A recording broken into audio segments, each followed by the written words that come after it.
It echoes really bad.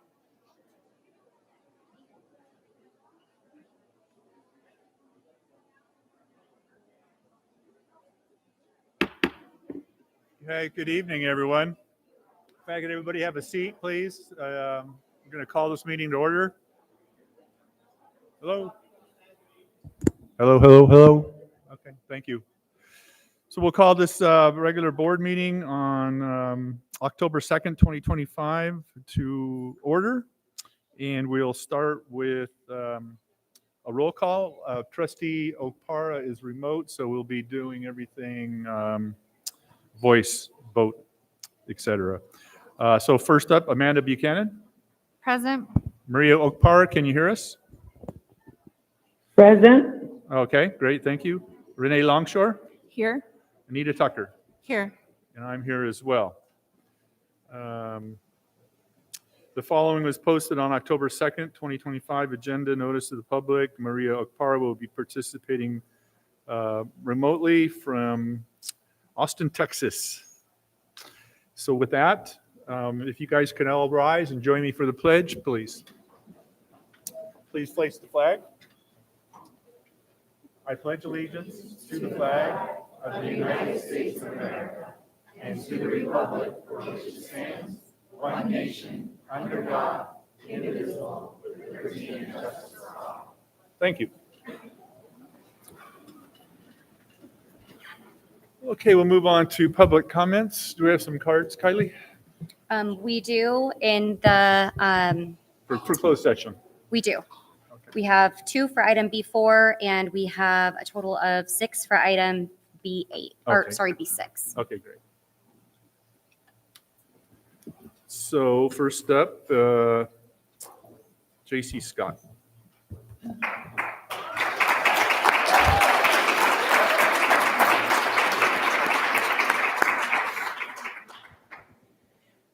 Good evening, President Saber, Superintendent Nilsson, members of the District Cabinet, members of AVUDA, members of the school board, community members, and my CSCA siblings. First of all, I would like to say CSCA and AVUDA, as you can see by my red shirt today, we remain more united than ever. So I would like to let you guys know, despite any rumors that state otherwise, CSCA and AVUDA stand together and we support this impasse.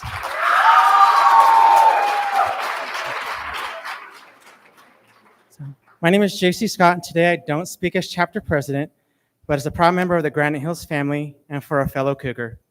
I'm here tonight to speak about someone who has made an immeasurable impact on Granite Hills High School, our mental health therapist, Miss Angela Rincon. Angela is not only my colleague, she is also my friend and a proud fellow Granite Hills alumna. She is one of us. She understands the culture, the challenges, and the heart of the school in a way few others ever could. Angela's presence has transformed the way our campus approaches mental health. For our students, she has been a lifeline, meeting them where they are, listening without judgment, and equipping them with the tools they need to thrive, both academically and personally. We've seen students who were once on the brink find hope again because of Angela was there. She has created a safe space where students know they are valued, heard, and never alone. But her impact goes beyond students. Angela has also been a pillar of support for adults on this campus, teachers, staff, and administrators alike. In moments of stress, grief, or personal struggle, she extended the same compassion and wisdom to her colleagues. She is reminding us that in order to care for our students, we also too must be cared for. That kind of leadership rooted in empathy is rare and irreplaceable. To consider transferring her away from Granite Hills High School would be a profound disservice to our school community. The relationships that she has built, the trust that she has earned, and the progress she has fostered cannot simply be replicated by moving her elsewhere. Our students and staff deserve consistency, and Angela deserves a chance to continue the meaningful work she has begun here. I strongly urge the District Cabinet to reconsider the transfer decision, and if necessary, I respectfully call on our school board to intervene on her behalf and of our students and staff. Angela Rincon is not just filling a position, she is fulfilling a mission that is vital to the well-being and success of Granite Hills High School. Angela, I stand in support of you. Apple Valley Unified School District, please do not take away our lifeline. Thank you.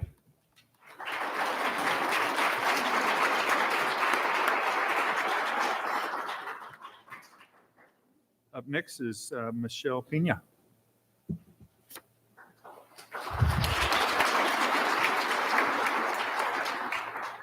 After Michelle will be Karen Post. Good evening, members of the board and everyone in attendance here today. My name is Michelle Pena. I'm the school secretary, one of the school secretaries at Granite Hills High School. I want to take a moment to recognize the extraordinary contributions our therapist, Angela Rincon at Granite Hills over the past 5 years has done. Her presence has made a profound difference, not only for our students, families, the broader community, but also our GHHS staff, myself included. From her very first year, Angela brought mental health to the forefront by organizing the school's first ever mental health fair, which has now become an annual tradition. Her second year, she launched monthly guest speakers and coordinated the SBC SS2 presentations for all ninth graders, ensuring every student received direct education on mental health and substance use prevention. During years 2 and 3, she coordinated donations of more than 100 foster bags that were filled with basic necessities for our homeless and foster youth, including duffel bags so our students didn't have to carry around their belongings in trash bags with shame. She created a campus-wide awareness throughout Spirit Days, Suicide Prevention Night at a previous football game, and mental health posters posted all across campus for our students and staff to see. Angela started the first student-led mental health club and is now bringing NAMI on our campus for GHHS to empower our students to advocate for their mental health. Her outreach extends beyond our school, partnering with community agencies, visiting Canyon Ridge Hospital to better guide families through the process of their children being hospitalized, and even supervising interns at the request of district leadership to help build additional support for our students on lower-level campuses. For staff, Angela developed a 12-week burnout prevention series, created the Mental Health Champion Award, where students voted for the staff who truly support their students' well-being, and led awareness campaigns, which recently was recognized by the Mental Health America program. She launched a mental health Instagram with over 500 followers, developed the film The Other Side of Me, depicting the silent battles that our teens face, which has been shared across Southern California to educate educators and design crisis and reentry protocols that streamlined how our school responds to student needs. These efforts have strengthened campus culture, reduced stigma, and given students greater confidence to seek help when they need it the most. Too often, however, clinical decisions that should be guided by mental health professionals are instead made by educators, not always in the best interest of students. Removing Angela from Granite Hills with only 24 hours notice, without time to meet with students or provide an ethical warm handoff, disrupted trust, compromised continuity of care, and jeopardized student progress. To then claim that Angela is not meeting student needs is deeply concerning and inconsistent with the clear evidence of her impact. The record shows that she has not only met students' needs, but exceeded them, building systems and supports that did not exist before she arrived back at Granite Hills, only this time not just as a staff member, but as a Granite Hills alumni who truly embodies our motto, maroon and gray, lead the way. At the heart of all of this, Angela has sat one-on-one with students in therapy, check-ins, classroom presentations, and crisis assessments, always with an open-door policy for students and staff alike. On behalf of Granite Hills community, I urge you to recognize the tremendous value that Angela brings to our school. Keeping her at Granite Hills is not only the best choice, but the ethical one. To remove her now would dismantle the vital programs she has built and take away the stability, care, and advocacy our students and staff both need and deserve. Thank you.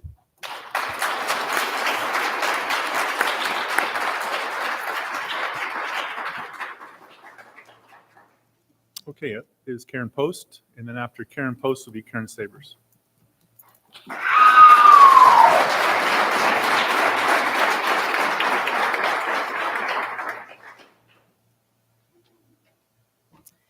Good evening, Superintendent Nelson, board members, fellow colleagues,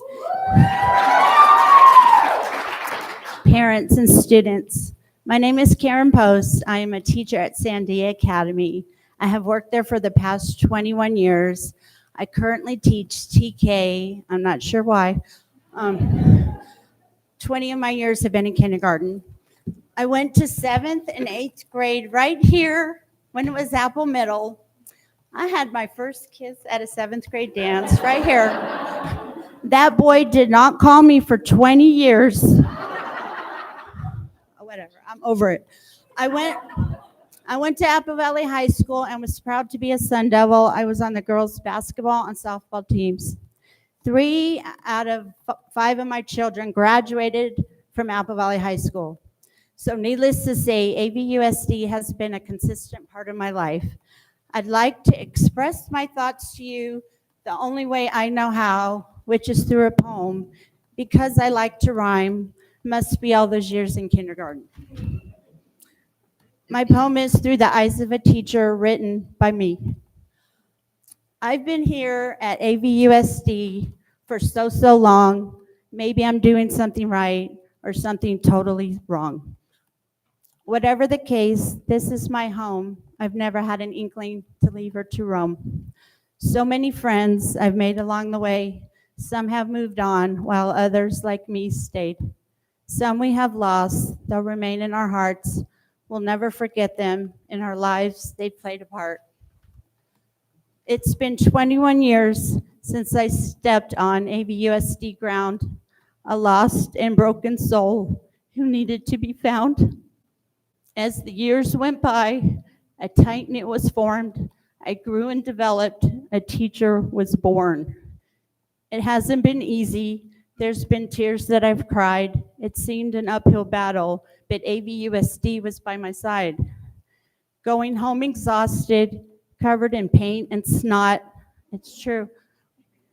Is this my chosen profession? I'll just give it all I got. Now here I am, and I'm so proud to say, if I had to do it all over, I'd do it all the same way. This isn't a job or work or a chore. It's a place I feel proud to walk through the door. So when you walk in, no need to have game. It's a place you can go where everyone knows your name. But it's not about the money, or maybe it should be. We are the ones who make the difference in the children that you see. It's getting harder to make ends meet. It's getting harder to get a good night's sleep. We all work so hard. We all care so much, but that won't even pay your bills or barely cover lunch. This is your chance to make our world right, put the shine back in our eyes, and do what you know is right. Thank you.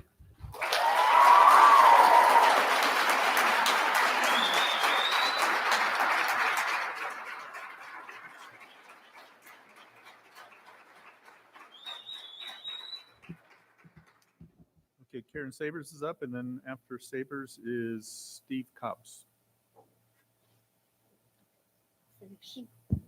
That's right. Go ahead, That's Karen. okay. We'll call the next Will one. be Go ahead. okay? Yeah, All right, that's Is right. this Yeah, on? you're right. okay. You're good. Good evening, Superintendent Nelson, board members, cabinet, President Scott, AVUDA members, CSEA members, and audience. My name is Karen Sabers, and I stand before you as a proud president of Apple Valley Unified Teachers Association. First, I want to be clear. This is not about coming against CSEA. We fully support our classified colleagues and sincerely congratulate them on their settlement. Our fight tonight is not with them. It is about advocating for our certificated staff. We appreciate CSEA's support and remain united. We are extremely disappointed that the district and the board has chosen to offer CSEA more than what they offered the certificated staff, and likely less than what management will be offered if they receive the same as settlement as CSEA. In Superintendent Nelson's recent email, it was stated that CSEA's offer was made equitable to AVUDA's 24-25 settlement. But this is not equality. Let's be clear about the facts. Last year, AVUDA settled for $2,750 per cell increase on the salary schedule only because the district refused to provide the 3% ongoing raise we requested. We were told that the district needed help with recruitment. In good faith, we agreed to that and also agreed to support a $5,000 sign-on bonus for new hires over a 3-year period. But the $2,750 per cell increase does not equate to 3% across the board.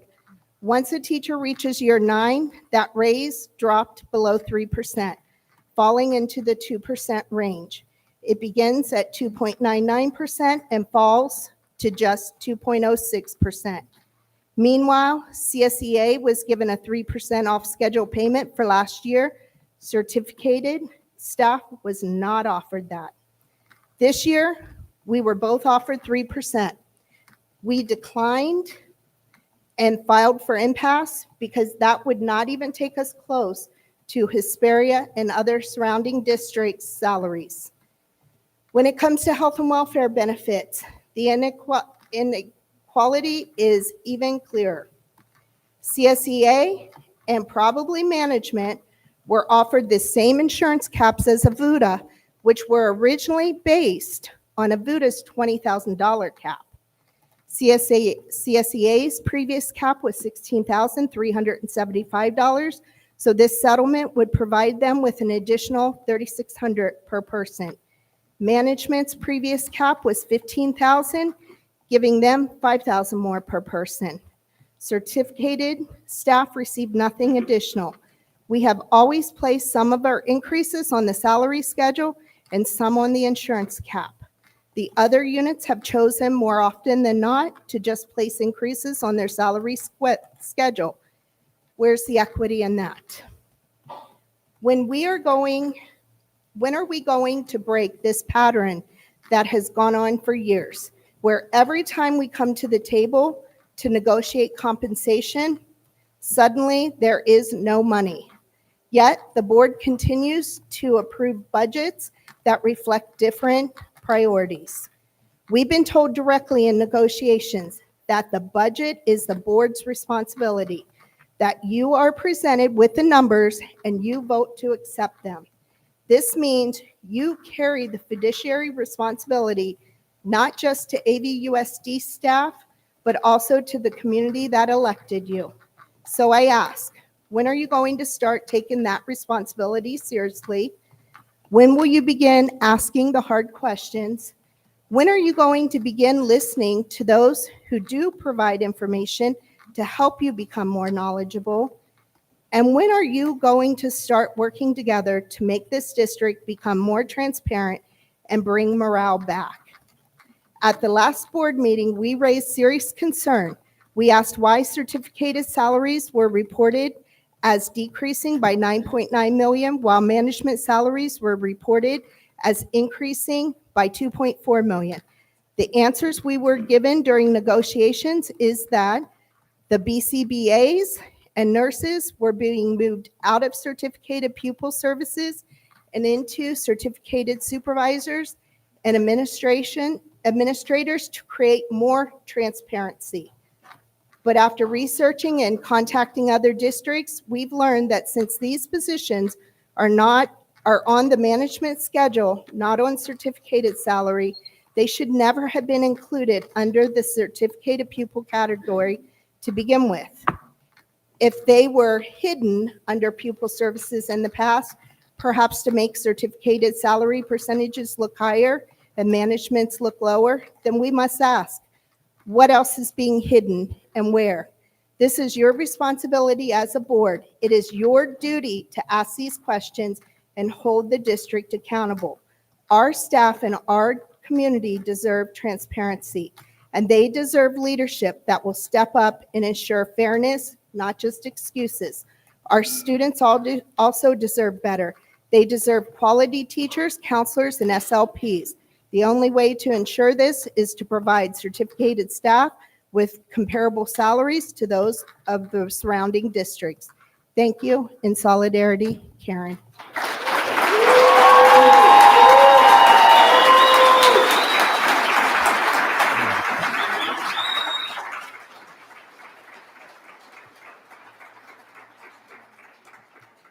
Adrian Forbes, and she's not here? Oh, okay. Now, Mr. Cobb.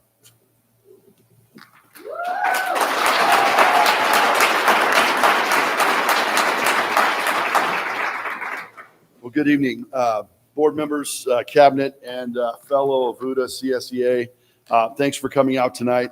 I started a couple years ago with negotiations, and one of my first things I said when I went in the room is just, we want to do the right thing. And I continue with that. I'll end with that tonight, but bookends of that in between, we look at these things of where we're at. I was told to find money to look for some things. I did that. We were looking at books and supplies. Books and supplies, the last year was started out at $27 million. It ended up the year on the actuals last time was 12 million and change, difference of about $25 million. As we looked at that, we were trying to find where some money was.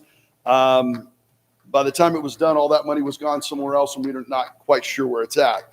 It was now budgeted this year. Instead of it being kind of where we ended last year, it went up to 18 million again.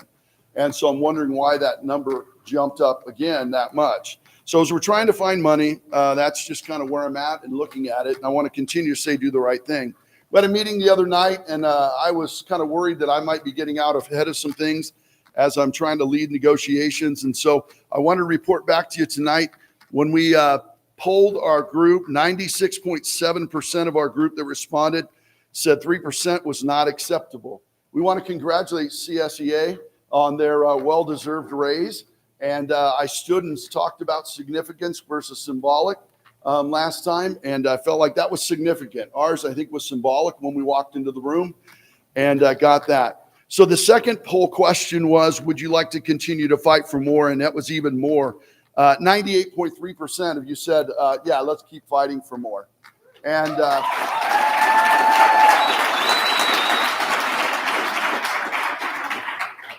so as we go forward, and I'll keep looking and I'll keep digging through these things. I noticed that CSEA's raise was reported in the budget, or not in the budget, but in the minutes of tonight, the board docs. And so I found that down on item number 4. And I saw it was about 9-point-something% out of this year's budget that's going to them. I could not find anything for management. Ours is not in there because we didn't settle. I can only assume. I don't know where management goes, but when we're told we have no money, that kind of makes me nervous about where things might be. So again, I just want to end up with just saying, we want you to do the right thing. We have teachers that are needy and wanting, and not to be the top, but to be fair, respected, and kind of put in the place where we were years ago. So thank you for your time.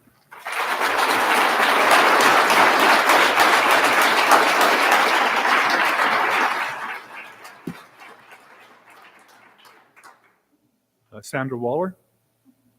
Sandra? And then after Sandra will be Ann Gordon. I believe it's, yeah, Gordon. Okay.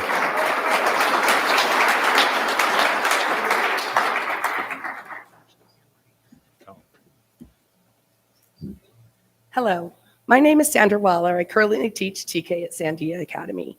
I'm speaking today concerned to the certificated salary pay scale. This is my 20th year with Apple Valley Unified, and again, I must say, when I chose AVUSD, the district was viewed upon as the best, most prestigious education, as well as salary benefits in the high desert. First, I'd like to say thank you for the offer of increased health and welfare benefits. However, I'm quite disappointed in the salary increase of 3% that has been offered to us. As a 20-year teacher approaching retirement, I find it very unsettling, this 3%. I will admit I am living comfortably as of now on my salary. However, I am a 2-income household. I know my fellow colleagues are not all in the same position as myself. It is my hope to retire in the next few years, and my retirement pension will be based on the last 3 years of my service.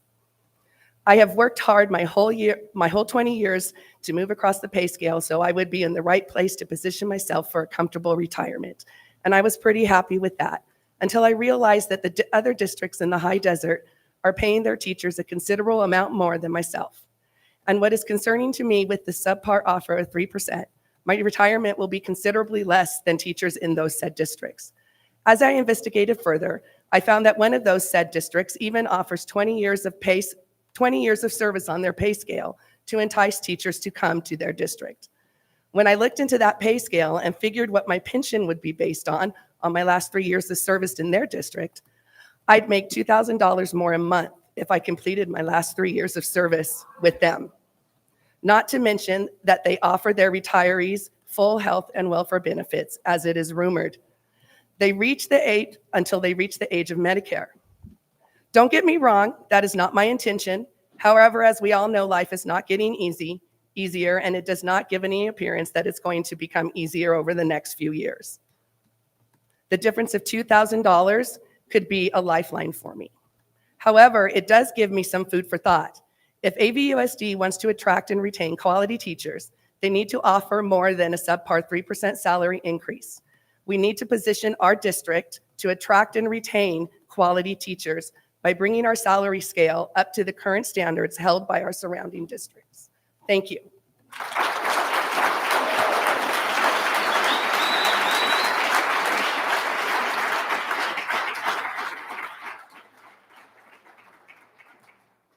Anne Marie? Oh, there you go. Good evening, Superintendent Nelson, board members, cabinet, AVUDA, and CSEA members in our community.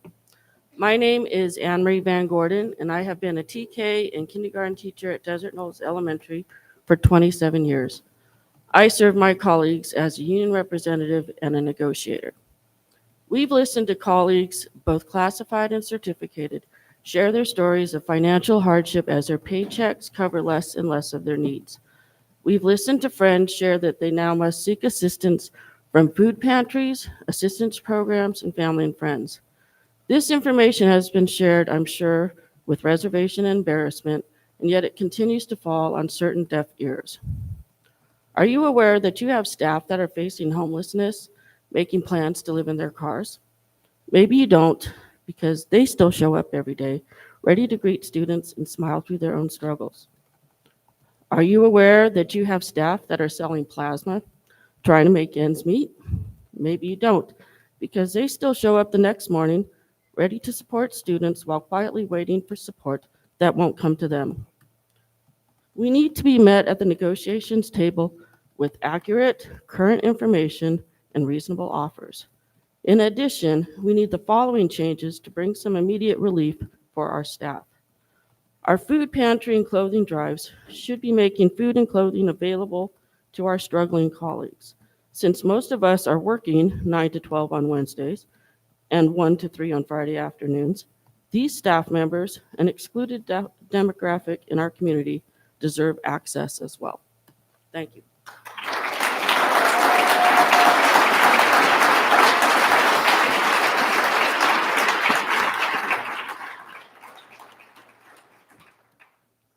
Okay, that does it for public comments at this end. Trustee Opara, do you have any comments from your end, where you're at? I don't have any comments on my end. I'm sorry, I didn't hear what she said. Oh, okay, thank you. Okay, that brings us to a readout for what we're going to be going into closed session for. So bear with me here for a bit. So, closed session, we have 10 items. Superintendent evaluation. Item 2, pupil personnel expulsion cases, EXP number 1, 2526 through EXP 3, 2526, and annual review case AR number 62425. Item 3, conference on litigation, Government Code Section 54956.9, subsection A, current litigation 7 cases, CIV SB 222-0303, 2322171, 241-2359, 241-2687, 232-1161, CIVVS 2400-289, and 250-5026. Government Code Section 54954.5, subsection C, and 54956.9, subsection D, 2, and E1, anticipated litigation 1 case, 2024-2501. Government Code Section 54954.5, subsection C, and 54956.9, D2 and E1. Anticipated litigation 1 case, 2024/2501. Government Code Section 54954, S, subsection D, and 54956.95. Anticipated litigation 1 case, claimant Delgado Erica J. Item 4, public employee discipline, dismissal, release, reassignment, transfer, leave, title certificated classified employees. Item 5, public employee appointment, resignation, retirement, reduction, title certificated and classified employees. Item 6, conference with labor negotiator. Agency negotiator Jeremiah Harrison. Employee organization, Apple Valley Unified Teachers Association. Excuse me. Item 7, conference with labor negotiator. Agency negotiator Kristen Dupree. Employee organization, California School Employees Association.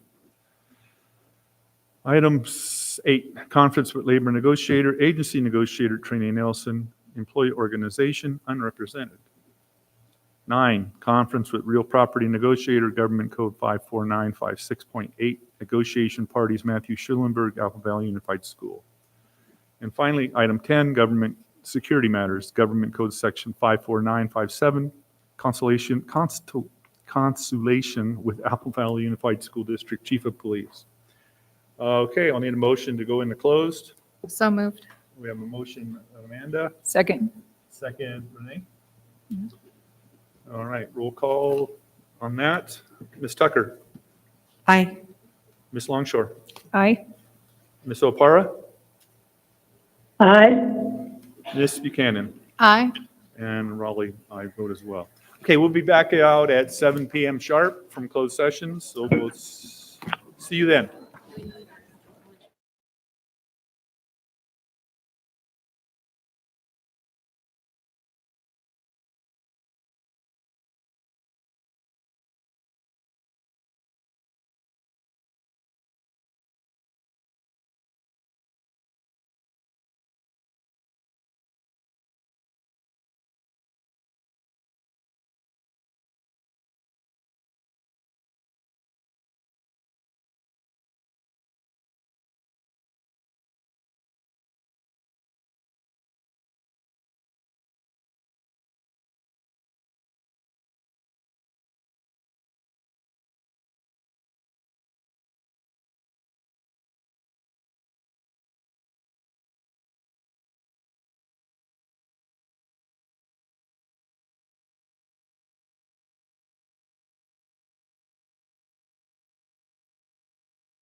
Jason, are we live?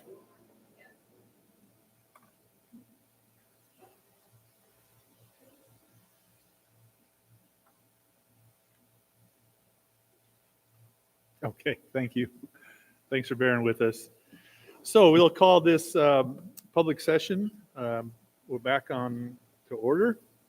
And with that, I need to read that we've posted this agenda on October 2nd, 2025, and that Maria Okpara will participate remotely through teleconference from Austin, Texas.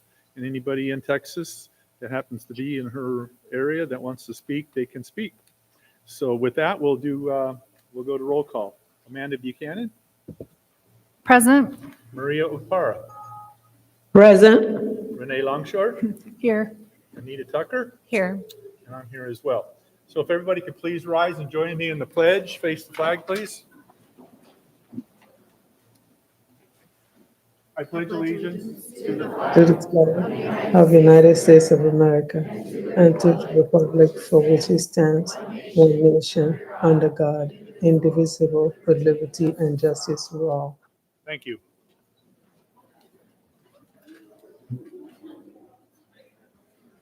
Okay, we're going to do a moment of silence at this time. We had a retired Apple Valley Unified School District family member, John Oste, who passed away. So if we can just bow our heads in a moment of silence, please. Thank you.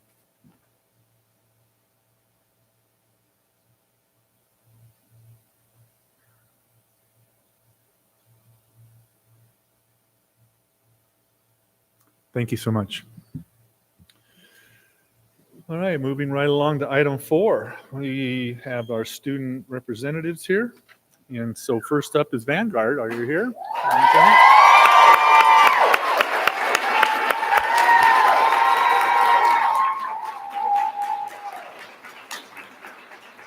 We have Zoe and Ariel. Here, it's all yours, ladies.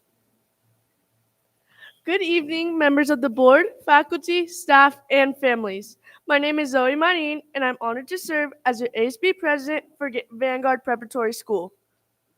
And my name is Ariel Tenholzen, and I am the ASB president for Vanguard. Thank you so much for giving us the opportunity to share with you all of the exciting things happening at Vanguard. The start of the school year has been full of energy, school spirit, and Falcon pride. Students have been excited to return to campus, reconnect with friends, and take part in new opportunities to get involved. From lunchtime activities to Wellness Wednesdays to Karaoke Tuesdays, our leadership team strives to create a school culture where all students feel involved and connected to their campus.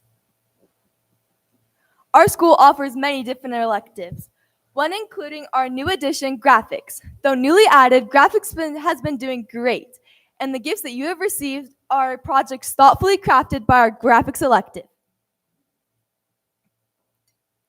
Our leadership team has worked hard to plan events that would make the beginning of the school year fun and memorable. One of our first big activities was the back to school dance, a neon dance that hosted over 250 students. It was a huge success, bringing middle school students together to celebrate the new year, dance, and enjoy time with friends. Academic success is something we take pride in as Falcons. Renaissance rallies are one of our biggest events each trimester. Our first rally of the year is on November 21st, and the theme is Super Mario Level Up Falcons.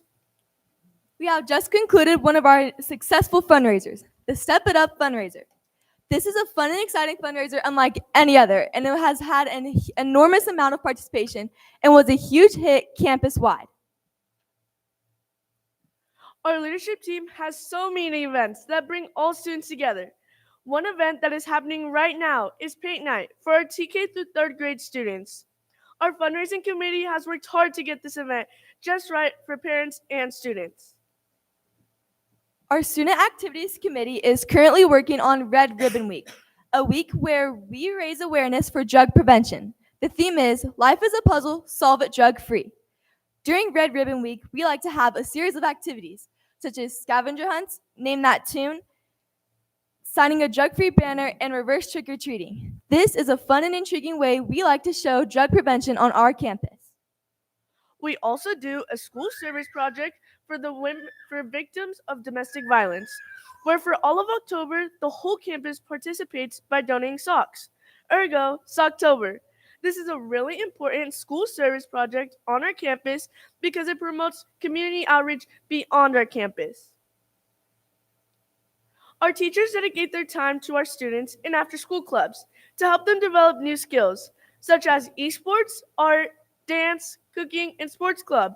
And that's just a few examples of clubs we offer, all of which have had increasing participation this year. Parents are a valuable asset within our school. They are a contributing factor to our leadership team and students on our campus, from helping out in the classroom to chaperoning during events. They help wherever and whenever they can. At our school, we do many things that encourage diverse culture within our school, such as dual language immersion, also known as DLI. We started from kindergarten to second grade, but our goal for this program is to increase it to a grade level each year. Another thing we do at our school is celebrate Hispanic Heritage Month. One thing we do to appreciate this month is during the morning announcements, we have a Spanish word of the day. And on Cinco de Mayo, we have an event dedicated to celebrating Cinco de Mayo where our younger students perform skits and dances. On our campus, we honor our motto, Falcons don't just fly, they soar high. Los halcones no solo vuelan, sino que se elevan alto. And we do so by saying our one-liners, which are classy words, classy people, keep the scene clean, put it away, all the way, in personal space. These phrases help to remind students to stay on task and soar high like a falcon. We've had an increasing amount of new events. One example of an event that we've recently added was Grandparents' Day. They had dancing, line dancing, a spaghetti dinner, and a delicious cake. Our VPTV elective works hard to create fun and uplifting videos about things going on in our school, and they wanted to close out our meeting with a kind message. That's it for today, Falcons. Bye. Wait till you come back. We have to film a short video for the board members. Oh, yeah. Hello, board members. I'm Emmett Williams. I'm Giovanna Nunez. And we are this year's new host for VPTV. We make weekly episodes for our school, and we share things like weekly announcements, classroom highlights, and school expectation skits. We interview, film, and edit, and every broadcast student has a job to do. We have deadlines that we have to meet, and we push out an episode every Wednesday for the school. And remember, Falcons don't just fly, they soar high. Thank you so much for coming.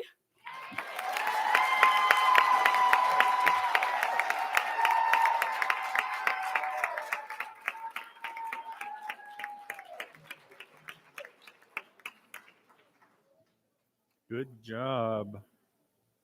All right, up next, High Desert Premier Academy, Angelica.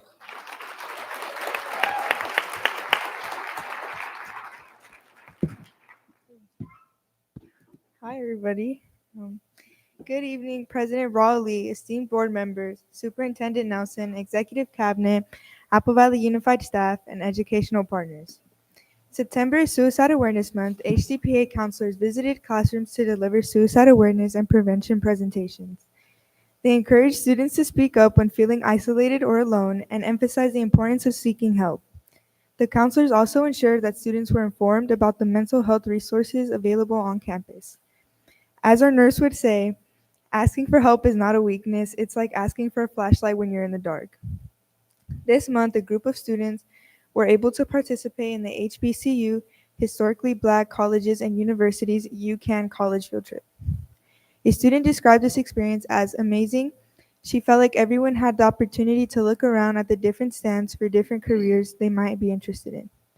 They said that everyone was nice and helpful. 2 students received letters of acceptance and 1 received a scholarship. Congratulations.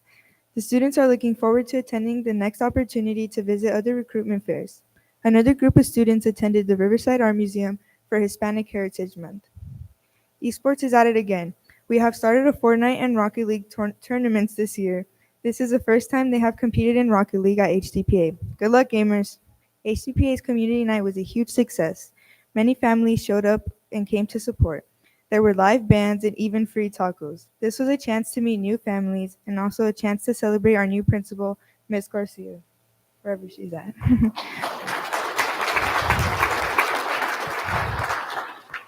Not only did we get to welcome Miss Garcia into her new role, but we also had the chance to say goodbye to Mr. Smith. Thank you, Mrs. Okpara. I don't know if I said her name right. Miss Nelson and Mr. Schlosser for stopping by to celebrate and socialize with us. Mr. Smith has been an incredible principal and mentor to all of us at HDPA. His dedication, oh my gosh, sorry. His, his dedication, compassion, and humor has left a lasting impact on me, other students, staff, and families alike. Sorry if I get emotional. We will truly miss him on our campus, his advice, and the way he inspired all of us to do our best. We'll miss his jokes and the funny ways he would tell us to go to class. He was there for anyone if they ever needed someone to talk to. This won't just be sad, but a hard goodbye for many of us. Thank you, Mr. Smith.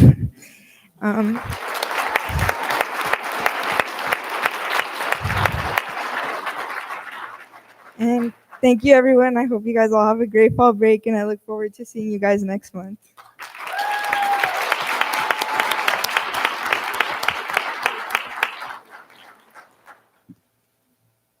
Thank you, Angelica. That's a good job. Granite Hills, Jilly Rodriguez. Hi. Ooh, can you hear me? Yeah. Am I doing it? Okay. Good evening, board members, executive cabinet, and attendees. My name is Jilly Rodriguez, and I'm the GC of Granite Hills High School. Last week, Granite Hill was represented in Washington, D.C. by our very own Matthew Lurley and Dr. Emily Cornwell. Matthew is a GHHS second ever state officer for Skills USA, while at our national capital, Matthew advocated for CTE and Perkins funding, met with staff from Congressman Jay Obernolte and Congresswoman Maxine Waters' office, and proudly represented both Granite Hills and California. No pressure at all. He spoke with confidence and clarity, sharing his personal story of how CTE has positively shaped his high school experience and future plans. In addition, Matthew earned his Skills USA National Statesman pin. This week, 13 students from our culinary pathway took a tour of Cisco to learn about commercial food supply this weekend, staring at giant amounts of food and trying not to eat it, basically. Skills USA chapter officers will attend the Fall Leadership Conference, learning how to lead us better. This month, we have been preparing for homecoming with the theme being A Night in Rio. Our students have been busy organizing with halftime parade by decorating, painting signs, and building up school spirit. We are extremely grateful to Victorville Motors and local community members who stepped up to support us. Without all these people helping our parade, would probably look like 3 kids with a cardboard sign. We partnered with the Career Center to organize Patriots Day. Member of the Armed Forces joined us on campus and led student challenges that gave our school a chance to honor their service. They had push-up contests, pull-up bars, and lots of activities that aren't my strong suit. This goes to show gym class is definitely not the same as the actual training. On International Suicide Awareness Day, we worked with Mental Health Department to bring awareness to this important issue. Students and staff came together in purple and teal, creating a powerful visual of support across our campus. The message is even powerful, though. And that message is that we have each other's backs. To keep building student culture, we introduced Mixtape Fridays, where students share music, poetry, and talent at lunch. Basically, a mini America's Got Talent, except the judges are just your friends who are supporting you. It's already becoming a Cougar tradition. Football lost a tough battle last week in the rain to Vista de Lego and are currently 33 heading into league play. At least our footballers got a free mud facial, though. This week is homecoming, and our Cougars will take on Adelanto Saints. Volleyball is undefeated in league and atop the DSL. They travel to play Arlington High School tonight and are gearing up for playoffs. Girls golf is having a strong second season, fielding a team of 10 girls and presently tied for second in league, with 4 girls placing in the top 12, basically flexing on all of us. So the team is led by the great play of sophomore Sydney Kilkenny, and juniors Ashlyn Rogon and Ella Thomas with great showings of the freshmen Christabel Agbenu and Kushi Ukan. Wait. Ugani? Okay. Boys wrestling is off to a strong preseason with a whopping 28 boys in the room training and 5 having placed at preseason tournaments. Captains Daniel Nicholson and Cash Blackwell leading the charge with 3 placings this summer alone. The boys are eager to start their season in November.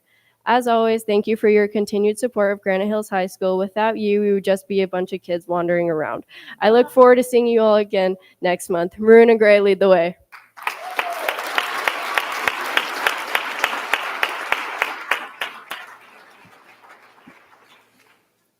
Thank you, Jilly. Apple Valley High, Effie, you're up.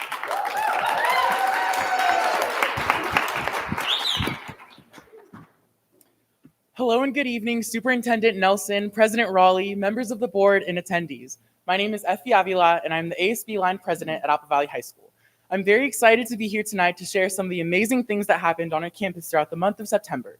From the energy of our first Spirit Week to the excitement of fall sports, September was a busy and memorable month for our Sun Devils, and I can't wait to give you a look at the highlights. We have a lot to talk about, so let's get right into our Sun Devil news. To begin, our athletes have been on top of their game, literally. Our girls' tennis team has been dominating on the courts with the recent win against Sultana 14-4. And if tennis wasn't impressive enough, our volleyball team served up some excitement of their own, achieving a clean sweep for freshmen, JV, and varsity against Toronto High. Way to go, girls. Meanwhile, our cross-country team ran against Woodbridge and placed, proving once again that Sun Devils don't just run, we run the show. If you know anything about Apple, you know that football is a big deal. This past month, we celebrated our annual Bell Week. ASB hosted a fun-filled Spirit Week with everything from white lies to frat boy attire. We even saw students showing their creativity with trash cans, strollers, and even microwaves for anything but a backpack Spirit Day. Big shout out to our senior class who completely sold us out of our No Bunnies t-shirts. The excitement carried into our annual Bell Week bonfire, where students gathered to enjoy some spirited flames, safely supervised thanks to the AV Fire Department. Another highlight from September was the AVHS Pep Squad hosting their junior cheer camp. Little girls from our community got to practice alongside our cheerleaders all week, and they proudly showcased what they learned during one of our recent games. It was so heartwarming to see our students inspire the next generation of Sun Devils. And of course, on Friday, September 12th, we had our annual Bell game against Victor Valley High School, which, would you look at that, I have no time to talk about. Moving on.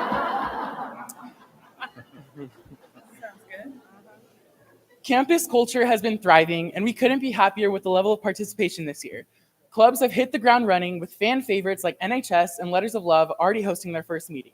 Key Club is also off to an amazing start, and as a proud second-year president, I'm excited to share that we've already surpassed the attendance numbers of the last 4 years for August and September.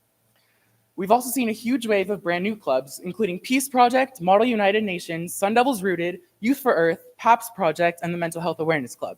One standout is the Food for All Club, advised by an ABHS favorite, Mr. McGrath. In partnership with Nourish California and the California Immigrant Policy Center, students will begin making a real difference by ensuring that every income-eligible Californian can access nutritious food regardless of immigration status. They will soon be collecting food from supermarkets, grocery stores, and churches across the high desert, an incredible effort, especially during this time. Speaking of students making an impact, our AVHS Peer Helpers, the group that provides a confidential and safe space for their peers, recently attended their annual Peers Camp alongside Granite Hills High School at Town Hall. From September 10th through 12th, our Sun Devils had the opportunity to connect with one another, build teamwork skills, and strengthen bonds with our neighboring school. It was a fun and meaningful experience that they'll carry with them for years to come. Hispanic Heritage Month, running from September 15th through October 15th, has already gotten off to an amazing start. ASB kicked things off by decorating school bulletin boards with vibrant posters and displays. Every Wednesday, we've been hosting lunchtime crafts in Sun Devil Circle, and on those same days, we've invited Hispanic-owned businesses to join us with their food trucks, serving everything from quesadilla tacos to carne asada fries. One thing about teenagers is they're gonna eat. We'll wrap up the celebration with a special week of staff spotlights, highlighting the incredible people who make AVHS the place to be. We're so grateful for the chance to show that every student helps make our school the amazing community that it is. Skills USA is a career technical student organization that we compete in every year. Everything from medical assisting to prepared speech. CTE continues to raise the bar. We now have 1,473 students registered for Skills USA already. That's every single pathway represented, with the exception of the animal science pathway. Their CTSO FFA has 230 students registered. This also includes welding. Today, actually, our FFA is competing at Serrano High School in opening and closing ceremonies. Good luck to our Sun Devils. Our annual color run was a huge success. Students had the chance to run for their group of choice, from sports teams to Avid, and of course, make that money. The day was filled with color, energy, and pure Sun Devil spirit. September was a powerhouse month for our career and technical education programs. From hands-on projects to competitions and workshops, our CTE students were busy learning, creating, and showing off their Sun Devil spirit every step of the way. To kick things off, our Mass Academy had their annual induction on September 16th. Attendance was fantastic, and it was such a special moment for families to see the important work that our medical students will be tackling this year. The very next night, our computer and media pathway had their induction, and we even had Miss Nelson with us there to celebrate both nights. She's a dedicated supporter of CTE. With 175 campers in attendance, it was a fun-filled evening as students received their patches and pins to commemorate their 4 years in the academy. Camp has had an exciting and busy month. We kicked things off by filming our Bell Week video with admin, coaches, and even our football team. Following that, Taylor Martinez, our former camp teacher, visited to share insights from her CIF career, giving students a glimpse into her work and offering guidance for those interested in marketing and social media. Preston Brown, an Apple Valley media expert, taught seniors how to work with gimbals and balance cameras while filming and shared advanced camera techniques with our sophomores. Taylor Kearns, I know, there's a lot of Taylors, our amazing camp teacher, worked with Vanguard Preparatory's yearbook class on lighting and shutter speed. She even led a high school level light painting activity. Students then applied these skills at our Friday night lights, collaborating with our film crew to capture incredible photo and video. It was so special getting to showcase both Sun Devil and Falcon Pride. September was Suicide Prevention Month, and our Sun Devils showed incredible compassion and creativity in raising awareness. ASB students designed a Take What You Need display on the windows outside the ASB office, offering uplifting messages for anyone who needed encouragement throughout the day. In addition, our newest CTE program, Print Production with Miss Rayburn, joined in by making friendship bracelets and writing heartfelt messages.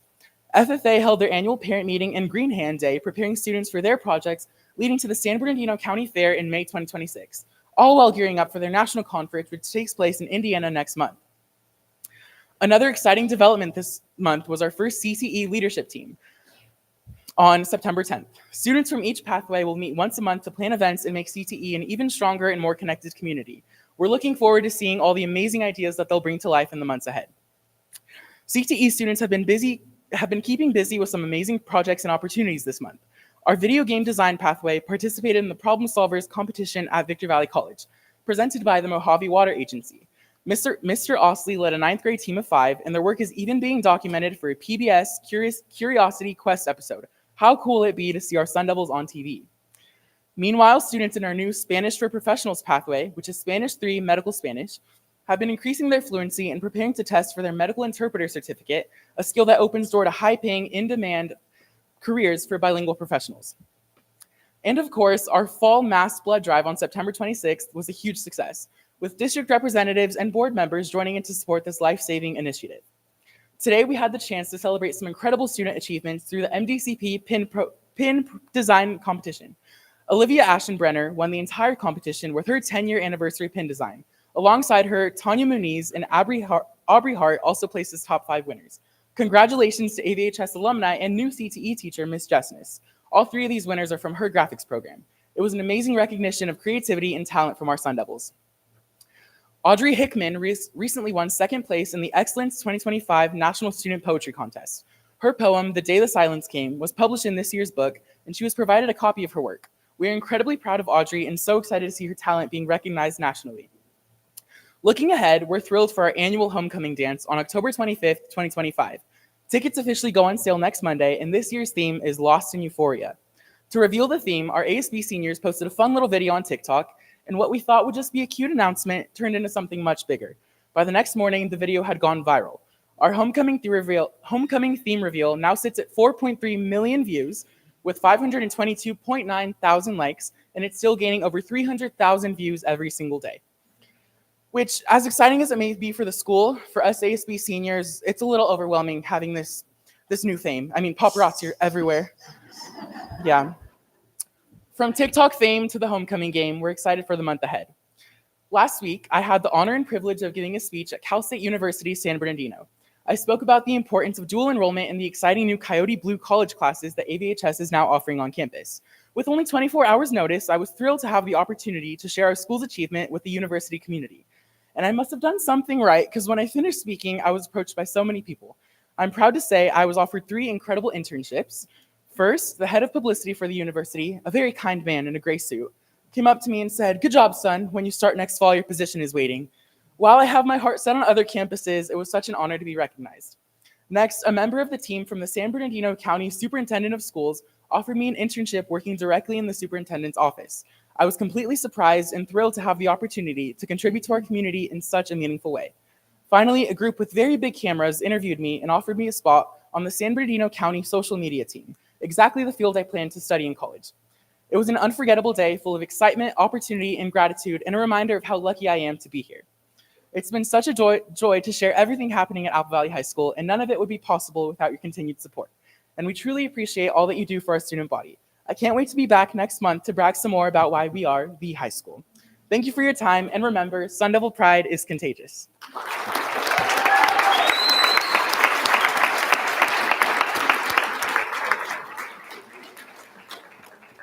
You sure that happened all this month?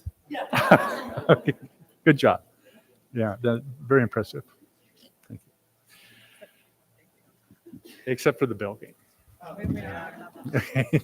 Next year. All right. Item 5, recognition outstanding representation of district core values, and this will be Superintendent Nelson.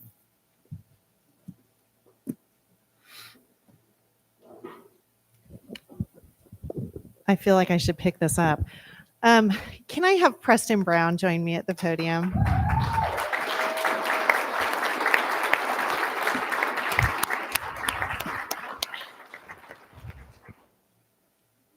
Right here, while we talk about you. So Preston Brown was nominated by Marianne Watson, who's also in the audience. And if she wants to come up here while I see, okay. Well, Marianne, I'm offering. You're welcome to.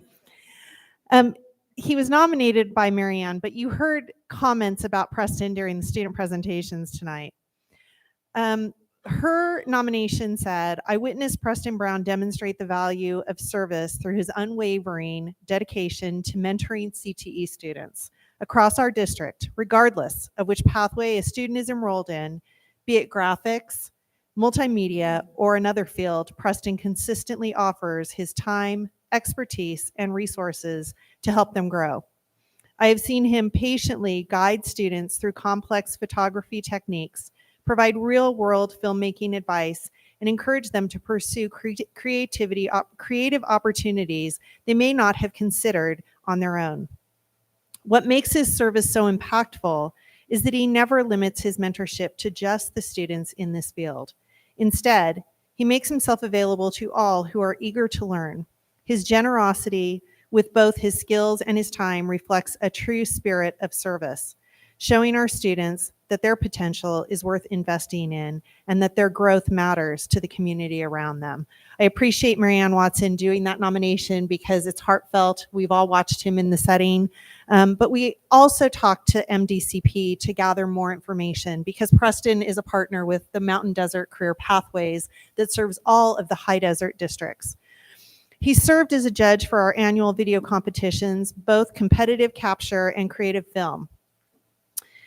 He's also helped students prepare for those competitions. He did a workshop on each of over the last 2 years, one of which was hosted here at Apple Valley High School, where he shared strategies, suggestions, and tips for students on how to capture compelling stories while filming. These workshops include time for students to film CTE programs on campus with the option to send him what they have come up with, and then he will provide them feedback. This year, he's expanding to 2 workshops, one in the Victor Valley region, the other in the Barstow Silver Valley region, to impact more students, also served by the Mountain Desert Career Pathway. He serves annually as an industry partner and representative at our Arts, Media, and Entertainment Advisory Committee, as well as our Regional Perkins Advisory Committee. He has done some incredible work for us filming our programs and communicating compelling stories. The MDCP overall multiple of the competitions, including the Ag Fair. He has spoken with the campers, so any of the camp students are called campers, multiple times. He is scheduled, which would have been today. I think you were at camp today, right? Yeah. All day. He has helped in multimedia MDCP events, judging, giving workshops, etc. And he has hired a camper who graduated last year, Brendan Ayton, and also, and so that is great, providing our high quality job to students post graduation. And this is a student that got to know you through CTE, is what I understand. He's helped the campers who go off to college and come back for a break, and they will go to shoot an event with him to assist them in their skill building. He is filming a highlight video on the FFA program, mostly from our program, mostly Apple Valley High School. That should be done in the next few weeks and is contracted through MDCP to do this work. He's just there for anyone who needs him. Truly is a community member and wants what is good for our students. I see Preston everywhere. Like when they say he's everywhere, he's everywhere. And so I just wanted to say thank you on behalf of the district, and we'll have the board members come forward as well. We're going to do a picture, but this does not seem enough to thank you for all the support you provide our students. But thank you.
The board could sit down for a few minutes. You're going to have to get back up but there is a video. So this next one, I'm going to ask Angelica to come back up with me because I grabbed something that she was doing and wanted to present, but I thought it fit better here. Do you agree? Okay. So our second nomination for tonight is Mr. Holcreef in the room. Where are you, Tim? Come on up.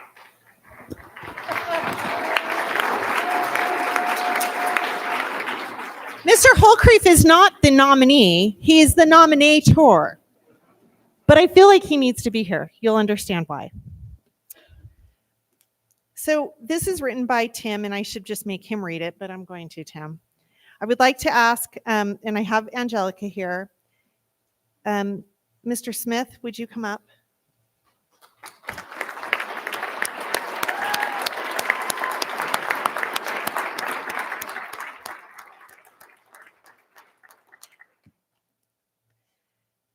Earl Smith has reached out to community members, parents, and above all, students.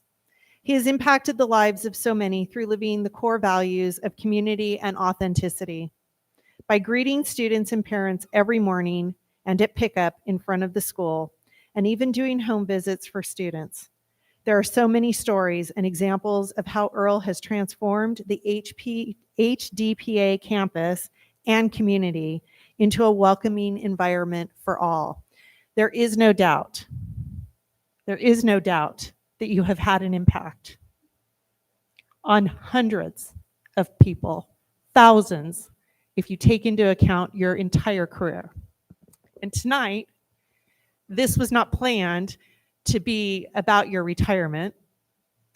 But when we saw a video that was brought for part of the presentation, knowing it was your last board meeting as well, we said we had to show it. So I'm going to just have Mr. Smith stand here. If you don't cry when you hear these words, I will be shocked because I've already seen it. But watch and celebrate Mr. Smith and hear what the students have to say. One word I describe you as is heroic. Amazing because he's always there for me whenever I need him. Caring, because he's always helping everybody through everything. Funny because like his personality, like he just always has a funny personality. He knows how to light up a room, and it's like never a dull moment with him around. One word I would use to describe Mr. Smith is that he's a good person. He has helped me get through school and graduate super early, and he has also helped me try to get a job. So he's just a great person. I would use epic just because I think Mr. Smith is a very epic guy, very nice. I like to talk to him. I like when he greets me in the mornings. One word I would use to describe Mr. Smith is that he is such a beautiful soul. He's given me so much chances, and I just want to thank him. One word I will use to describe Mr. Smith is calm. No matter how hard-headed or confusing the situation may be to you, he will still work with you, make sure he'll guide you on the right path. That's one word I would use to describe Mr. Smith. I would describe Mr. Smith as kind because he's just in general a good person. Enthusiastic because Mr. Smith comes to school every day with a big smile on his face, and he welcomes the students every day, and he makes us want to pursue a better education and be better people. Hi, Mr. Smith. We just want to thank you for everything you've done for the school. We're so happy for you. So bittersweet, but we love you and wish you the best. Thank you, Mr. Smith, for everything that you do for the school and the community. Thank you, Mr. Smith. Thank you, Mr. Smith. Thank you, Mr. Smith. Thank you, Mr. Smith. Thank you, Mr. Smith. Thank you, Mr. Smith. Thank you, Mr. Smith. Thank you, Mr. Smith. Thank you, Mr. Smith. Thank you, Mr. Smith. Thank you, Mr. Smith. Thank you, Mr. Smith. Thank you, Mr. Smith. Thank you, Mr. Smith. My man. Thank you, Mr. Smith. Thank you, Mr. Smith. Thank you for everything. Thank you, Mr. Smith. Thank you, Mr. Smith. Thank you, Mr. Smith. Thank you, best friend. You just messed me up. We appreciate you, Mr. Smith. Thank you, Mr. Smith, for helping all the students and helping me. Thank you, Mr. Smith, for being a good principal.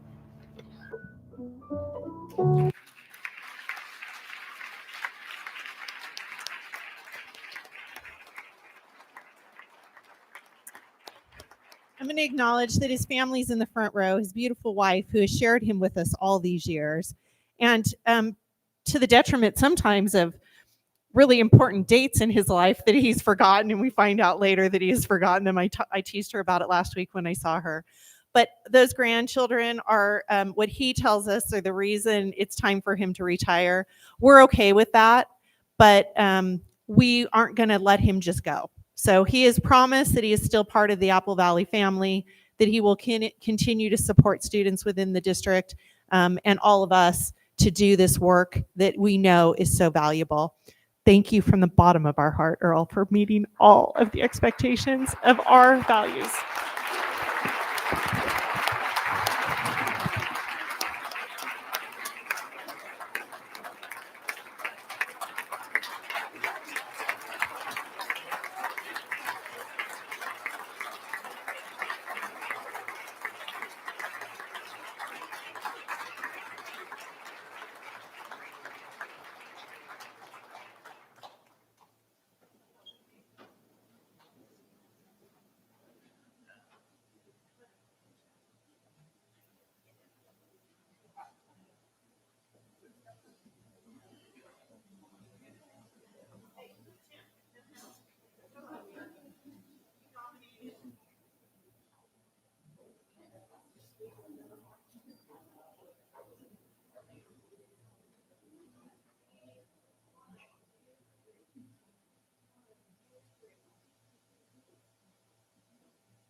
well-deserved retirement there, Earl, and we'll definitely miss you. And we were talking there just briefly. You said you're going to stay around Apple Valley. That's good to hear. So appreciate it. Good job. Tell your brother hello. If anybody doesn't know his brother is Giles Smith. He's been around here forever too, and he's you guys go way back. Okay. So moving right along, we'll go to board member comments. Anita Tucker, you'll be up first. It's kind of hard to follow that amazing presentation. Good evening, everyone. I can't believe that it's already October. It seems like we just started school.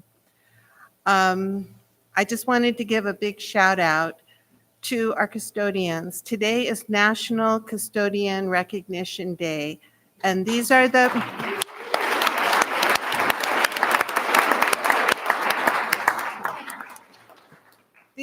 unsung heroes, and I always loved my custodians. I would bring them anything they needed, and they were always there. They supported kids, they supported teachers, staff, parents, and thank you for all you do, custodians, and enjoy today. If you didn't know, you can always give them something tomorrow, hug, thanks, Starbucks card, but thank you, custodians. On October 10th, we celebrate Indigenous Peoples Day, a time to honor the history, culture, and contributions of Native Americans. And I hope that everyone is also looking forward to fall break, which comes after the close of our first quarter. Can you believe we're a fourth of the way done with the school year? It's like been fast. Thank you, students, for your presentations. Truly, I know we say this, but hearing from you and seeing and hearing of the amazing things happening in your schools is truly the highlight of our board meetings. And you bring the energy of your campuses right into this room, and we are so grateful. This month, I had the opportunity to visit several of our schools, and I wanted to share some of the wonderful experiences that I had. At Rancho Verde, I saw the TK, the kindergarten, first, fourth, fifth, sixth grade students in their classrooms learning, third grade students enjoying recess on the playground, and second grade students checking out books in the library. And I also got a demonstration of their interactive reading program, which was pretty amazing. It's a fantastic resource for our students and just kind of made the books come alive for them. At Yakaloma, I visited the new TK and kindergarten classrooms.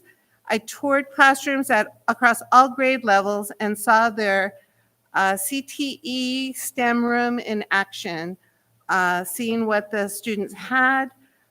Visiting Yakaloma is always special to me. When I was in 11th grade at Apple Valley High School, I took a high school work experience class helping out in the kindergarten class at Yakaloma with, if you remember, Mrs. Hanson and Mrs. Colby. And it remains one of my favorite high school memories. At Vanguard Prep, I visited the band room, the graphic arts class, the STEAM and science classrooms, and the creativity and hard work of the students there is truly inspiring. I also enjoyed seeing the vibrant activity on the playground and watching the students eating in the lunchroom. And I just have to say, I was totally blown away by the dual immersion classroom. I was watching the teacher teaching the students in Spanish, and the students were responding, and I just wanted to stay there all day. At Sycamore Rocks Elementary, I saw the students engaged in learning math and English, enjoying their recesses, and they were creating monsters in a jar in art class. And they're going to be displayed in the cafeteria just in time for Halloween. I spoke with some of our second graders, which was really awesome. And their class had like perfect attendance. So they told me how much they love coming to school and how much they hate missing just even a single day. What I saw across all campuses was clear. Students were excited to learn, and they were deeply engaged. Our teachers were using interactive strategies to create rigorous and supportive learning environments. Our classified staff was working tirelessly to keep students at the center of everything. And our administrators were actively supporting both staff and students, and they were extremely proud of their schools. And I want to give a big thank you and a heartfelt thank you to Mr. Cranston, Mr. Clark, Ms. Bowman, Dr. Bowman and Mrs. Benitez for taking the time from your busy schedules to showcase the great work happening at your schools. I was also very honored to attend the WASC meet and greet at High Desert Premier Academy. Hearing students, parents, grandparents, and staff speak so positively about their school was incredibly encouraging, and it was really heartfelt. And thank you to Mr. Smith and Mrs. Kennedy Garcia for including us in that event. On September 26th, I was able to donate blood at the Apple Valley High School blood drive. And that was, I have to say, that's one of the largest blood drives and the most well-organized drives I've ever seen. I love seeing the students. Actually, I really wanted one of their blood drive shirts, but you have to be a student and work that to get those, but they were so adorable. I was impressed by how well our math students were everywhere helping donors. It was fast. I was in and out of there in less than an hour, and it was really well run.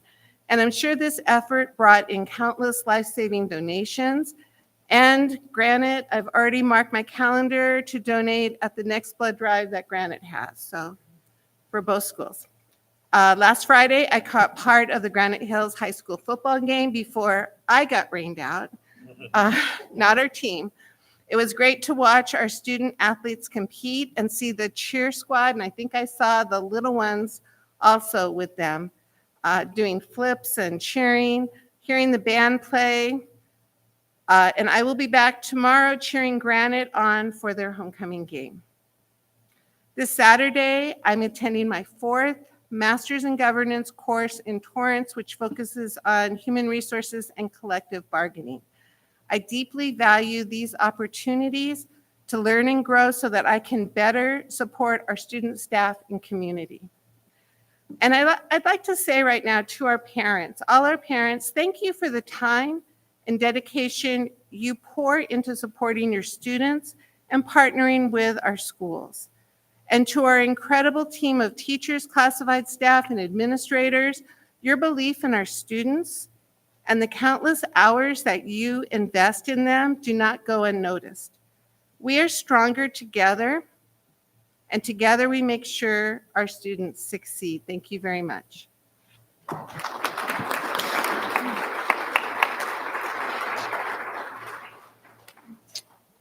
Thank you, Anita. Renee Longshore. Yes, good evening, everyone. Thank you for being here tonight. I'd like to just echo appreciation for our wonderful students who come and speak bravely in front of the board and in front of all these people. You just do an exceptional job. So I want you to make sure that you go home commended tonight, exceptionally commended for what you've done. Thank you for sharing all the wonderful things that are going on at your school so articulately. I'd like to extend congrats to Effie. It sounds like you're well on your way to your life goals, so that's exciting. Congratulations. So I would like to begin by extending sincere gratitude to Robert and his team at Lifestream Blood Bank for coming to Granite Hills High School. So we tag teamed this time. In September, I was able to donate under the care of Melanie, a very talented phlebotomist, and enjoyed making so many blood buddies, I called them, along the way. Great job to the Granite Hills staff and student volunteers who worked to make it a very smooth and relatively enjoyable experience.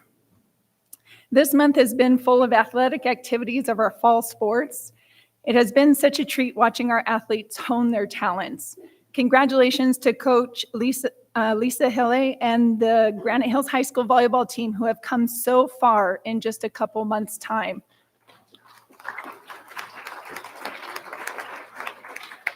Your 3-0 win against La Sierra was accomplished with such grace and skill. The work you have put in is evident. Thank you also to the Granite Hills High School girls tennis head coach, Simon Shuroff, who invited me to watch a home match game against Atalanta on September 23rd. I also had the opportunity to spend some time down at Woodbridge Classic, where Apple Valley High School, Granite Hills High School, and even AAE's cross-country teams competed. It was lovely seeing coaches Mike Witham at Granite Hills High School and Keith Whithauer at Apple Valley High School while I was down there. So grateful for the many hours these coaches invest in developing our youth every day. On September 11th, I had the pleasure of being part of the renowned Patriot Day, 7 years running, I hear, at Rio Vista.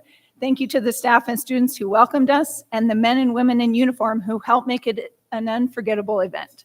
I also want to extend a big kudos to our Family Center coordinator, Ms. Brenda King at Yucca Loma Elementary. Her hard work in serving our students and families and cultivating community is undeniable. Now, if you'll permit me, I'm going to switch gears a bit. This is going to take a contemplative turn, but I hope it will only be the beginning of a very important conversation. Last month, I shared a spreadsheet that reviewed the past 3 years of AVUSD's revenue and expenditures budget projected and unaudited actuals. When I presented this data last month, my spreadsheets were not scanned into the board minutes, so I'm not sure if you can currently find them online. I did bring extra copies and place them at the back table for those who would like to follow along. On the spreadsheet, I noted a total projected increase of $11,420,146 on the 25-26 budget found in the 24-25 unaudited actuals approved by the board on September 4th, 2025. Despite my best efforts, I was not able to determine where this money came from. So I was hoping, Superintendent Nelson, can you help clarify the previous location of these funds? I'm going to ask Mr. Schillenberg to respond to that question.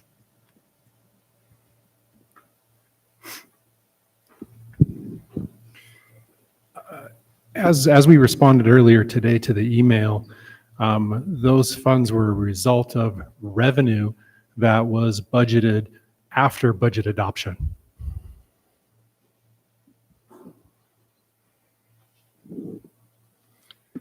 Okay, so there are additional revenues that came in after we approved the budget on 5/30/2025. Yeah, they were revenues that were not in adopted budget that we recognized after the board approved the adopted budget, yes. Okay, so that could be found where?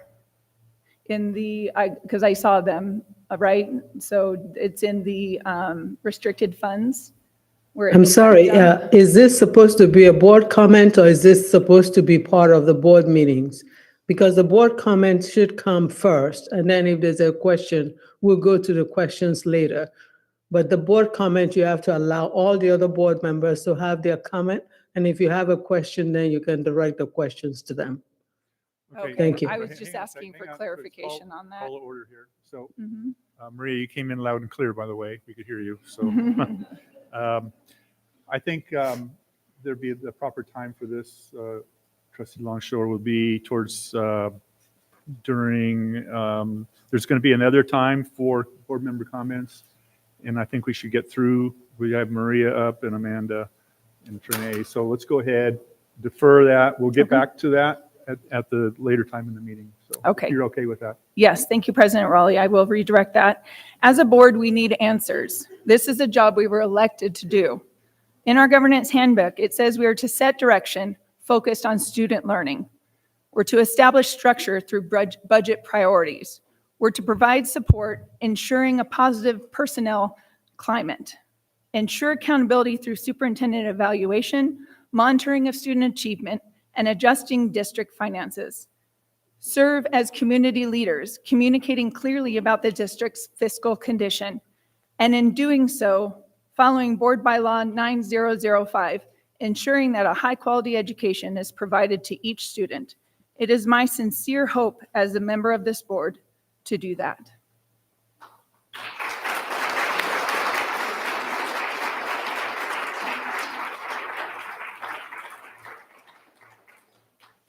Okay, thank you, Renee. Maria, you're up now. Go ahead. Good evening. I'm sorry I wasn't there for this board meeting because there are two very amazing people who were recognized today, and I have so much history with them. But I can start out by acknowledging my visit to Sandia School.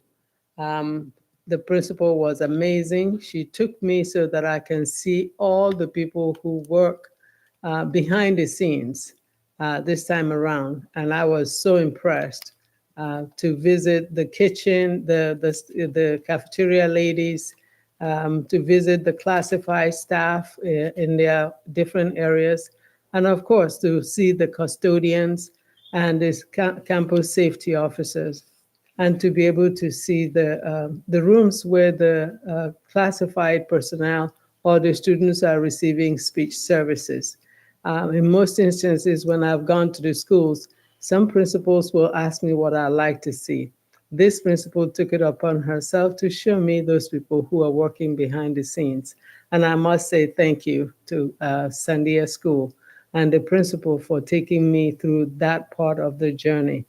And I know this is when we are supposed to recognize custodians. If anybody has ever been in management, that's the one group of people you never ignore, because they do such an amazing job on your campus. As a principal, as even when I was a district office, I made a point to find the custodial service because they're the people that come behind us. And many people don't even know why the campus is so clean, or why your office trash was taken out, or why any of the things that is being done is happening. And so for that, I say thank you to the custodial staff that come in and day out, and they are our unsung heroes, and we don't see them that often. I had the opportunity to go to taco night at High Desert Premier, and I thought it was amazing to see so many family members come in and participate in this taco night.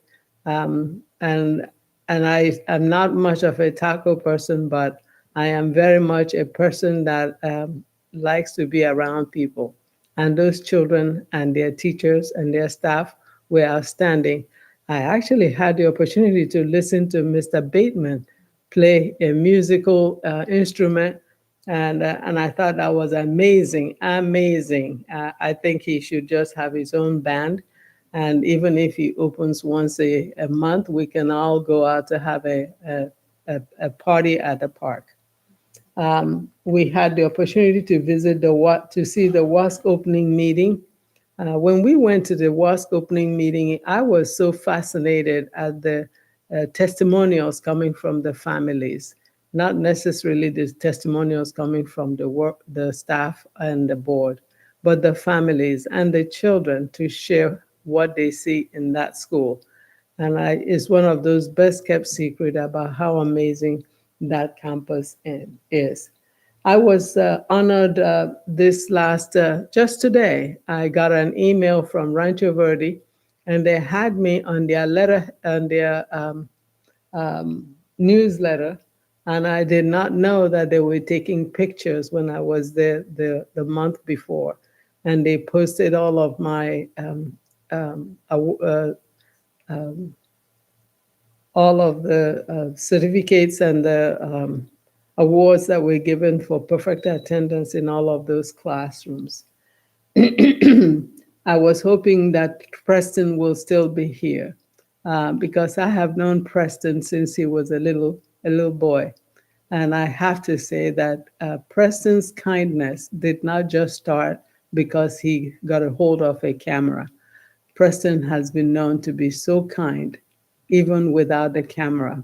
I remember when he volunteered to go with my daughter and her friend on I think it was a prom or homecoming, and their car, the truck or whatever they took to go down the hill, ran out of gas, and Preston paid for the gas so that everybody can get home safely.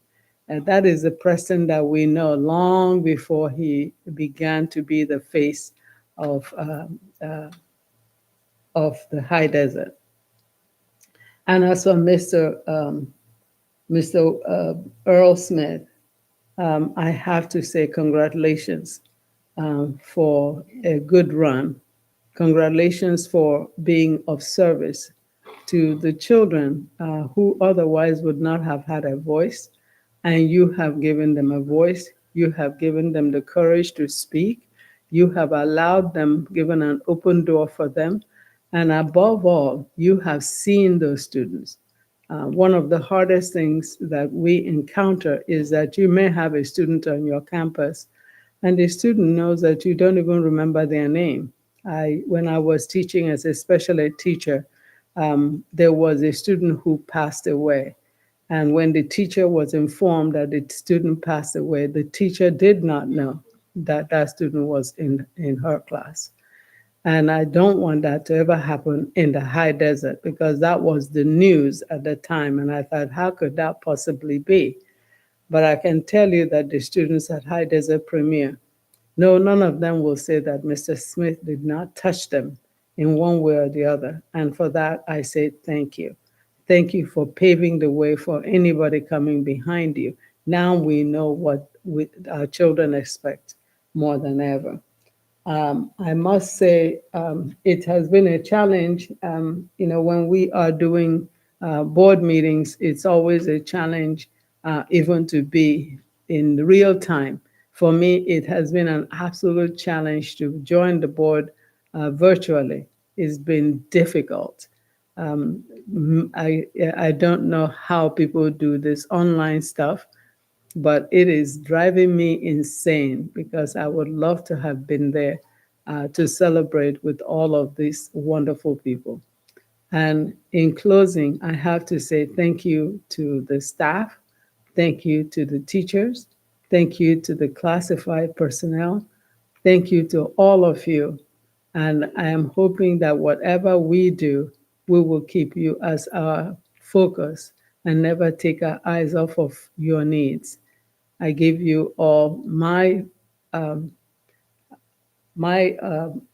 promise that we are going to do the best we can to benefit everybody according to what we have. Thank you so much.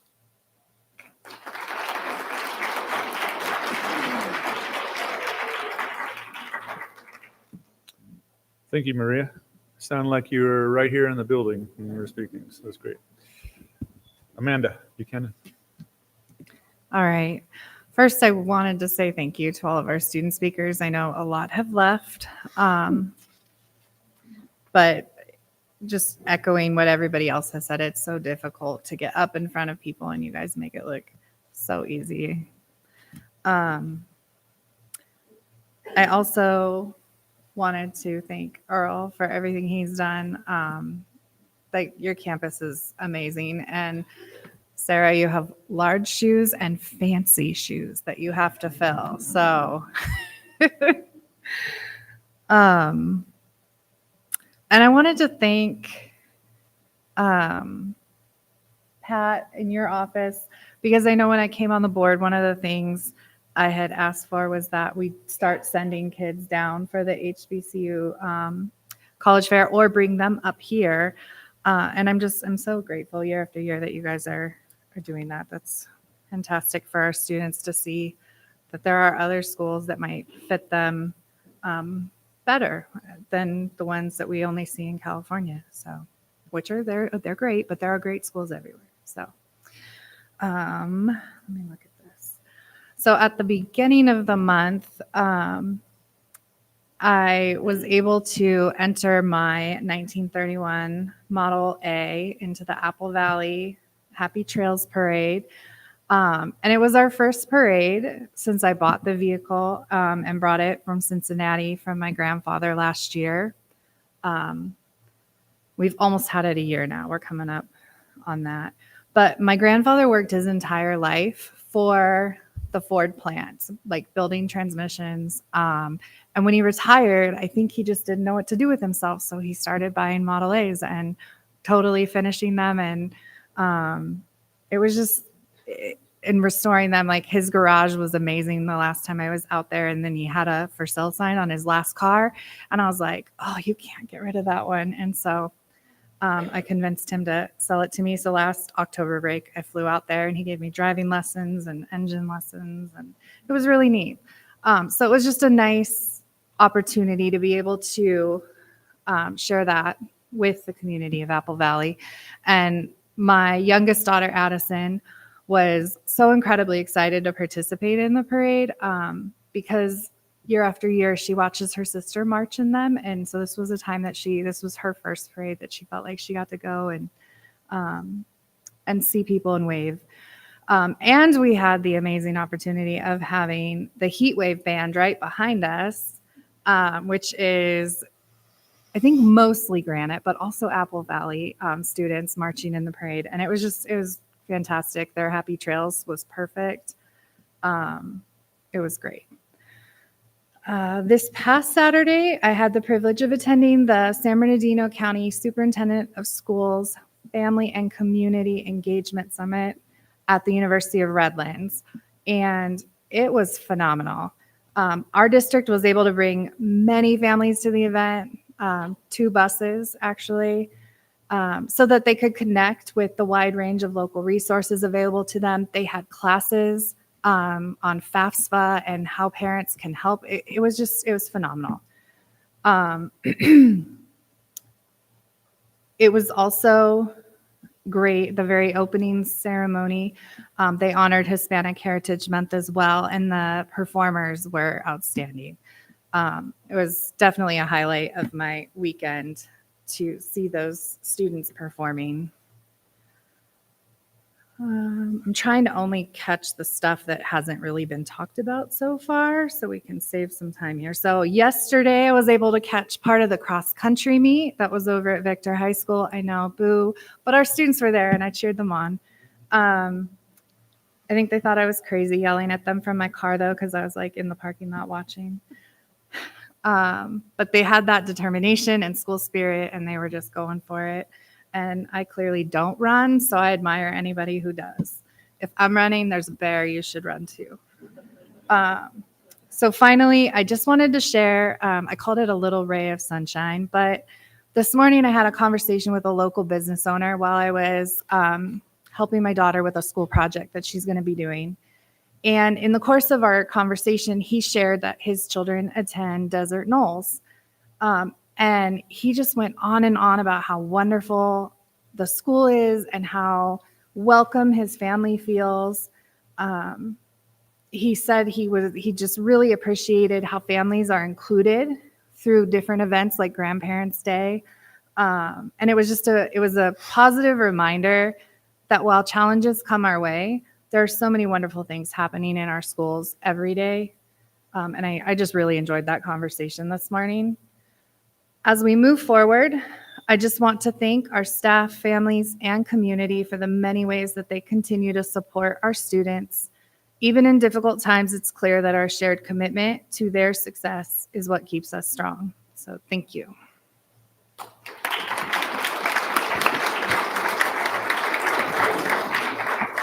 Thank you, Amanda. I don't have anything further to add, but we want to move over to Superintendent Nelson's comments. And then after that, you guys can get out of here. Yeah. So just hang tight real quick.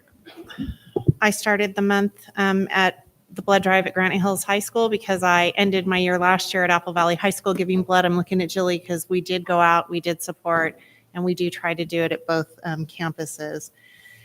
Then there is a lot that has occurred since the last board meeting. A lot of the things have been mentioned. The SBCSS Family Community Engagement Summit was amazing. We got to hear from Dr. Karen Mapp from Harvard.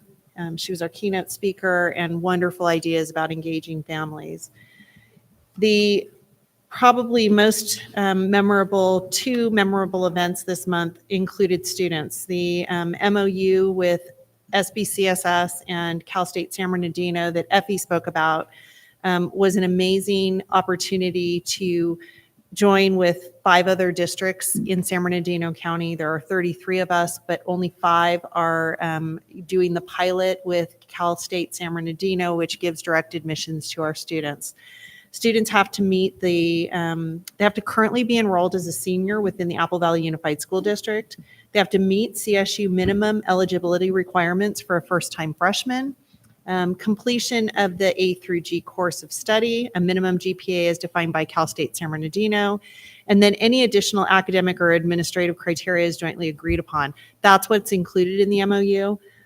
This is what we talked about last year, where we had about 40 students that were on a bus and went down and were surprised when they were on a tour and actually found out that they had received direct admission. The second event was involving students as well that's already been mentioned, the UCAN, that was historically Black colleges and universities. I know Angelica mentioned that students from her campus got acceptances and a scholarship. And I will tell you that for those students, we had a busload that went to actually from both Granite Hills High School, Apple Valley High School, and High Desert Premier Academy. And Celise is the one that got the scholarship. Celise was in the middle of the room and her name kept getting called. She's like, that man keeps calling my name and I'm tired of it. And so Mr. Smith and I were standing there. I'm like, there's something. So he takes her, she got a scholarship. So we laughed about it later because she was irritated and then she had $1,000. And so that was pretty cool. A lot of students were supported by, to finish their FAFSA or start their FAFSA. There was just a lot going on for students. And so that event in particular felt like we watched lives change, because we watched kids that didn't think they were going someplace walk away with a letter saying they were accepted. The community event at High Desert Premier Academy, I was a little late to, but I got there. There were tacos. The bands were amazing. The families were thrilled, and just watching them eat together and laugh and have fun was amazing. Something that was mentioned, but I'm going to give a little more detail to you, is the Mountain Desert Career Pathway Pin Contest. 3 Apple Valley High School students, as Effie indicated, were finalists. Aubrey Hart was a finalist. Tanya Alcaraz was a finalist. But Olivia, being the winner, is a sophomore. When you see her pin, which will be reproduced by Mountain Desert Career Pathways, it's flowers. It's 2 red freesias and 2 yellow lotus flowers. And when you look at it, you think, what's that tie to Mountain Desert Career Pathway? Until you read what she wrote about her pin. This is the 10th anniversary for the MDCP pin contest, or for Mountain Desert Career Pathways. And what she wrote is, the red freesia is a reminder of the passion the students hold for their career. And the yellow lotuses are the representation of their willingness to pursue the education needed to work in their chosen field. When put together, they are a celebration of the resilience and responsibility of students who learn under MDCP and the dedication of the organization to continue to give wonderful opportunities to the community. So watch for that. It'll be posted and people will have an opportunity to get one of those pins. WASC was mentioned. The WASC lead was Miss Nelson, not related to me.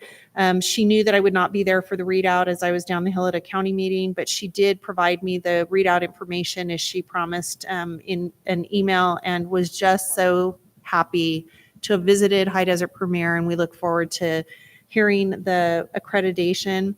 Those don't come until they've had a WASC board meeting, but we anticipate that we'll see something around February. The Assistance League of Victor Valley graciously provides books to 3rd graders within our school district. Each child receives 2 books under their literacy project, which is called Project Read. Each year they ask us to select 3 school sites to receive the books, and we obviously rotate those schools so that over time each school has the opportunity to participate. We appreciate their dedication and support of the students of our district. I am not involved in that selection, but we keep a list so that we don't repeat people until everybody's gotten the chance. Likewise, the Rotary Club of Apple Valley is launching their teacher mini grant program. There's a lot of teachers out there that I know have received that mini grant. Please watch your emails for that information tomorrow. But we are very appreciative of the mini grant process because they try to support unique programs or enrichments that happen in classrooms. that wouldn't happen otherwise. And then finally, I know we did a moment of silence for John Osley. John Osley worked in the Educational Services Department with me when I arrived in Apple Valley, and we spent a lot of time in the same four walls. And over time, I got to know a lot about John and what made him what his passion was. His passion was CTE. His passion was his family. And I know that Julie and Ryan, who are members of our family with Apple Valley Unified School District, are both mourning that loss, along with his grandchildren, his daughter-in-law, his extended family. So we just really do want to extend our heartfelt condolences to the family. That's all. Thank you. I'm going to dismiss the students and go. Does anybody need a break? We're not even halfway through yet of the agenda, so if you guys need to take a restroom break, might be time to do it now. Nobody? Okay. Well, no, go ahead. Okay. Thanks, you guys. Doesn't matter. Thanks for being here. We're gonna be here all night. Yeah. Go ahead, go use the restroom. Before we came out. I'm not sure it has to work.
I saw a flash. You saw a flash?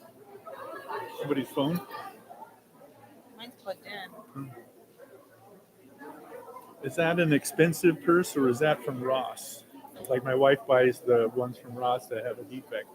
No, well, it's from an outlet, so it's not super expensive. I probably got it for $100, and it lasts. It's 3 years old. Oh, okay. You know, she comes home with these purses and goes, "Oh, well, if I bought this at wherever, it'd be $500. Ross, it was $20. I love it. But it's only got like one strap or something." You know? I know. I don't carry a purse very often. Yeah, but you got. Yeah, and then I do have like a crossbody that I carry, but it's a cheap one because I throw it in the trunk. I'm just bad at it. Yeah.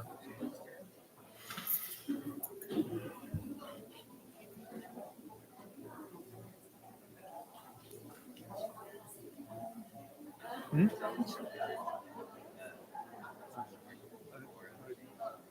Beyond me. I don't know.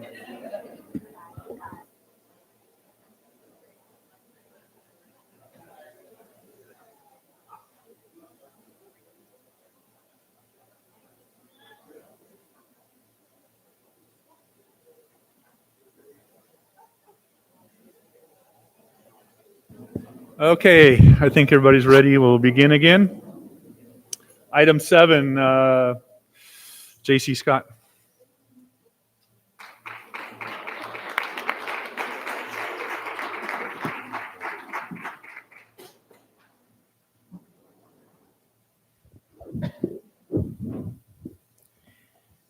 Good evening. Is this on? Okay. Good evening, President Sabers, members of AVUDA, Superintendent Nielsen, members of the school board, district cabinet, members of the audience, members of the community, and most importantly, my union siblings of the California School Employees Association. My name is J.C. Scott, and I have the privilege and honor of serving as the chapter president of CSEA Apple Valley, Chapter 828. Tonight, I want to begin by expressing my gratitude. I would like to thank President Rowley and the rest of the school board for keeping your word and giving direction that resulted in something significant for us to work with at the bargaining table on September 5th. I also want to thank the district, and in particular Ms. Dupree and her bargaining team, for working collaboratively with us to finally close total compensation for 24-25 and for helping us move through 25-26 more quickly than anticipated. In our negotiated deal, we will receive a one-time off-schedule payment of 3% for our 24-25 earned contract salary for all current employees. Payment shall be based on base duty days compensation only. For unit members to be eligible for this payment, they must have been employed during the 24-25 school year and be employed when this agreement is fully ratified by us and the school board. We will also receive a 3% on-schedule increase for 24-25 effective July 1st, 2025. For 25-26 total compensation, we'll also receive an additional 3% on schedule effective July 1st, 2025. We also are looking at an increase of our health and welfare contribution effective January 1st, 2026 to be provided as follows. Employee only, $11,688.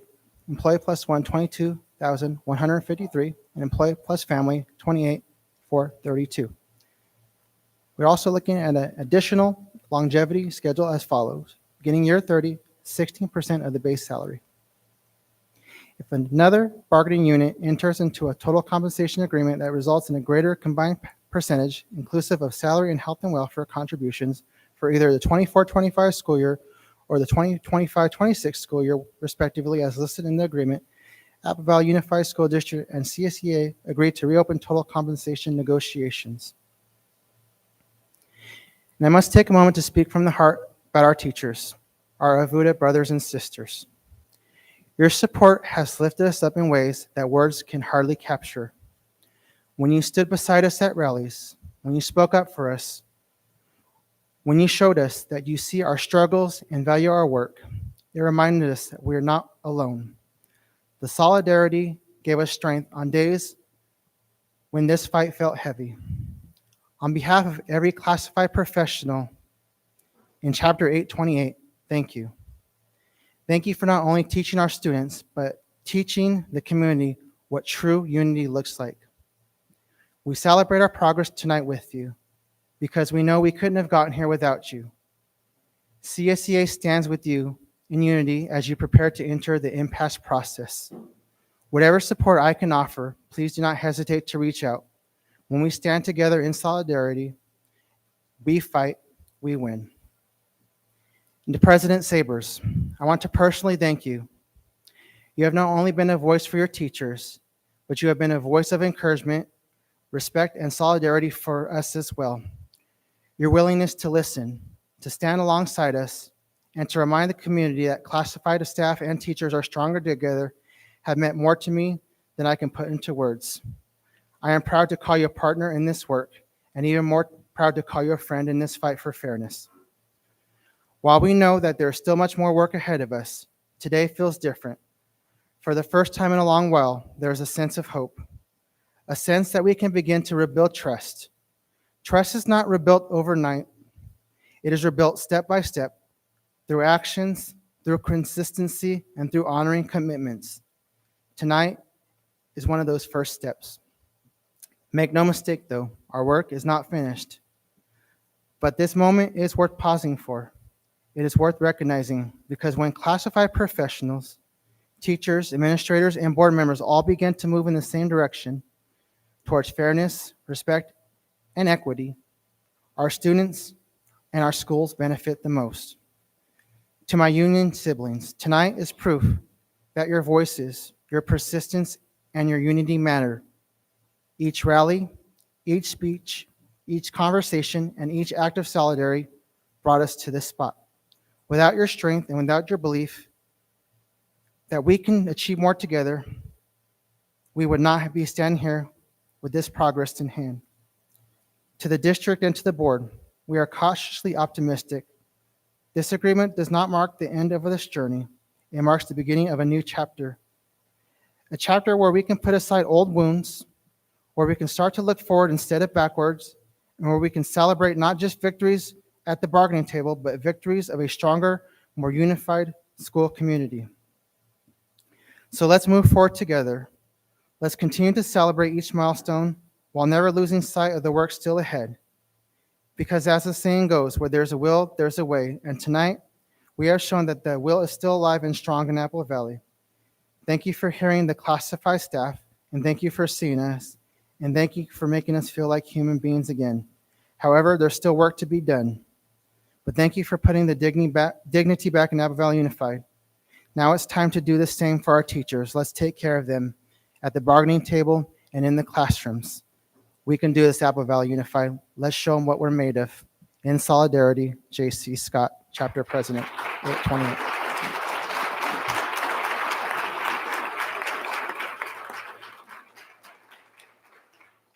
Karen Sabers?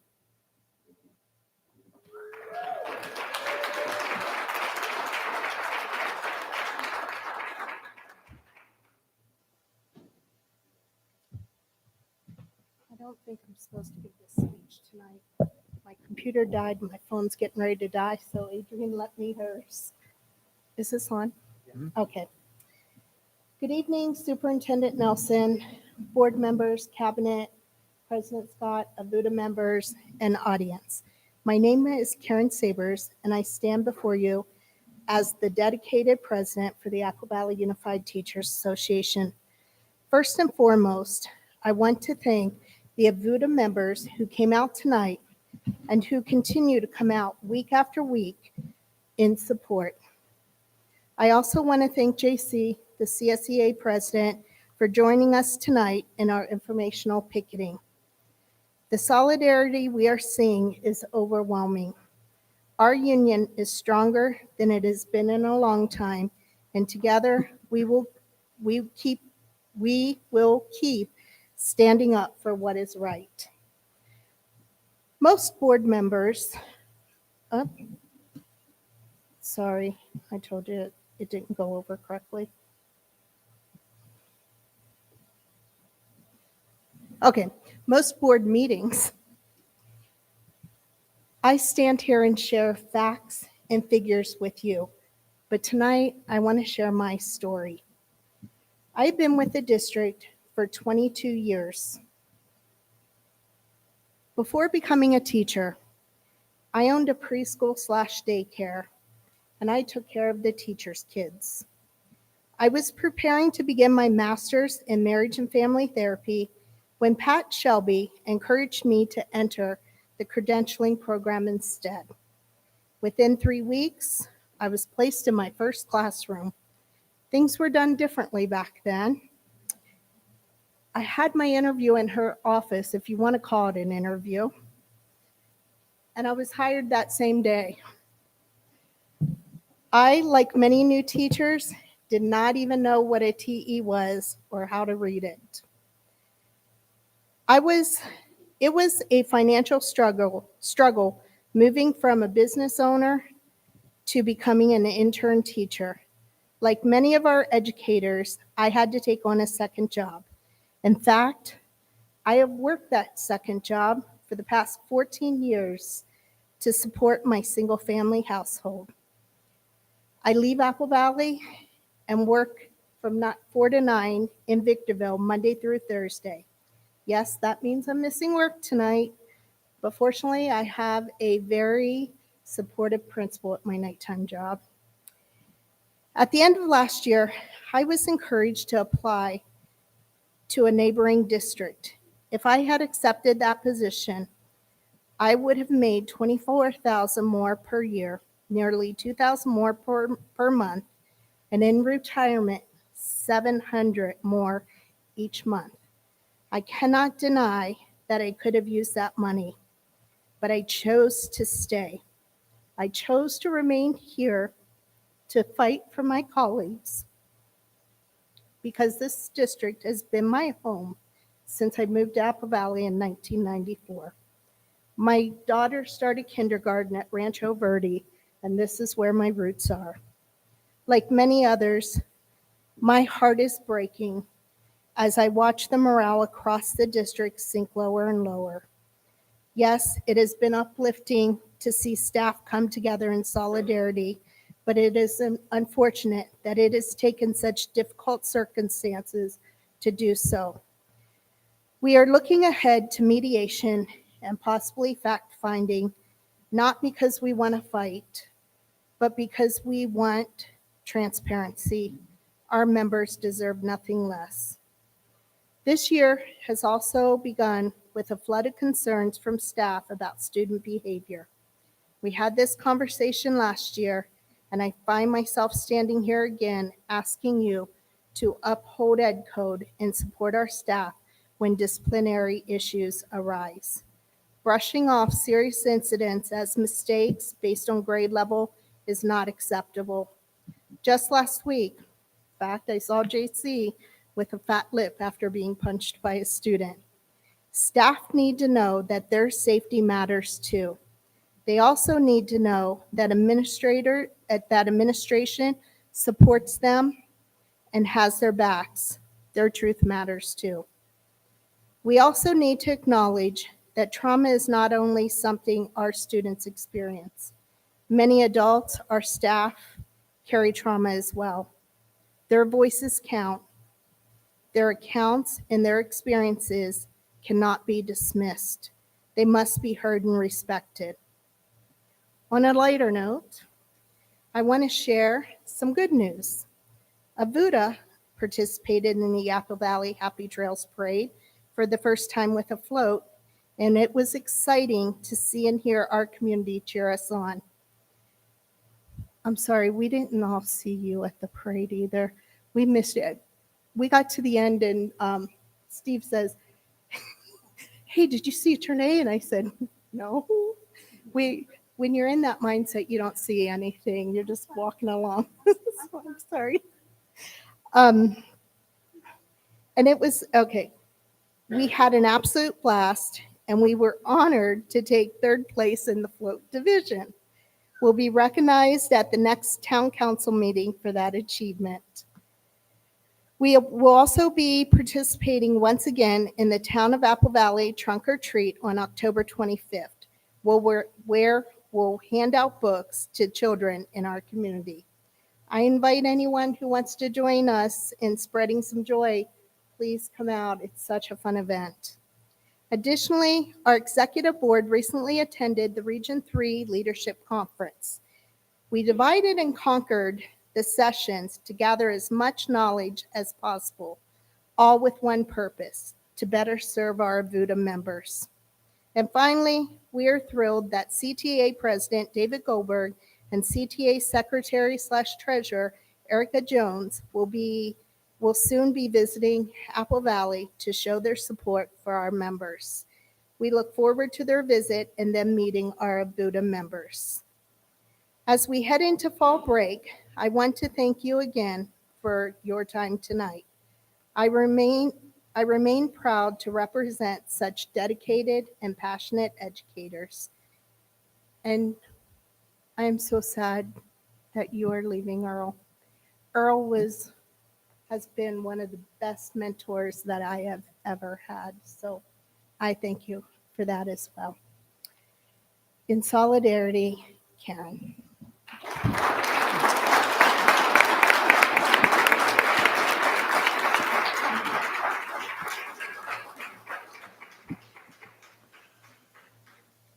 Okay, closed session reports. Amanda, you got something for us? I do, and many of the teachers may want to wait 1 second. All right. In closed session, the Board of Trustees took action in support of the following recommendation from the superintendent. Item B5, public employee appointment, resignation, release, reassignment, transfer, leave, certificated, and classified employees on a motion by Maria Akpara, seconded by Amanda Buchanan.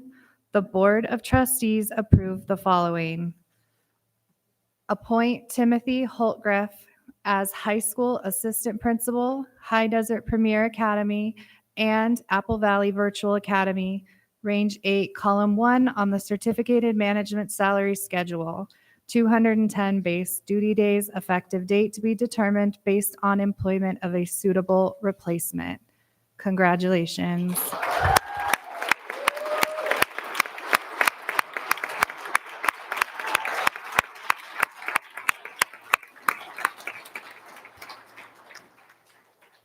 Okay, that's it for now? Okay.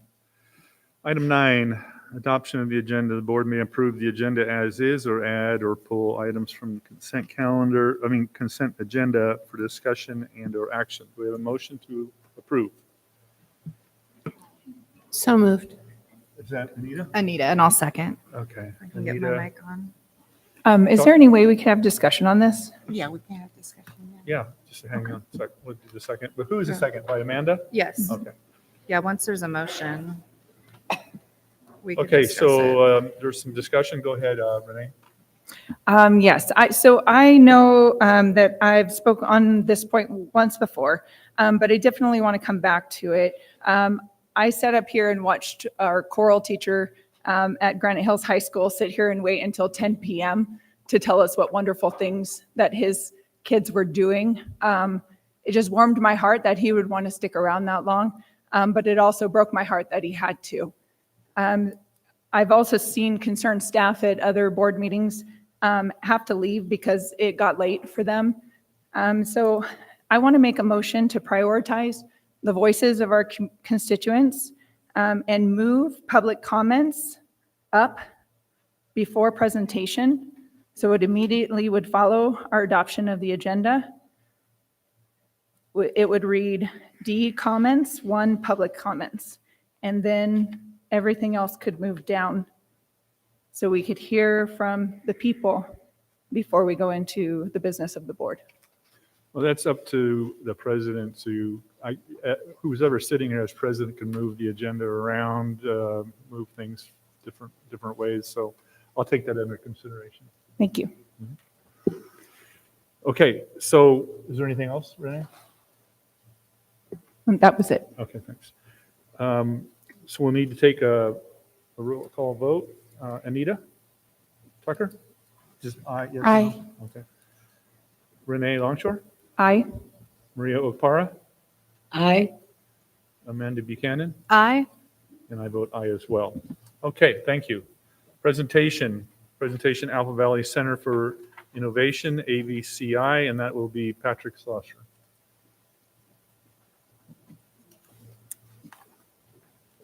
Thankfully, it's not just me. Yeah, I was going to say, I hope we got.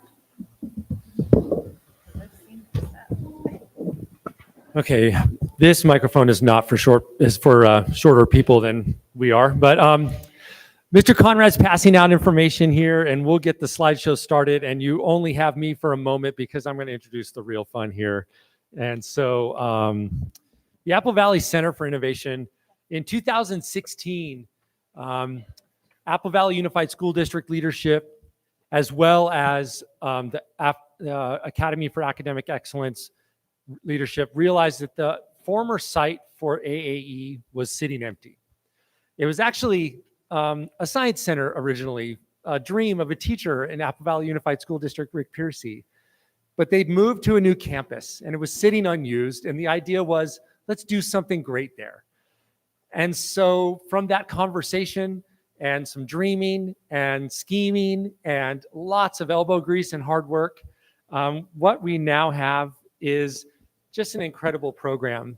And it's become the envy of the area. And we'll talk more about that in just a moment. A lot of Steve Spangler videos, a lot of visits to the Imaginarium and the Exploratoriums and the different museums across the West. But what Sean and Pam Gillette, our sort of science power couple, have done is turn that into just an amazing experience for Apple Valley, the whole community, and really beyond. And so we just wanted to make sure and share that with you again. We think it's not only unusual and rare and special, but we think other people should know and recognize what they've done there and what you have allowed us to do there. And so I'm going to kind of turn this over to them to kind of go through what is going on those family STEM nights. What are these high school explainers doing? They'll talk about some field trips and some staff training. So I need to get the remote from my pocket. And I'll turn this over to Sean and Pam Gillette. Please welcome them, those of you who are still left. All right, thank you. When we first started, we adopted the next generation science standards. And with the next generation science standards, there was a real shift on how we teach science. So I just kind of wanted to explain what we do there. So if you think of science, it really began about 2,500 years ago with Aristotle. And he was considered the original scientist. And there was a small body of knowledge that we had acquired. And it was really just a couple of scrolls in a room. And he was considered the last person to know everything that was knowable. Well, that knowledge, I'm representing there with just a little tiny straw here. This is a quarter of a stir straw. So it's a stir straw cut in half, cut in half. And that really stayed that way for about 2,000 years until Galileo came along. And so we had acquired more knowledge. And at that point, the knowledge that we had as a species, now this is a half of a stir straw. Well, that half a stir straw, it grew until Newton came along, and that was our knowledge had grown to a full stir straw. And the amount of time we've been doubling our information was getting shorter and shorter and shorter. So now we're looking at the Industrial Revolution, about 1800s. We had acquired so much knowledge that now I need a full straw to represent that body of knowledge. And it's getting bigger now. So in the real big year was 1905, and that was when Einstein wrote his four big papers, and it was considered the miracle year. And so now we have a straw. This is a smoothie straw. This represents the amount of knowledge that we had acquired as a species. Well, then it became exponential from there. And in the 1950s, we had the space race occur, and the first computers were used. And the straws to represent the body of knowledge had to be bigger now. So now I have a much bigger straw in here that came out of the bag here. And this is the amount of knowledge that we had as a species now. It just got bigger and bigger and bigger. And it really changed our world here. So I got that one. Well, the amount of time now got shorter and shorter. So now we're thinking the invention of the internet, which was in the 1970s. And so now we had a doubling of that information. So yeah, I've got two straws that come out of this bag now. And these are these giant straws here that are coming out here that represent the body of knowledge that we have as a species. And so, yeah, I've got one more. So now with the invention of the internet, and then YouTube really changed our world. So we're doubling now our information in just a shorter and shorter amount of time. And I promise you, this is a magic trick. It didn't really come out of the bag. I'll show you how to do that at the end. But now with AI, the amount of knowledge, it's not, the way we used to teach was we would memorize the facts and figures, number of planets in the solar system, the atoms and all that. But now we can't, there's just too much information. So we've shifted gears now. Instead of teaching our students facts and figures, we teach them how to use science, how to ask questions, how to create experiments. And so really science education is not about knowing the science, it's about how to use the information, and it's really about good citizenship. So I didn't really just pull out a straw out of the bag. What this is these are fluorescent tubes. They're covers that go up in the ceiling, so if the glass ever breaks, it doesn't shatter on our heads. What I did is I striped it with electrical tape to make it look like a straw, and then I cut it down the center with a razor blade, and now I can open it up and I can just roll it up, and you see I had 3 of them there in that bag for there. So that's a little fun little trick. So I'll turn it over to Pam to talk about STEM nights. Okay, so remember the ping pong balls. Yeah. They come back. So for our STEM nights, last year we had 12 dates for all of our K-8, K-6 schools plus AAE. We had over 600 families attend with almost 2,500 students, families, explainers, teachers. So far we've had 3 events. 2 of our schools have doubled their attendance with our event last night. It was Phoenix, and we had over 415 families explainers, and teachers. So it's very exciting. Our next event is December 10th. That's Rancho Verdes. So imagine about 100 to 200 students waiting around in our physics playground, eagerly waiting for the explosion of the 2,000 ping pong balls that Dr. Gillette has promised them. So, but I think really they are more excited to pick up the ping pong balls after they have exploded than they really are to see the explosion. But once they've seen the explosion, it helped us clean up. They have 6 areas they can go to. So we have a science lab, we have our maker space, we have a Lego room and a light and shadow room, plus our physics playground and our courtyard. So lots of activities for them to do. We also have 4 ticketed events. We have our Make and Take, where they can come in and some of our student explainers show them how to do an engineering activity and they get to take it home. We have our planetarium where they can watch a show. We have the observatory where they get to see the sun, the moon, or planets, depending on what time they're looking through. And finally, we have a guest speaker room. So they have lots of different things that they can do. We have a class competition to get students to attend. And so they come if they bring this year's STEM challenge, which this year is a paper airplane. They get a point for being there, a point for having their airplane. They get 10 points if their teacher comes. And the class that has the most points gets an activity the following week. And this year, Dr. Gillette is giving away a class pet, which is a Madagascar hissing cockroach. And we're thinking that might be the reason that we're doubling attendance. But they are very excited to hear that. In fact, the teacher that won yesterday, she's like, but what if I don't want the cockroaches? But she had 35 points, which is the most ever. So one of the things the kids get to do as they're going around to the activities is they have a passport that they fill out. They get all of the stamps for all of the activities. Then they get to take home a STEM in a bag. And then they get to do that activity with their family at home. And they're really excited to be able to do that.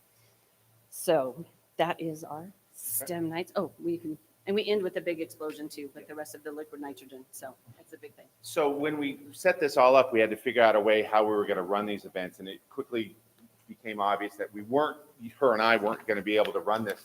So we started recruiting high school students. And at first I just told my students, you have to be here. And they showed up. And we put them in orange vests. And so we've been recruiting now our explainer corps. This was taken the other night. So 65 kids now showed up. We have the orange vests are our workers, and then the yellow vests are our lead explainers. So they actually run a team, and we teach them leadership skills of how to manage students. So with the explainers, we have 9 training events, and it's how to run the activities, but it's also how to be a leader. Last year we had 98 students from Apple, Granite, and AAE working for us. 22 lead explainers, they were the yellow vests, and they facilitated 25 activities for that night that they were in charge of. And they set up, they clean up, they manage the supplies, and then they deal with the parents and the kids. So this is pictures of our STEM night here. You see in the upper corner, we have a glow wall, and then we have a Lego race track.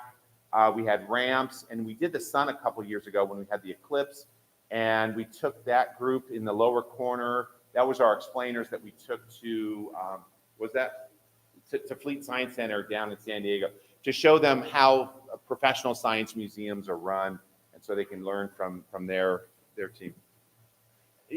Which one is? Oh, the bottom right, that's the Exploratorium. Oh yeah, we took them also to the Exploratorium in San Francisco, and they got to meet their explainers. We stole the idea from San Francisco, but they got to meet their team of high school students that work for them. Another one of our favorite programs is our field trips. So we see all the kinders and second graders and fourth graders from the district. Last year, we saw 2,878 students throughout the year. Last year was our medieval theme. So we saw all of our kindergarten and fourth grade for that theme. So the kindergartners got to come in and they built built castles out of recycled materials. So we spend the first part of the year recycling all of these boxes, and they get to come in and build castles. So and then of course demolish them. So which is one of their favorite parts. Then in our science lab, they got to learn about force and motion with tennis balls, AKA rocks.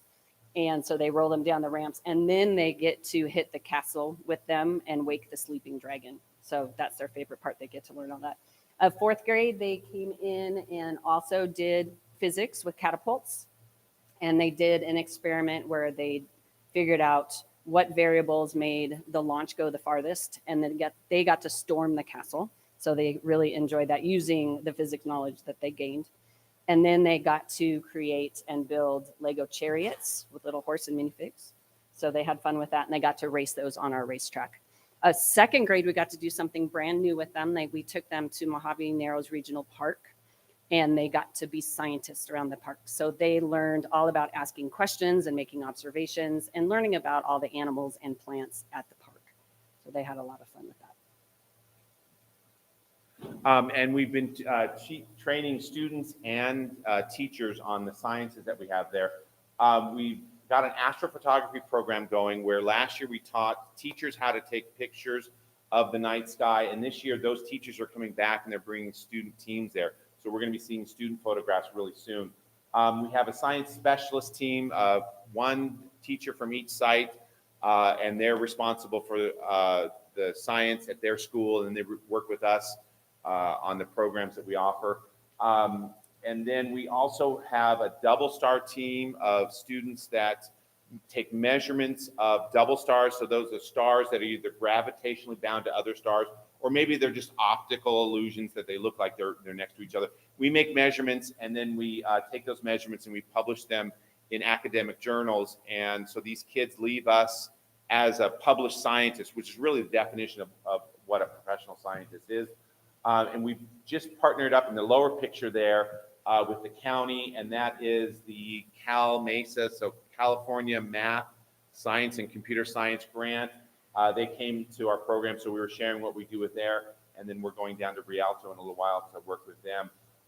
And so we're trying to make this program scalable to whoever would like to work with it. And our motto is that we believe that science should be taught every year to every student in every classroom. Oh, and this is our photographs that we've been taking with the teachers, and the Crab Nebula there and the Triangulum Galaxy. And it's really fascinating because you point a telescope up to what we see as a blank object in the night sky, and then as we process the picture and gather more light, it really comes into play. So that's a teacher picture, but this year we're going to have students taking those pictures. So, thank you very much.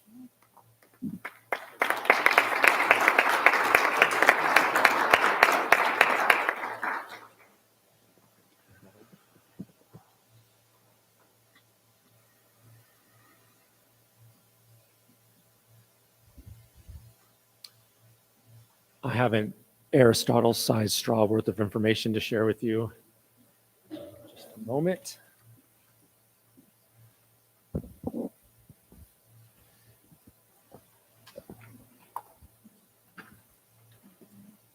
Is this still on presentation one, or No, you we're moved just it? going to- You just moved it over? Okay. Yes, that completes presentation one. Okay. And I'm going to take the screen back over. Mr.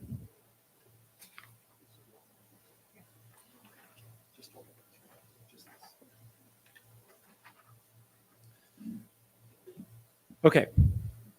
Thank you. I think this is the next presentation, please. Okay, all right. This is information as requested, presenting just some background on high school transfers, a review of policy. And so what you have in front of you are two things, this presentation so you can make notes, but also the board policies and administrative regulations that are operative here. And so here we have students transferring between two schools. That's the best I could do. This is the only image in the whole presentation, and the rest is all text. So this is what I got. So first, a note about inter-district transfers. We have to be careful. I easily make this mistake myself that I say inter when I mean intra. So first, to address inter-district transfers from outside our district in, or from inside our district out. Both occur. And so it's governed by 5117. It's actually in the back of this packet because these are in numerical order.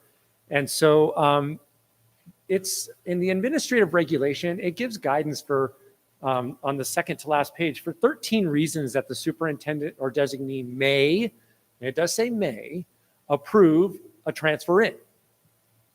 It goes through those and it delineates them. We are very cautious at the high school level about inters in because our high schools are full. You know, the seats are full. And so we just have high school enrollment and the impact would be great. So I took a look. We have currently, as of today, it actually might change in the next couple of weeks because we heard another student is moving. And so it might add another. But at Apple Valley High School at the moment, there are 8 students on inter-district transfer. 7 of them are for reason 13 here, which is that their parents work at Apple Valley High School. 1 is for reason 7, is that's because that student moved this year during her senior year, and reason 7 allows us to let a student finish their senior year at the school where they've attended their whole time. We're just thankful that in that case, sometimes those students don't tell us they moved. But this one came in, said she moved, did the change of address, asked for a transfer for just to finish high school. And of course, by virtue of this policy, it was granted. Granite Hills High School, similar number. There are 8 students. 2 of them were actually for reason 4. They already had siblings in the district at another school. And so they are there at Granite. And then 6 are for reason 13. Their parents work at Granite Hills High School. The transfers out to neighboring districts mirror those. I didn't get the exact number, but we have about that same number. People who are Apple Valley residents, but who work in neighboring districts and want their children to attend the school where they work. And so we do allow that. So that's inters at the high school level, at least for the 2 schools. Mr. Smith at High Desert Premier Academy does have inters from time to time as well. But I didn't see he has any at the moment. So, but that is allowable as well for the same reasons. Intras, more complicated. They are governed by 5116.1. And so the board policy and administrative regulation, they direct us to have a time for submission and it must be posted. And ours is essentially the month of January that school's open. The first day we're back, the first January day of school till the end, the last school day in January is kind of the window for submission. It does require that we consider space available and site capacity in a non-arbitrary manner. And essentially we just look at there, how many school classrooms are there and how many teachers are in those classrooms and that site capacity. A timeline for responding to those requests and then a criteria for consideration. And instead of 13, there's really 5 criteria delineated in the intra-district transfer policy. And I've paraphrased them here, but you can see them in detail. And they are to be considered prior to any random selection. 1 is student leaving a persistently dangerous school. That one doesn't apply to us. We have no such designated campuses in Apple Valley. Student who is a victim of violent crime. In that case, a student is allowed to request transfer, and we are to grant the transfer per number 2. And I think in 1 circumstance, we had that occur, and at least in my tenure in this office over the last 10 years. Special circumstances. It's a little bit vague, but it says, for example, a letter from a licensed professional or court order. 4, sibling already in attendance at the school. This is important that it's sibling who will be there the same year the student wants to go there. Sometimes it's the fact that, well, I have an 8th grade student and a current senior, so I have a sibling at the school. Well, you won't next year have a sibling, so we don't apply it that way. Sibling the year you're asking to attend. And then finally, parent works at the requested school site, very much like number 13 in the other policy. So those are the 5. In February or so, after the window closes, it always seems like it's always around Valentine's Day that we sit down and look at those. We consider those first 5 provisions. Most of the accepted transfers fit in those first 5. Last year for Apple Valley High School, it was 11 that were in those first 5 categories, in Granite Hills High School 3. That number varies just by virtue of the number and size of the families of those who work at those schools. And then after priority 1 through 5, remembering that site capacity has to be a consideration, and no student currently residing within a school's attendance area shall be displaced by another student transferring from outside the attendance area. Essentially, you can't displace a resident student. We also have to consider that if there's space available, these students need 6 classes. They have to have space available in all of the program they would need to be on track at a high school. So we have to factor in things like a course load analysis, like what are the sizes of all the math and English courses and the elective course they may ask for. We have to consider class size ratios. The collective bargaining agreement has some caps for that. And then classroom space in some of the programs. Some of the programs that are requested, although the cap for that class might be, say, 30 something, some of the programs just can't accommodate that number because of the size of the space or the kind of equipment being used. So it does ask for an unbiased and random process to determine. The process we use is we eliminate the names from the requests and we consider the program, grade level, and the order in which they were received within that January window. And then we simply have to look kind of at the first one that came in and say, okay, that student wants Apple Valley High School or Granite Hills High School. Can we fit them into an English, a math? For example, if the student requested agricultural engineering, welding, can we fit them into the first year of that program, a PE class, a bio class, and foreign language? So we have to wait until kids are kind of scheduled to do that, and that doesn't happen in February, right? Those schedules are being built all through the year as students are choosing their electives, and so this ends up happening closer to the, really close to the end of summer. If there is space in all those classes, then student transfer is granted, and then a domino effect happens because now a student is vacating 6 classrooms, and so we might have a student who wants to go the other direction and take that set of seats. This year, it was 10 students from Apple Valley High School that were granted a transfer and 9 from Granite Hills. And that's almost, that part's usually even because at least when we're this full, that makes sense. And so after that, the remaining requests are sent a denial letter, and we typically do not continue this process because we do not like having students change school in the middle of the school year, unless there's an unexpected enrollment gap. There have been years when student enrollment did not materialize after the first week and a half of school, and then we were able to go back into the list and continue down by order of submission. That has not happened in many years. And so that's just a quick overview of the high school transfer process. Okay, is there anything further, Pat? No. You have questions, anybody?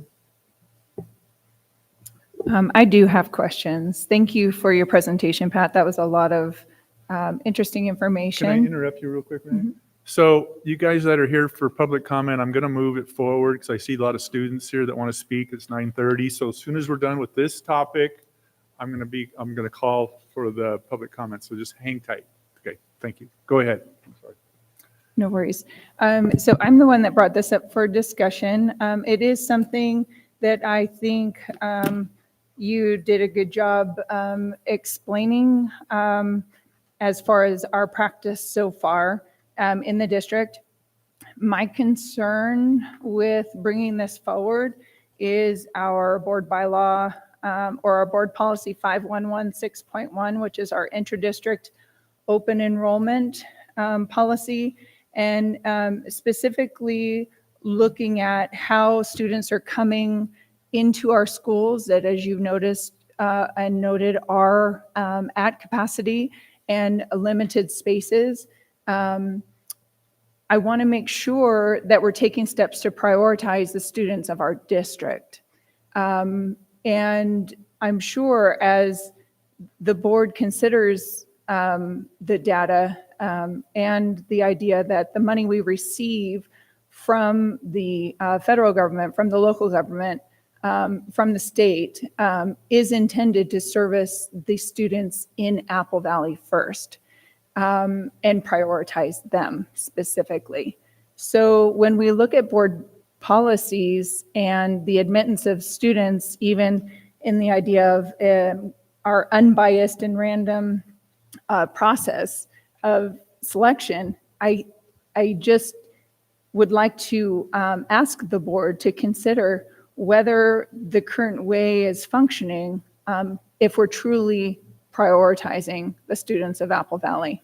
I was able to kind of look at the numbers a bit, and you know, as we talk about this, it's important to consider there were 241 students denied transfer into Apple Valley High School. These are students within our district being denied transfer to Apple Valley High School. And then 41 students wanting to access our wonderful art and theater and music programs at Granite Hills High School. Somehow we're not allowing the transition of students from one campus to the next, which would then have allowed the transition of students from the other campus and back again. So that definitely is not being taken into consideration. And I think it's important we do consider that, because we do have different programs at each of our high schools, different skill sets, different talents for our students, and they should have every opportunity to be able to access those programs first. And that's even before we consider interdistrict. And specifically, when we talk about the idea of staff in our schools, and they want their children at the schools, I totally understand. As a teacher, I had my kids in my class, you know, at my school. I definitely think that needs to be prioritized for our staff.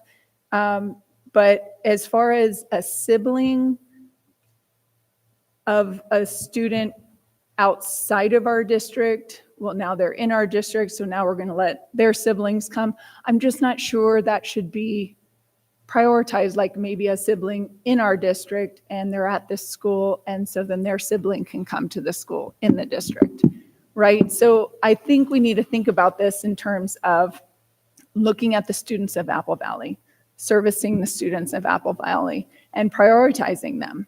And from where it stands right now, I'm not sure that's being done. Okay. Anybody else have any questions? Thank you, Pat. Okay. Okay, I'm going to move on to public comments here. And then we have a couple other items, but Javier Alcantara Rojas. Javier is still here? Okay. Cian Blake, Cian, is it Cian? Is that? Cian. I got it wrong. Yeah. You got it stuck on. He's here to talk about start times at high school. Before I start, I'd like to say thank you to Mrs. Longshore for suggesting public comments being earlier. I 100% support that. I feel it's kind of unfair that not only those of us with comments have to wait so long to speak, but no offense to any of you guys. I'm grateful for you guys being here, but we don't really got much of an audience. So I'd like to speak to a lot more people. Well, you are online too. Yeah. Just get recorded. But we have a lot of viewers that watch it online. Yeah. Anyway, go ahead. I'm sorry. Anyways, hello again. I said I'd keep coming back until changes have been made, and I still have first period at 7 a.m. If anything, at least I'm consistent. I want you to imagine something. A student walks into class struggling to keep their eyes open. They aren't lazy. They didn't stay up all night playing video games. They're simply a teenager living with a schedule that works against their biology. First period is hard. Every high school's first period that I've had reflects that. It does not reflect who I am as a person, though. Research shows that later high school start time is better for teenage mental health, physical health, emotional health, performance, and safety. My own research is proving that a majority of students, adults, and educators polled would prefer a later start time. The reasons given all state better health and clarity. I can submit these results to you guys if you'd like. Yet here we are in Apple Valley Unified School District, a group of students now growing in strength and number and support, pleading for you to listen. Past personal experiences make me think that if I were asking for a large sum of money for a field trip, perhaps you would be more attentive. But the more I come here, the more it seems you simply just don't care for us students. I know change is hard to make. I know this isn't something that can just happen overnight, you know? But this was a law passed 6 years ago. You even had an entire COVID shutdown to, figure something out about this. And I know there was a lot of stuff going on and there was a lot of stuff to deal with. A lot. It was a miserable time to be a student. But here I am asking you tonight, are you listening? Are you making plans to make changes? When should high school students expect to feel relieved? Thank you.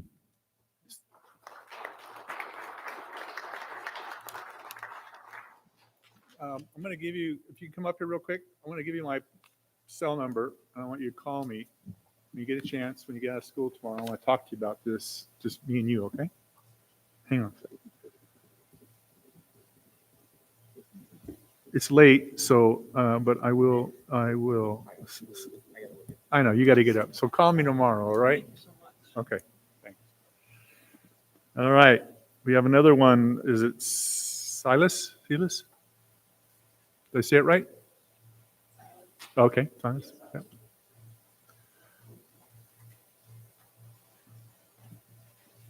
Hello, my name is Silas LaFleur. I'm here to speak on the same issues as my friend Kian. We're both Granite Hills High School students, and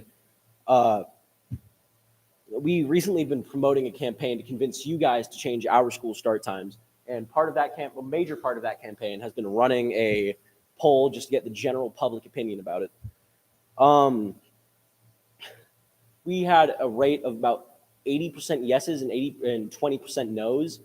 Every single yes, or every single parent that responded to ours responded with a yes, and about 8/10 of every single faculty member responded with in support of our cause. And almost all of these answers in support of our cause have long, well-written, paragraph-long arguments supporting us.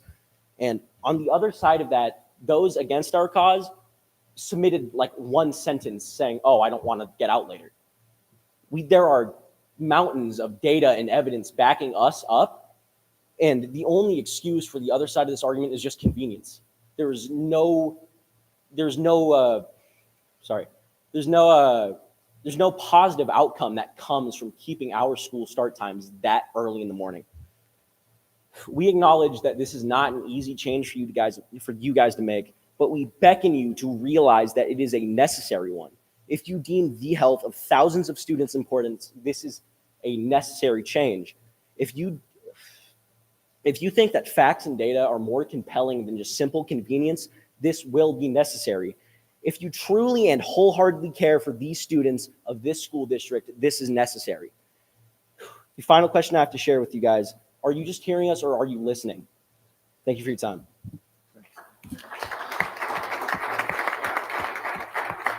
Terry? You're up. Terry, it's Terry Peak. And then after Terry will be Stephen Cobbs and then Santiago Padilla.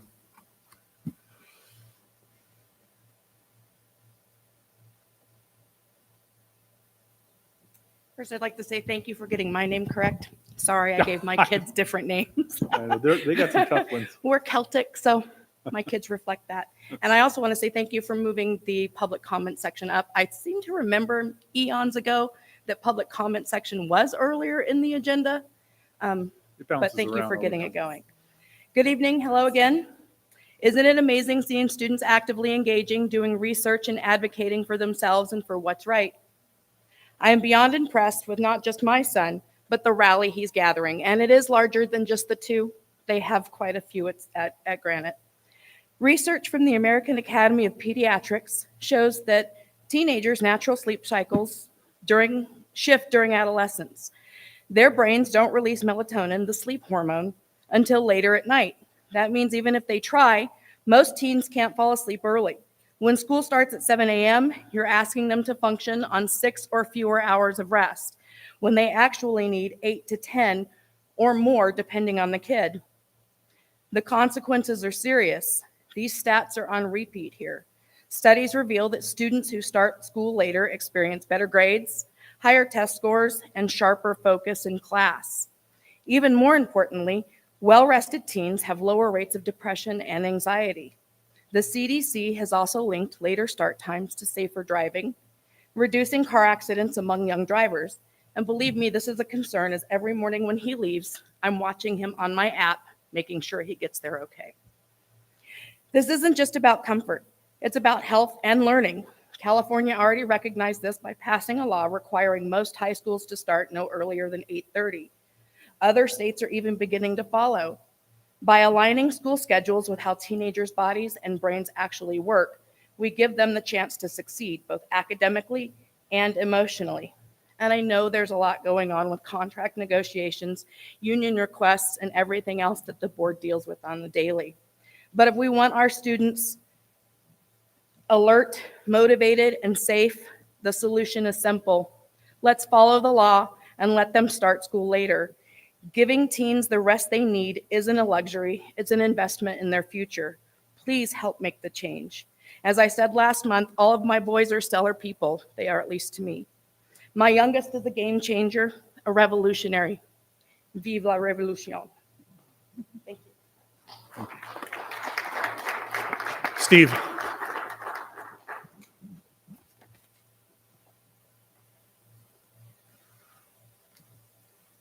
Welcome. I know this is my second time today speaking. I just want to remind you earlier, we took a poll, and the ones that were responding to the poll, 98% wanted us to keep going, to keep fighting.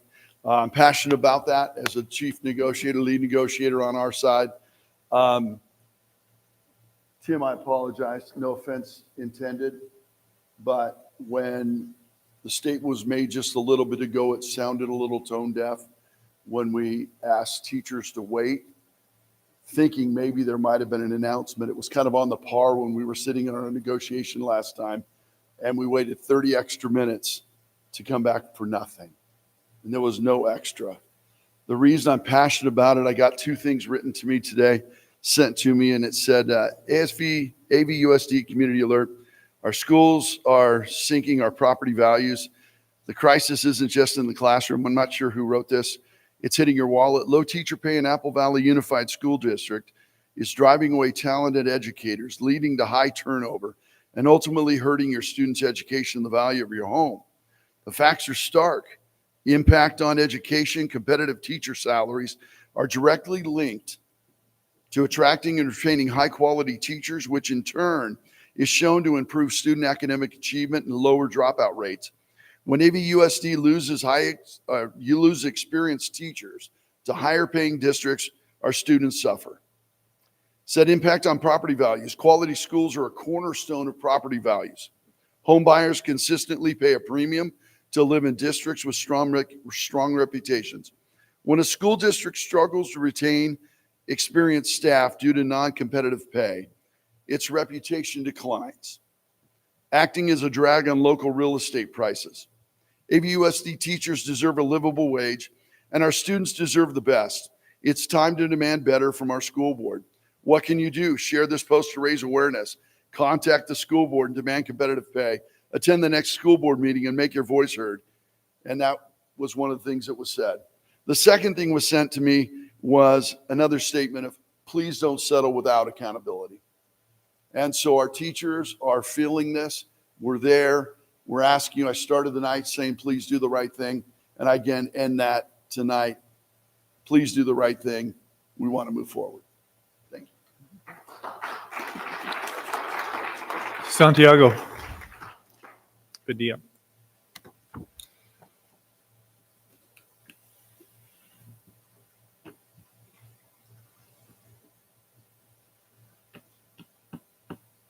Santiago, do you recognize me?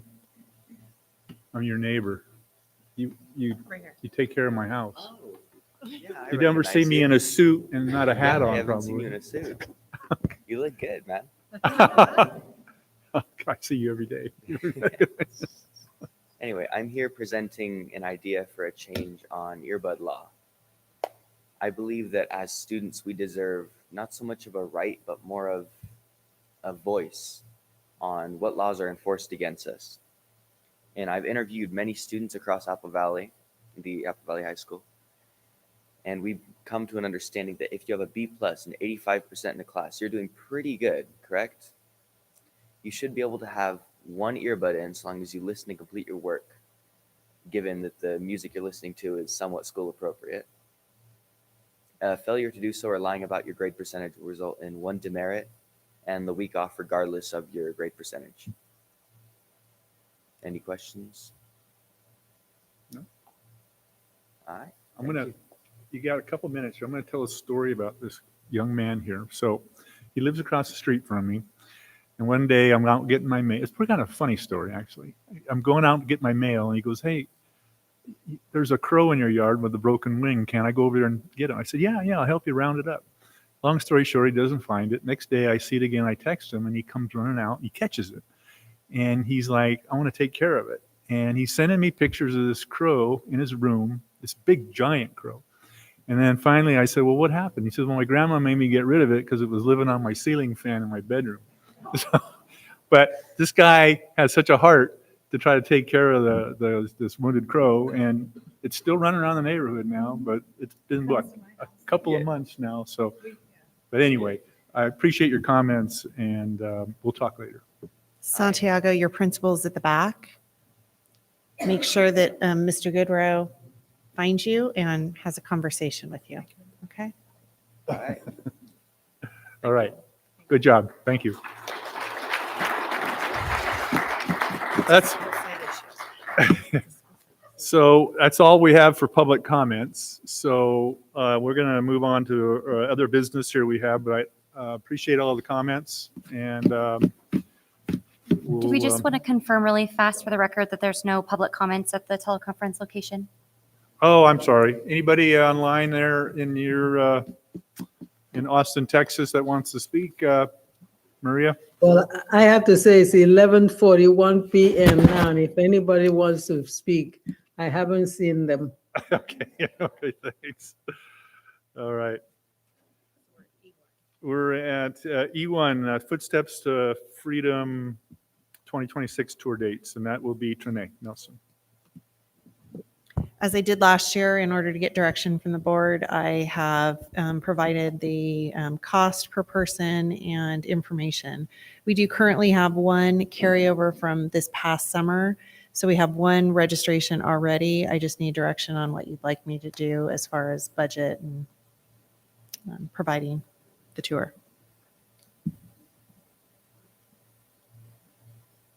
Maria, you are passionate about this topic. Do you have anything you want to add?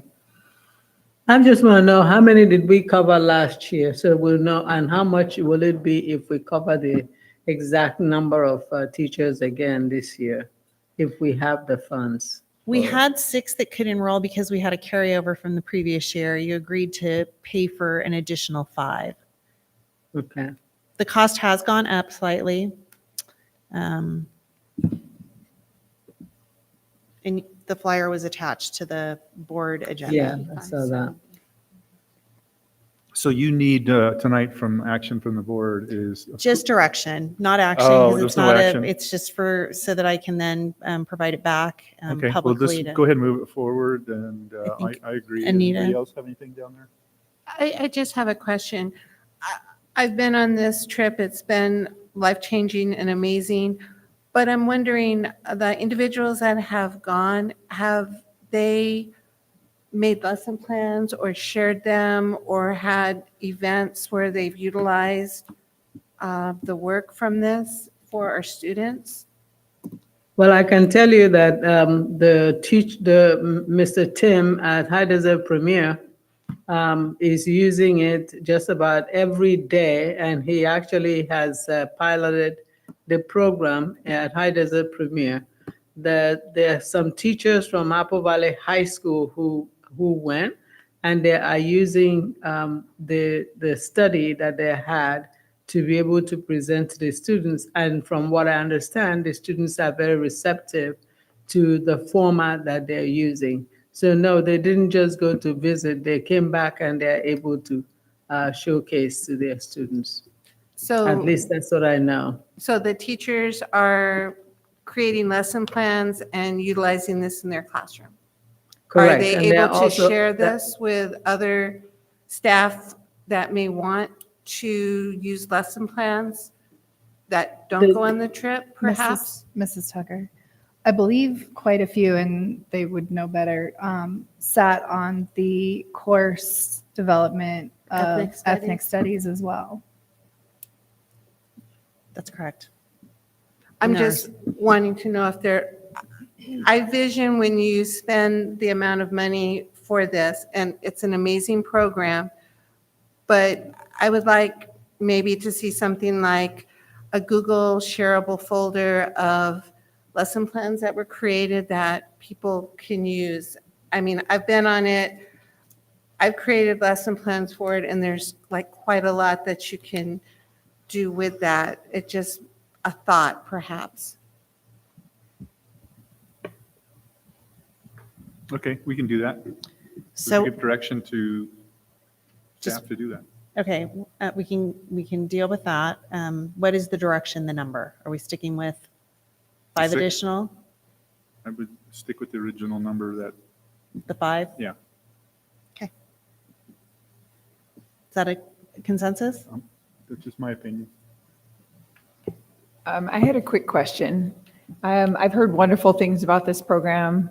If we choose to send a team of 6 total, but 5 that we are paying for, I was wondering if I could go, but I would be paying for my own way. So at no cost to the district. Would that be allowed? It's open to others to register. You're welcome to register if that's what you choose to do, yes. Okay, so I could go with the team. What we do is we typically send out the tour dates and we allow them to choose based on their timeline, their summer, what they have available. So we have had teams that have been gone at different times, split up, but we can certainly share with you who's going when. Okay, very good. Thank you. Okay, great. You have direction? I do. Okay, great. Thank you. Okay, we move back over to board member comments. Does anybody have any more comments? Renee, is this maybe the time when you want to ask more questions on your information you were provided for the budget? Yes, just a quick clarification. Thank you, President Raleigh, for bringing us back to that point.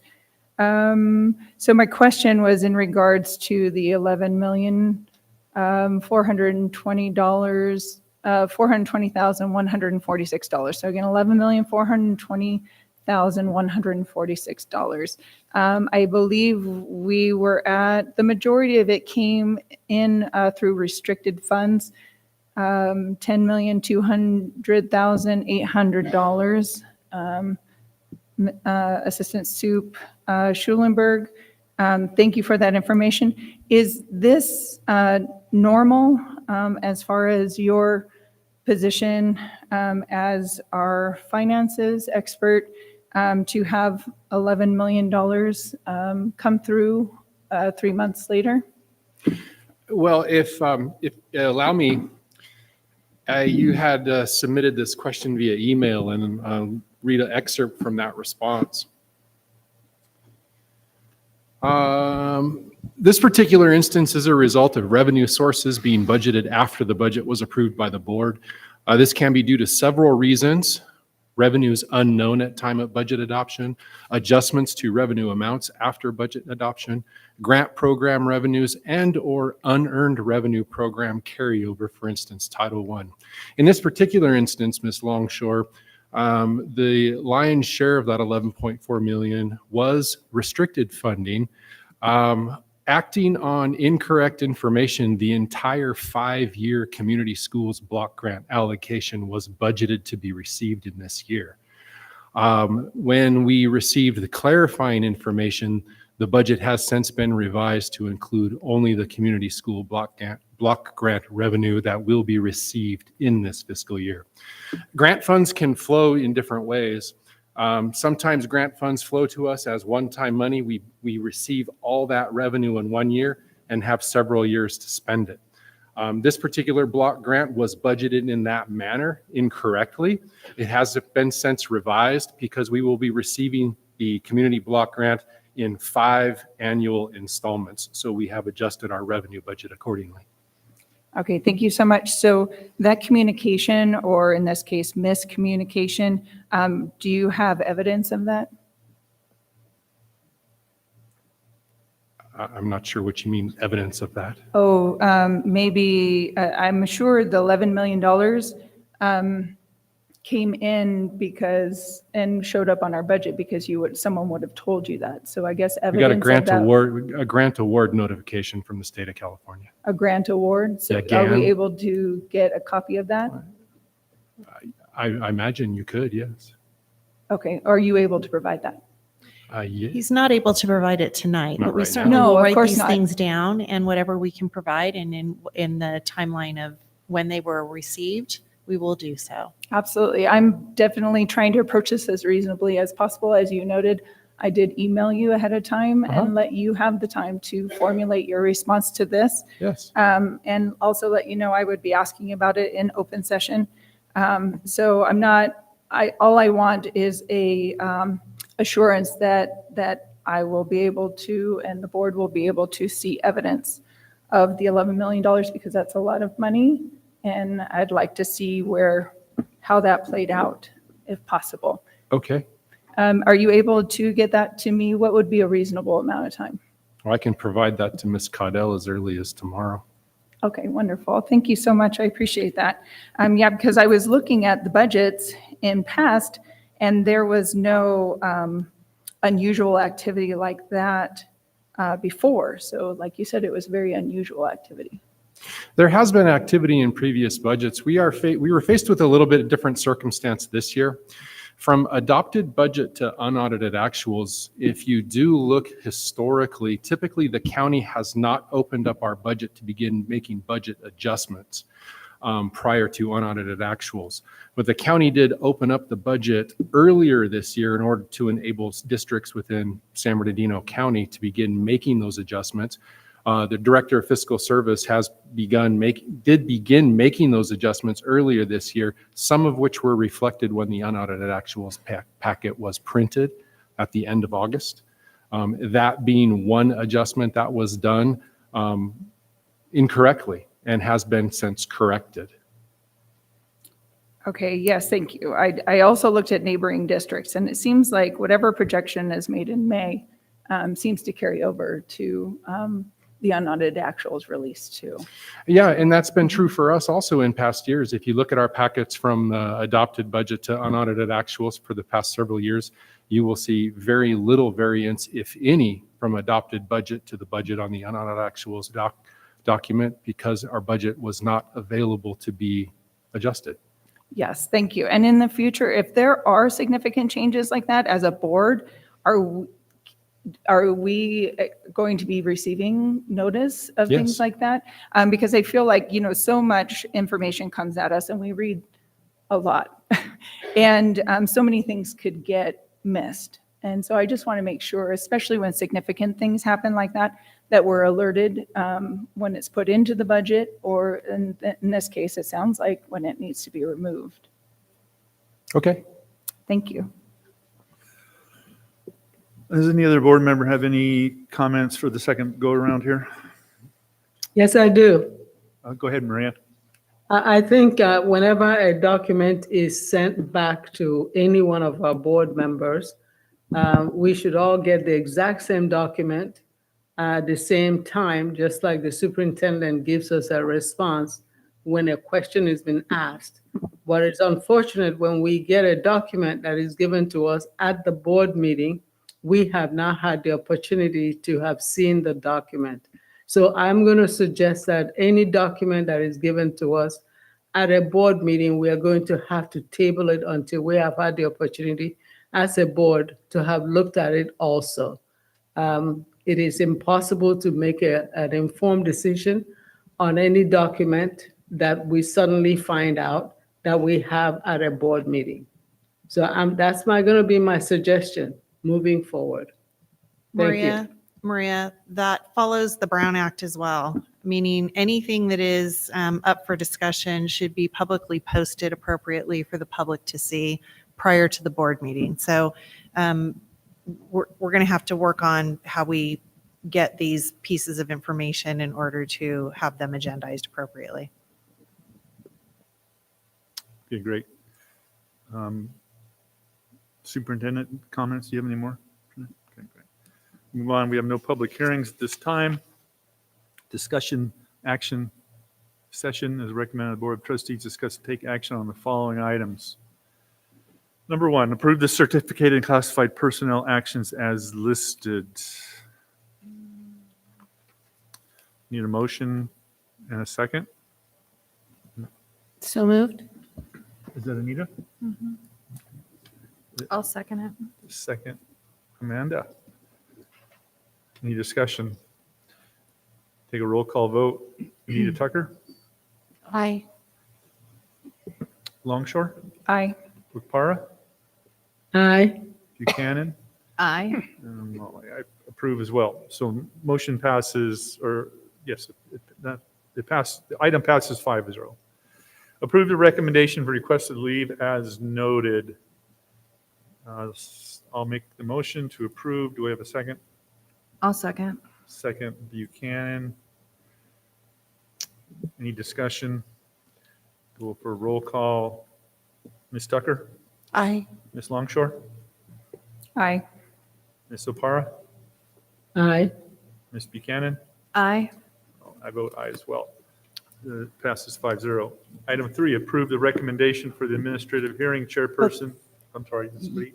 Before we take a motion on that one, can we separate the AR from the 3 EXPs?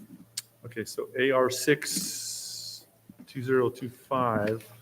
So take action only on EXP 1 through 2 and 3.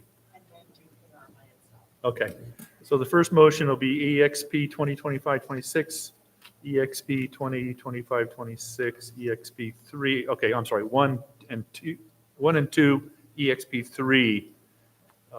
So that's, we'll need a motion to approve that. Those 3. So moved. Buchanan, I'll second it. Okay, Anita Tucker, Aye. Renee Longshore, Aye. Maria Okpara, Aye. Amanda Buchanan, Aye. and I vote aye as well, so it's 5-0. So we'll go back to AR 625-26.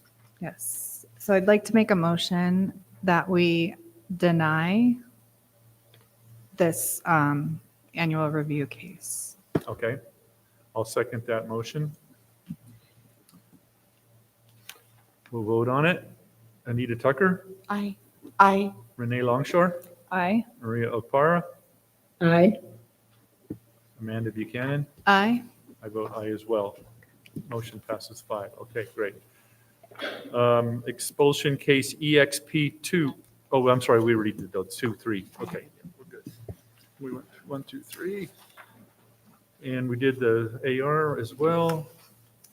Okay, so now we need to move on to 4, ratify the purchase of Centennial One Singularity Enterprise MDR bundle from CDW Government LLC and Managed Security Operations Center MSOC services from Cybertech Computer and Network Services.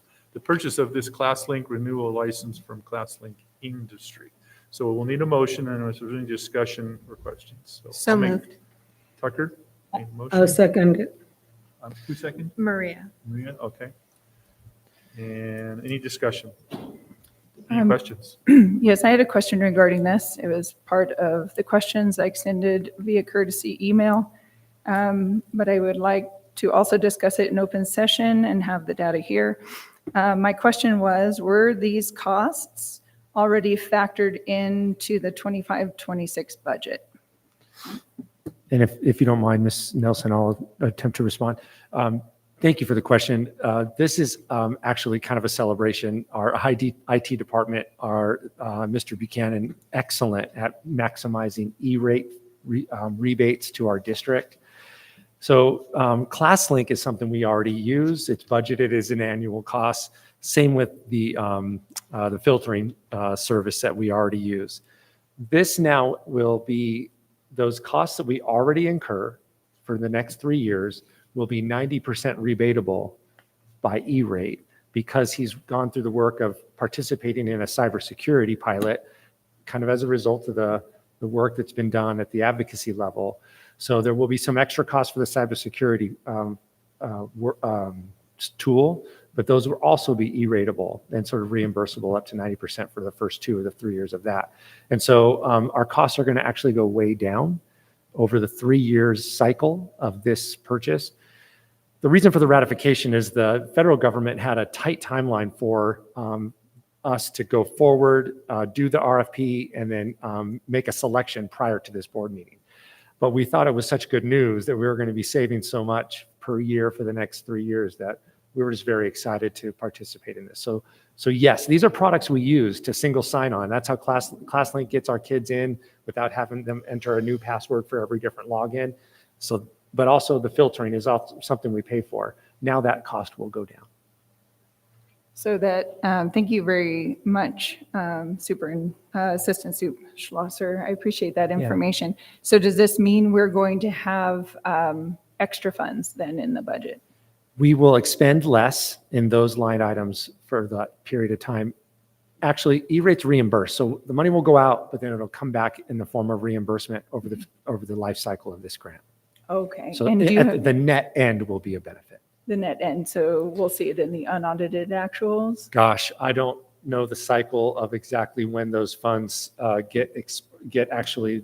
Yeah, it depends on the federal government and when they allocate those E-rate funds. And that's It's really up to them. the FCC. Well, they're closed. Yeah. Thank you for laughing, Karen. But we can certainly watch for those, and then as they come in, we can report them. Okay. Well, great. So, and then this is under which category would be these funds? They flow in to us without category, other than they would come in as a federal. The E-rate funds come as unrestricted federal revenue. There you go. Thank you. Okay. We have a motion and a second on the table, so we'll go ahead and vote for approval, ratify it. Anita Tucker, Aye. Renee Longshore, Aye. Maria Okpara, Aye. Amanda Buchanan. Aye. I vote aye as well. Votes 5-0.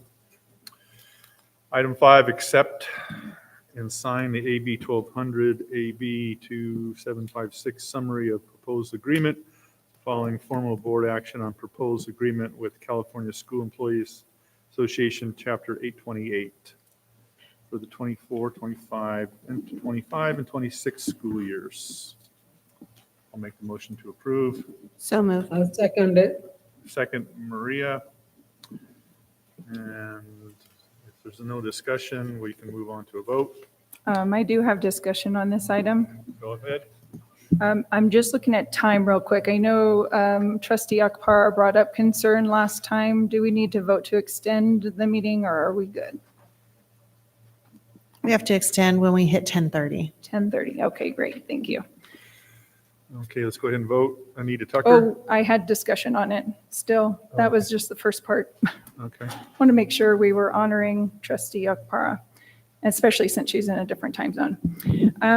So my question on this is in reference to page 4 of 8 of the report. It references the reserves and specifically looks at the ending fund balance of our reserves.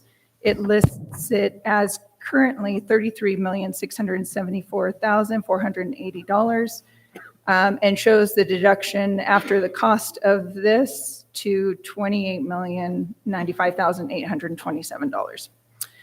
My question, actually, I maybe have two. One is the balance is shown as a restricted balance of roughly $18 million.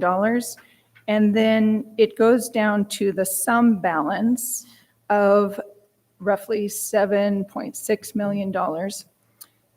And I'm guessing this, and I double checked and I looked and I made sure this information is coming from the unaudited actuals, 24-25 unaudited actuals. And And this is correct, yes? I'm correct in that? Yeah, column 1 is the 25-26 budget that appears on the 24-25 unaudited actuals document. Okay, thank you.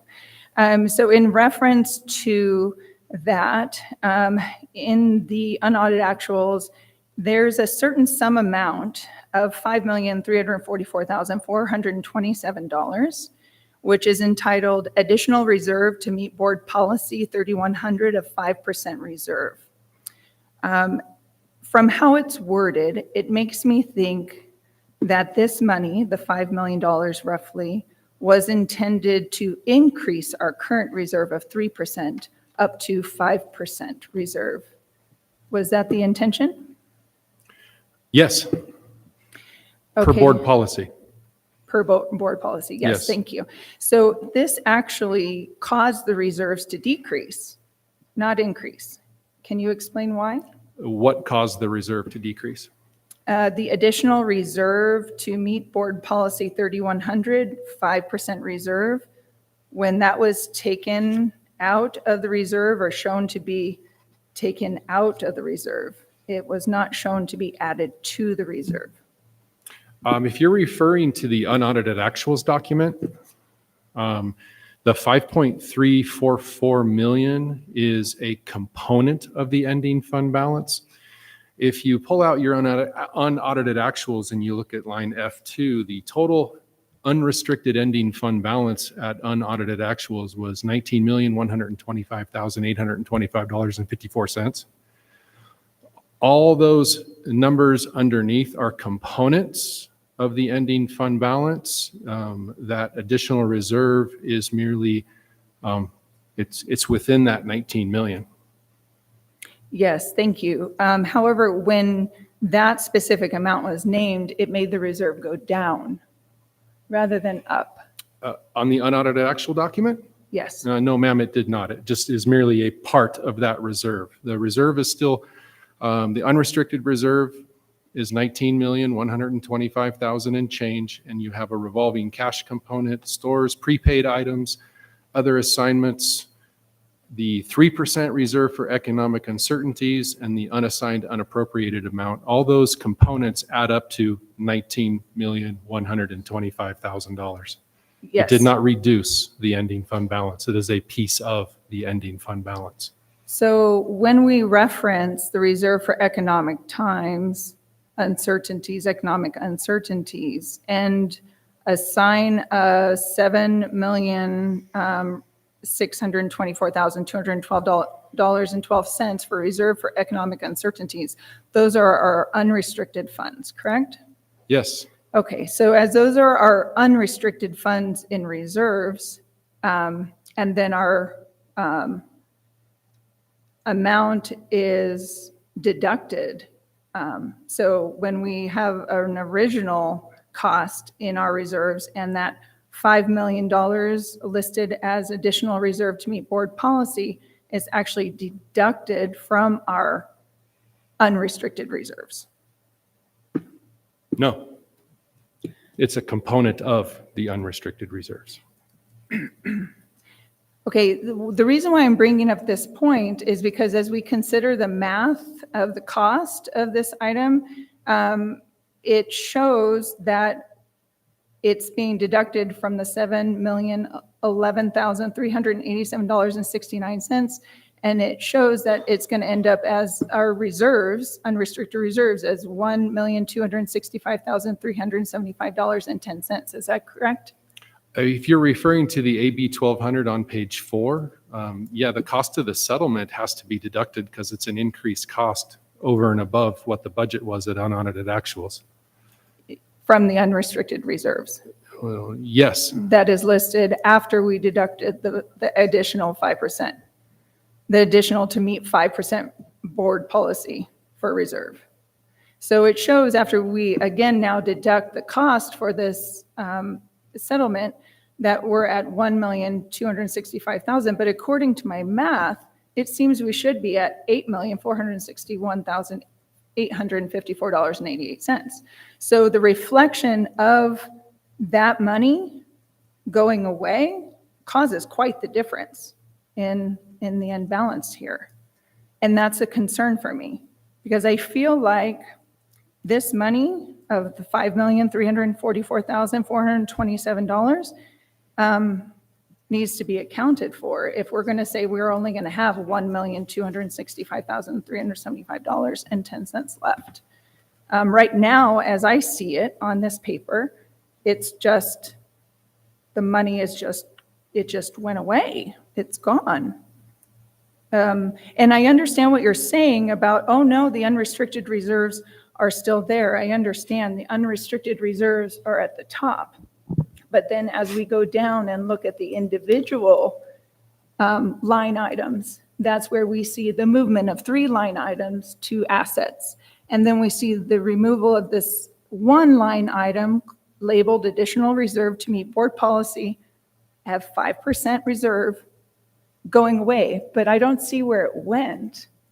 So I'm not sure where it's, maybe you can point that out to me. Where exactly? So it sounds, Ms. Longshore, it sounds like you're combining the unaudited actuals document where you pulled the 5.3 million number, because that number does not appear anywhere on page 4 in the multi-year projection. So you're looking at 2 different things? Well, no, If the board would like, I can project so we can all see page 4 of the AB 1200 document if you'd like. And I can attempt to walk. I don't know. through It's up to that. the rest of the board. It sounds like you guys are. then Mr. Rowley, if you don't agree with anything that Matt says on this budget, so I don't know what. Well, it's not that I don't agree with it. Well, you are. Well, Mr. Rowley, if I could give a quick summary explanation for the AB 1200 document for page 4, perhaps I can Go ahead. attempt to clear it up. Okay. The column 1, of course, is the budget numbers from the unaudited actuals document. You pull those forward. As you mentioned, the ending fund balance was $33,674,480. The numbers below that are all components of the ending fund balance: the $165,000, the $18 million restricted, the assigned balance of $671,000, the reserve for economic uncertainties of $7.6 million, and then unassigned unappropriated of $7 million. The cost of the settlement, or the projected cost of this particular settlement, you see in column 2. It's about $5.6 million. So, and what you're seeing there in column 2, since we're spending more, the reserve for economic uncertainties, 9789, has to be increased by 167,359, because that is calculated as 3% of total expenditures. That's the 3% required reserve. So yes, since we are spending $5.6 million more with no additional revenue, that means we are deficit spending by that $5.746 million at the bottom of column 2. And it can't come out of the restricted ending fund balance. So it does have to come from the unassigned unappropriated, thus reducing our overall ending fund balance from 33.6 million to 28.1 million. And then under that 28.1 million, you'll see the components: 165,000 non-spendable, 18.2 restricted, 671,000 assigned. The reserve for economic uncertainties increased from 7.624 to 7.791 because our expenditures went up, and that's calculated as 3% of expenditures and transfers out. And then the remainder of that 28 million is 1.265 million of unassigned, unappropriated ending fund balance. Thank you for that explanation. So my question still remains. We have an unrestricted fund balance of $19,125,825.54. Roughly $4 million was moved to assets, but under the F2D, the roughly $5 million that we're talking about, that's still unanswered as far as where did it go. The reason why that's important to answer is because we cannot talk about the remaining unrestricted monies that we're dealing with here unless we have that number correct. And if that number is correct, as you say, it's $7,011,387.69. But I'm saying, shouldn't we be saying that there should be that additional $5,344,427? Ms. Longshore, if on the AB 1200 document, you look up at the top, there's no additional revenues to cover the additional expenditures of this proposed settlement. So when we're spending more than we're getting, our ending fund balance is going to reduce, therefore reducing the unrestricted portion of our ending fund balance. Going back to the UA document doesn't contain any of the settlement numbers. That is prior to any settlement.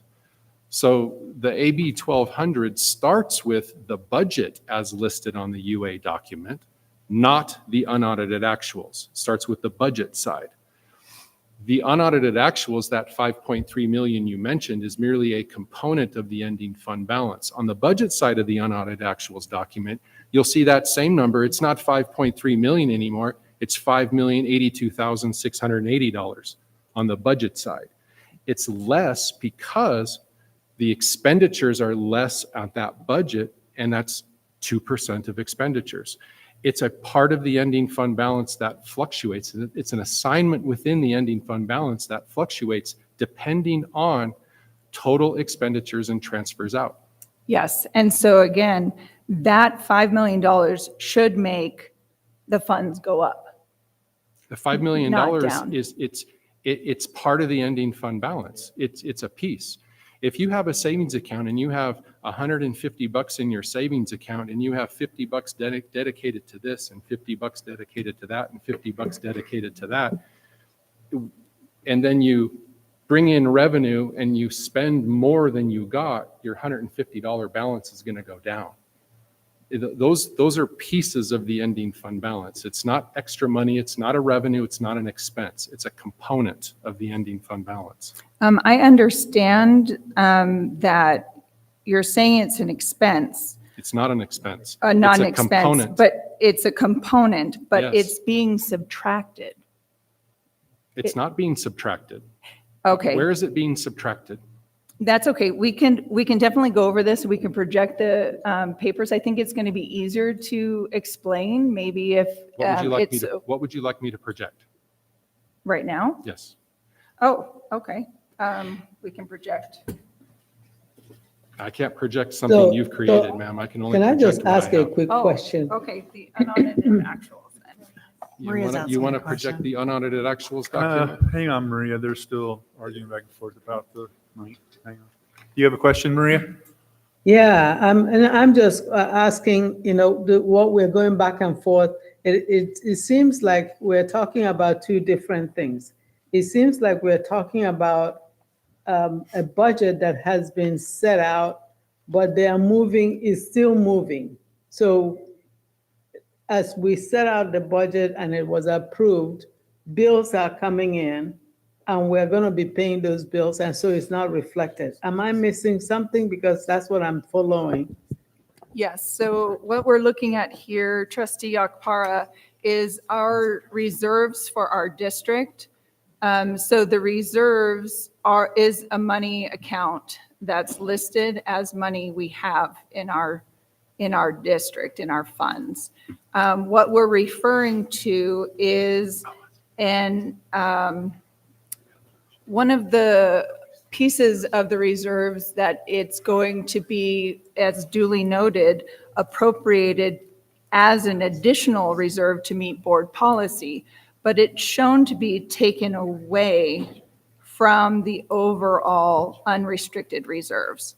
So if it's supposed to be added to the unrestricted reserves to meet board policy of 5%, my question is, why are we taking it away? Because when we take it away, it changes the numbers. Renee, are you looking at it because it's in red and in parentheses that it's a deduction? Is that what you're, I'm just trying to follow because I think Matt has pulled up a different document than what you're looking at.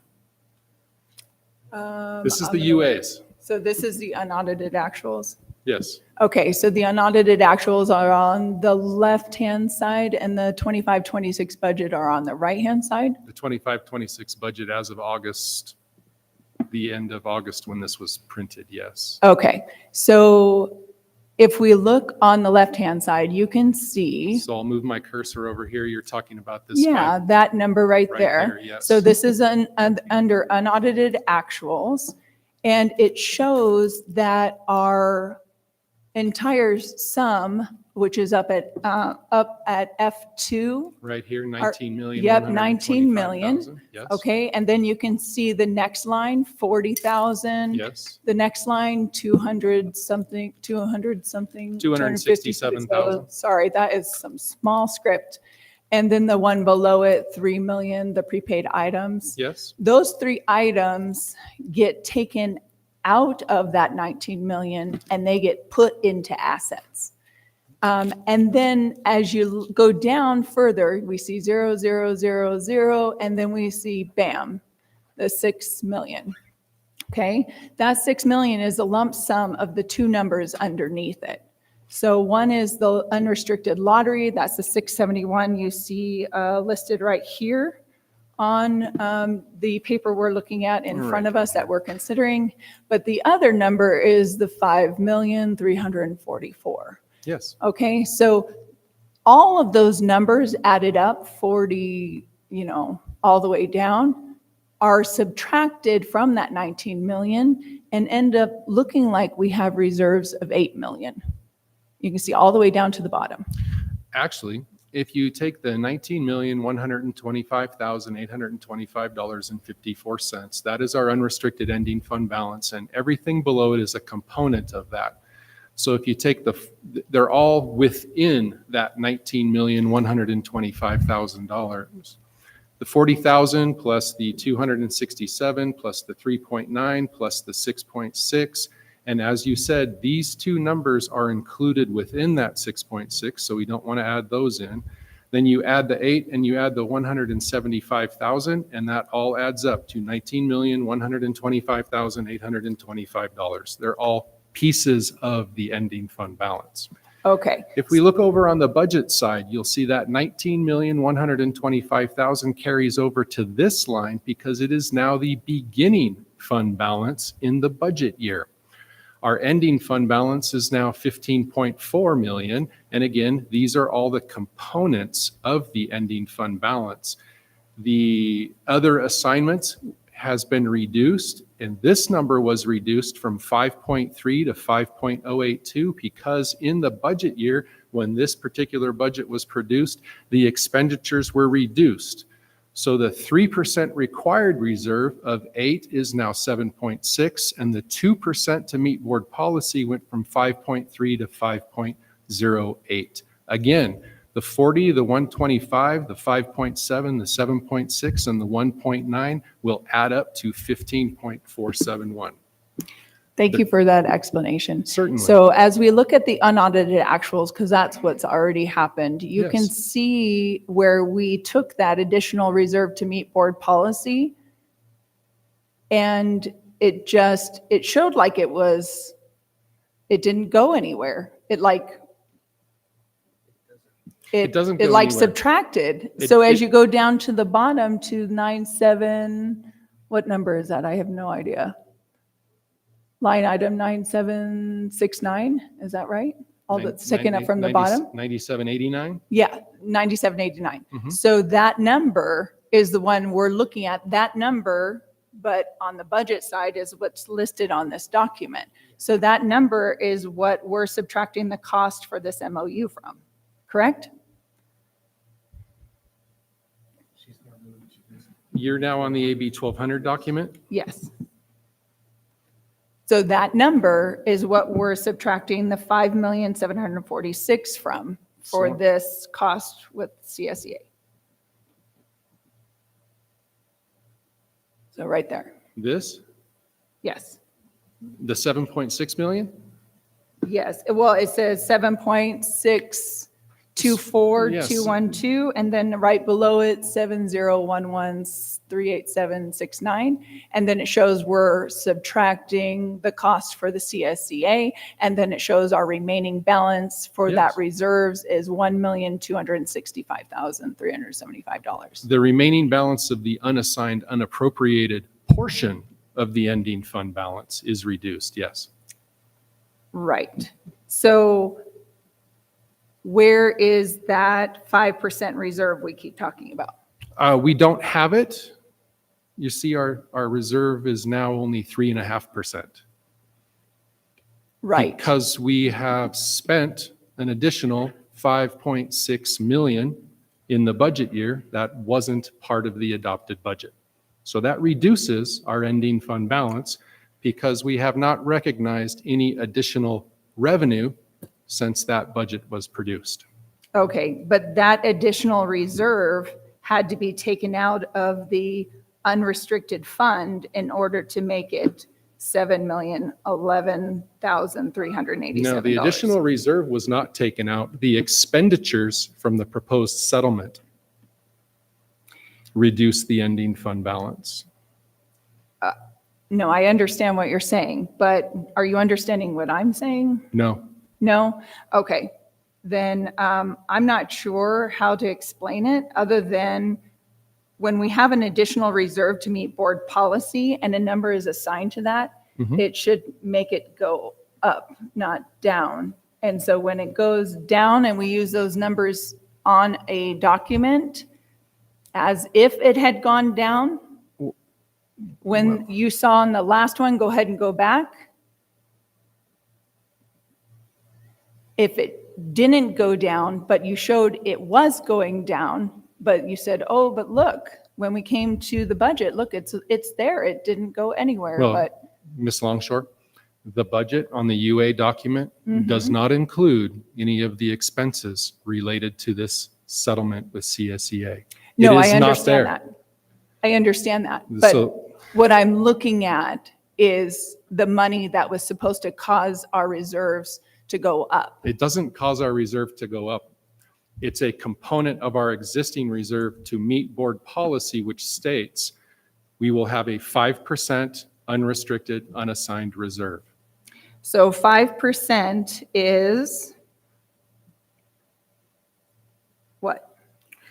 Well, I would add that 5.082 and the 7.624 because that 7.624 is 3% and 5.082 is 2%. So what's that, about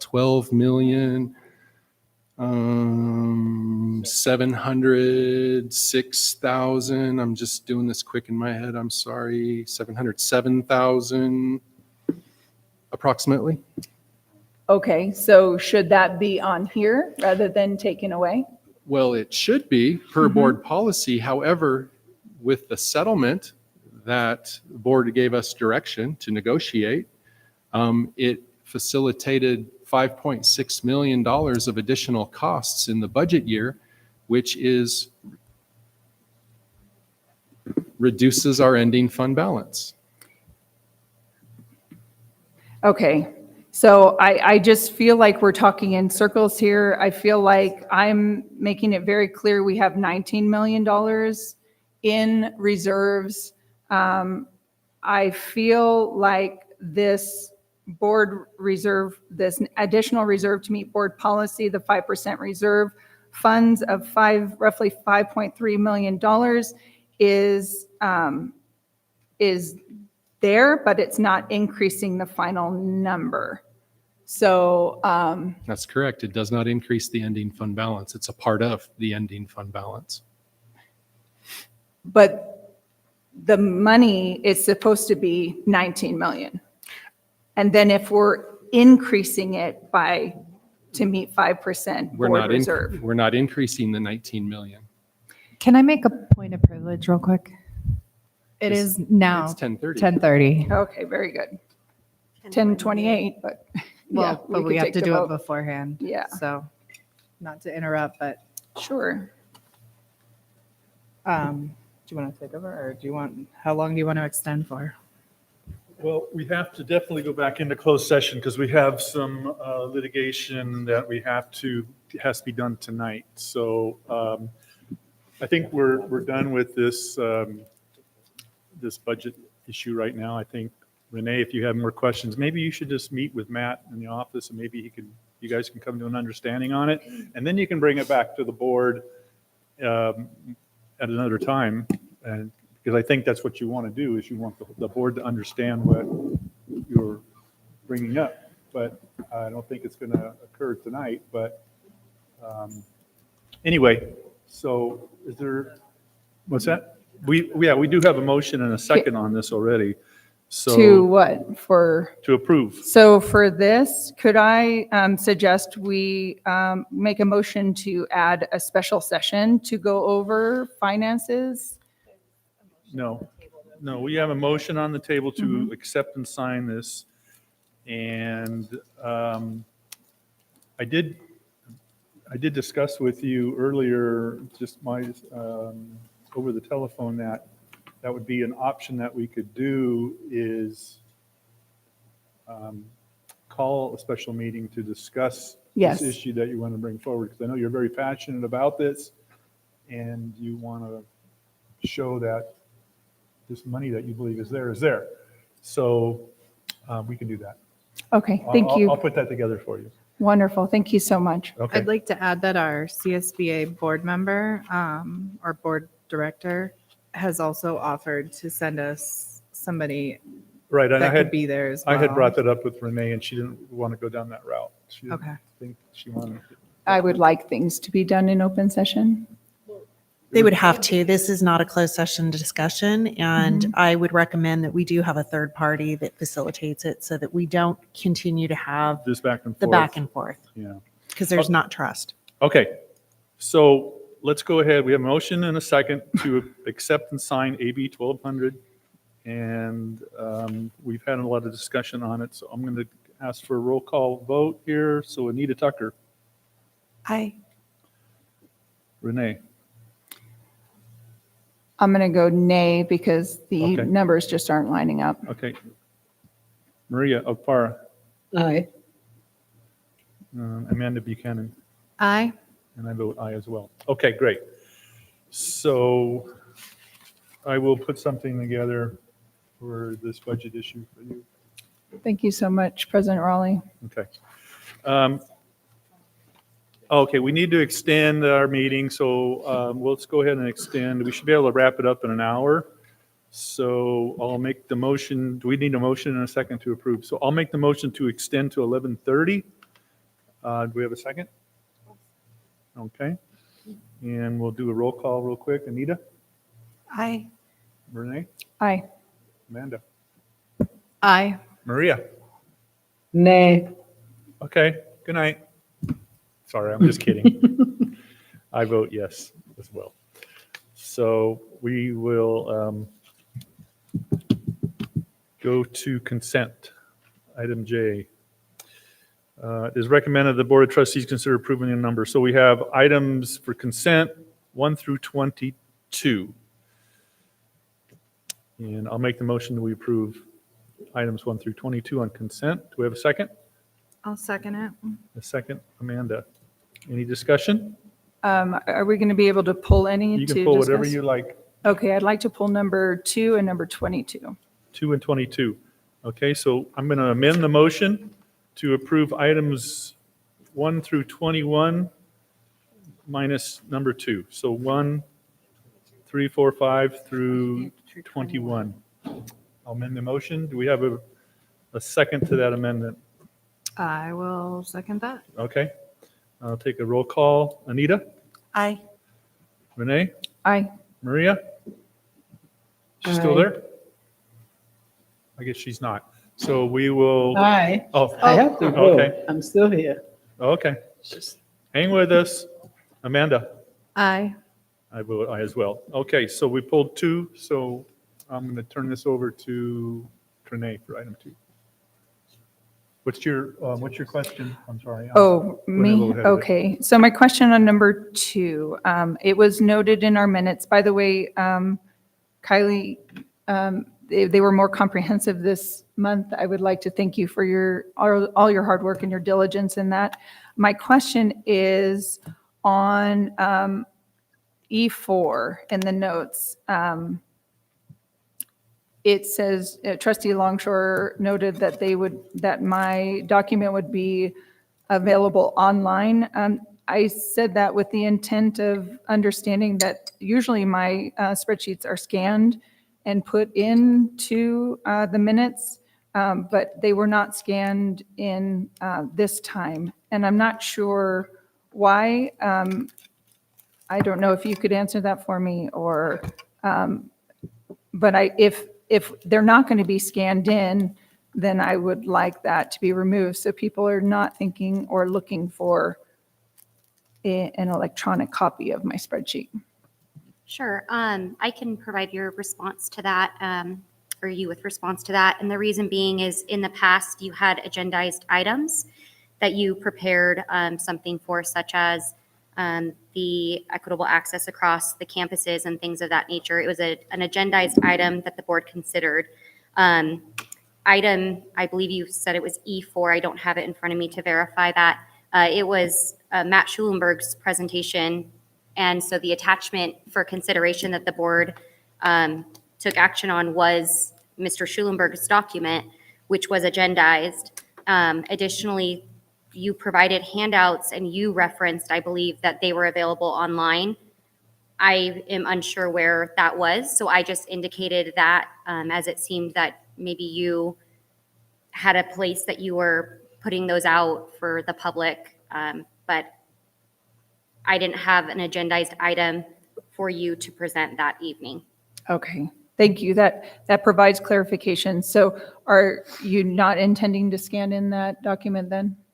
No, I did include Mr. Schulenberg's presentation that the board took action on, but I did not include any additional handouts that were non-agendized items that no action was taken on for that evening. Okay, since that's in reference to it, is there any way you can scan that in and have that available? It's not an agendized item, so I would not approve anything that's not agendized scanning into the record. Just my opinion, though, but you guys, it's pleasure of the board. I agree. Okay. Anybody else? Maria? I'd say no. I think we need to get back to the business of how we do business as a board. Anything that the board is presenting to the public, because this is what the board meeting is about, is the meeting of the board and the public is invited. It's not a city council meeting, it's a meeting of the board. So anything we are presenting has to be on the packet that the public gets to see well in advance before we have this meeting. So any other thing that is presented during the meeting, we'll just have to table it. And then when we have the opportunity to decide or discuss it as a board, because one person is not the board, and I just keep going back to it. And until the five of us, or at least the majority of us, have opportunity to have seen the document and have the opportunity to have visited the document, I say no. We will not put anything that is brought to us last minute or at the board meeting, and the board hasn't had the privilege of seeing that document ahead of time. That's how it's always been done, and that's how I intend that we continue to do so. Okay, so there's no support for that, Renee. So you want to, what's your question on 22? Okay, can we hear from Trustee Tucker as well? Well, there's three that don't want to support it, so, but yeah, we can hear from Anita. I don't see any harm in having it posted personally. And if we decide as a board not to post that, can we amend that to show, because I said it because it was my understanding that everything I was providing was being scanned and uploaded and available online. I just don't want our constituents misled that it's somewhere online when it's not. I only referenced that it was available online because that is what you indicated. I can't put anything into a board packet that I haven't been provided when I post the agenda to the public. So I'm only able to provide to the public the items that are put into the draft agenda that is set.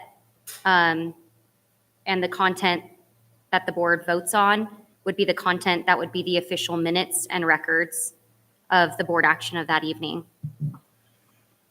Okay, so it can't be corrected. So That would be, it's not a record of my meeting, it's a record of your guys' meeting. And so that would be something that would come from the board. But I typically would not place anything in the minutes that was not on the agenda that the board did not take action on. Renee, we've answered it. There's not any support. So don't badger Kylie about putting things in. It's the board direction to do this. So let's move on. Go to 22. No, We're I done was with it. not, I was not badgering Kylie, just for Yes, you are. clarification. I am just asking if there could be You're given asking an clarification. employee why she's not putting things in when it's a board direction not to put it in. So move on. Okay, so I think we really need to function in a healthy way as a board. And when we talk about giving Kylie direction, if we are not supposed to be asking Kylie questions or we are not supposed to be giving Kylie direction, it should be across the board. You're the only one that's given her direction. Nobody else is. Okay, so as noted last month in our board meeting, it was read out as we tried to change the agenda for the board meeting. I believe it was read out by you, President Rowley. The statement that Kylie had prepared at the request of Trustee Buchanan to rearrange the agenda. So I am not the only one that asks. I don't know what you're Kylie, speaking of. I'm you don't know sorry. what I'm talking about? Move on to 22, will you please? It's really late. We only have 45 minutes. We have to go back into closed session. Okay, I'm just asking the same courtesy be extended to all board members because we are an equal functioning I'm not body. saying you're not. Just move on to 22. What is your question on 22? On the accounts payable warrant register, I noticed that the funds are divided into funds 1 through 40. And this is done every month, I understand. Is there any further specification in that other than like where it's going specifically, like if I wanted to track it and the funds that we're spending every month? I know there's a long number and it denotes the fund at the beginning of it, but do any of those other numbers denote exactly where it might be going in the budget? That long string of numbers corresponds to the standardized account code structure, which identifies the budget line the payment is against. Yes.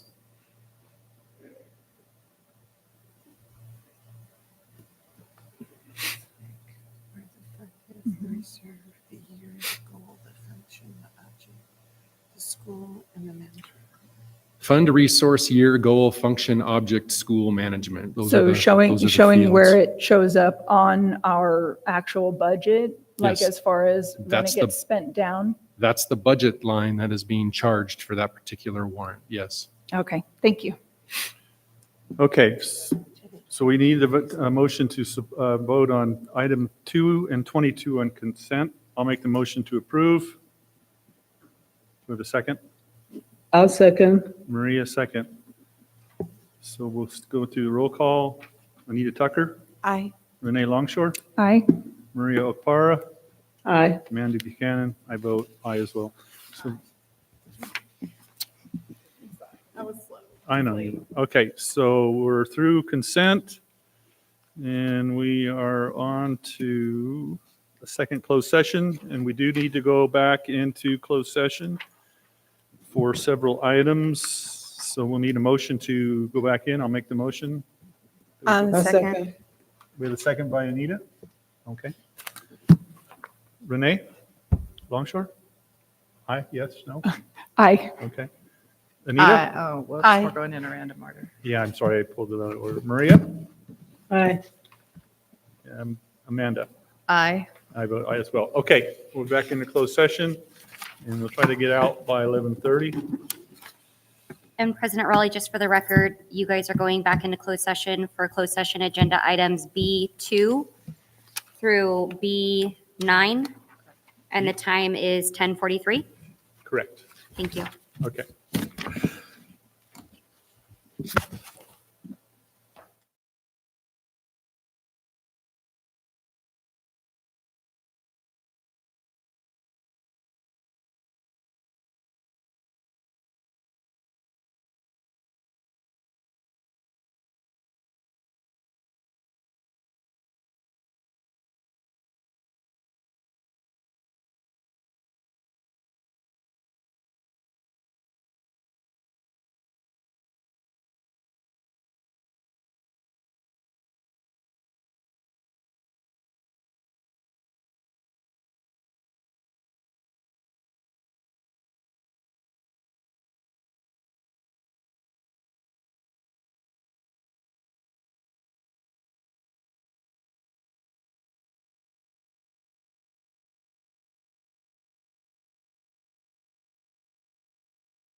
Fine, I'm hanging up. Okay.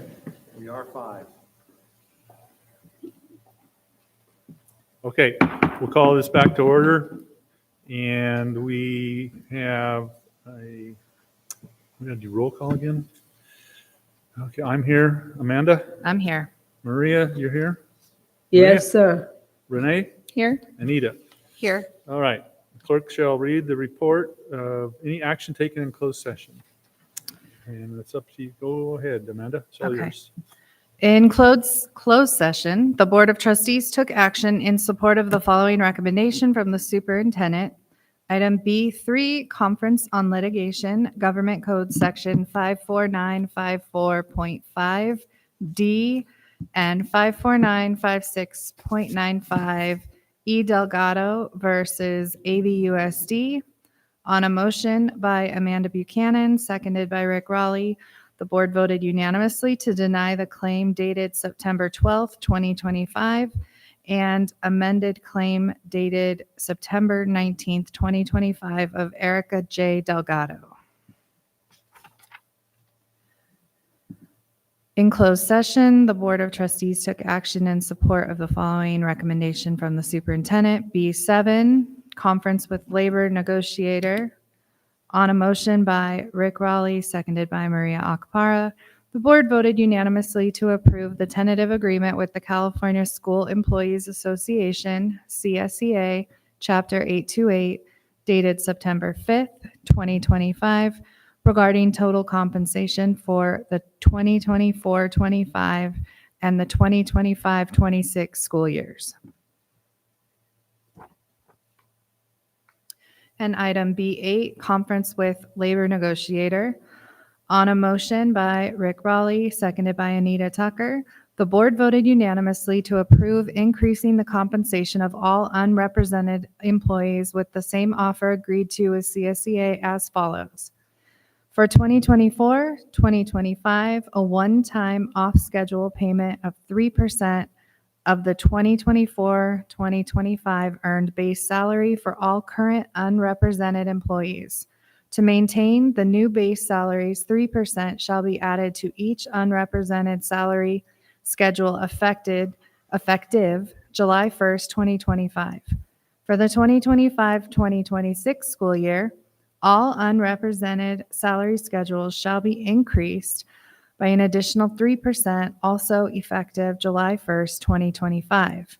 The unrepresented salary schedules include exempt classified management salary schedule, non-exempt classified supervisory and confidential salary schedule, supervisory school nurse salary schedule, certificated management salary schedule.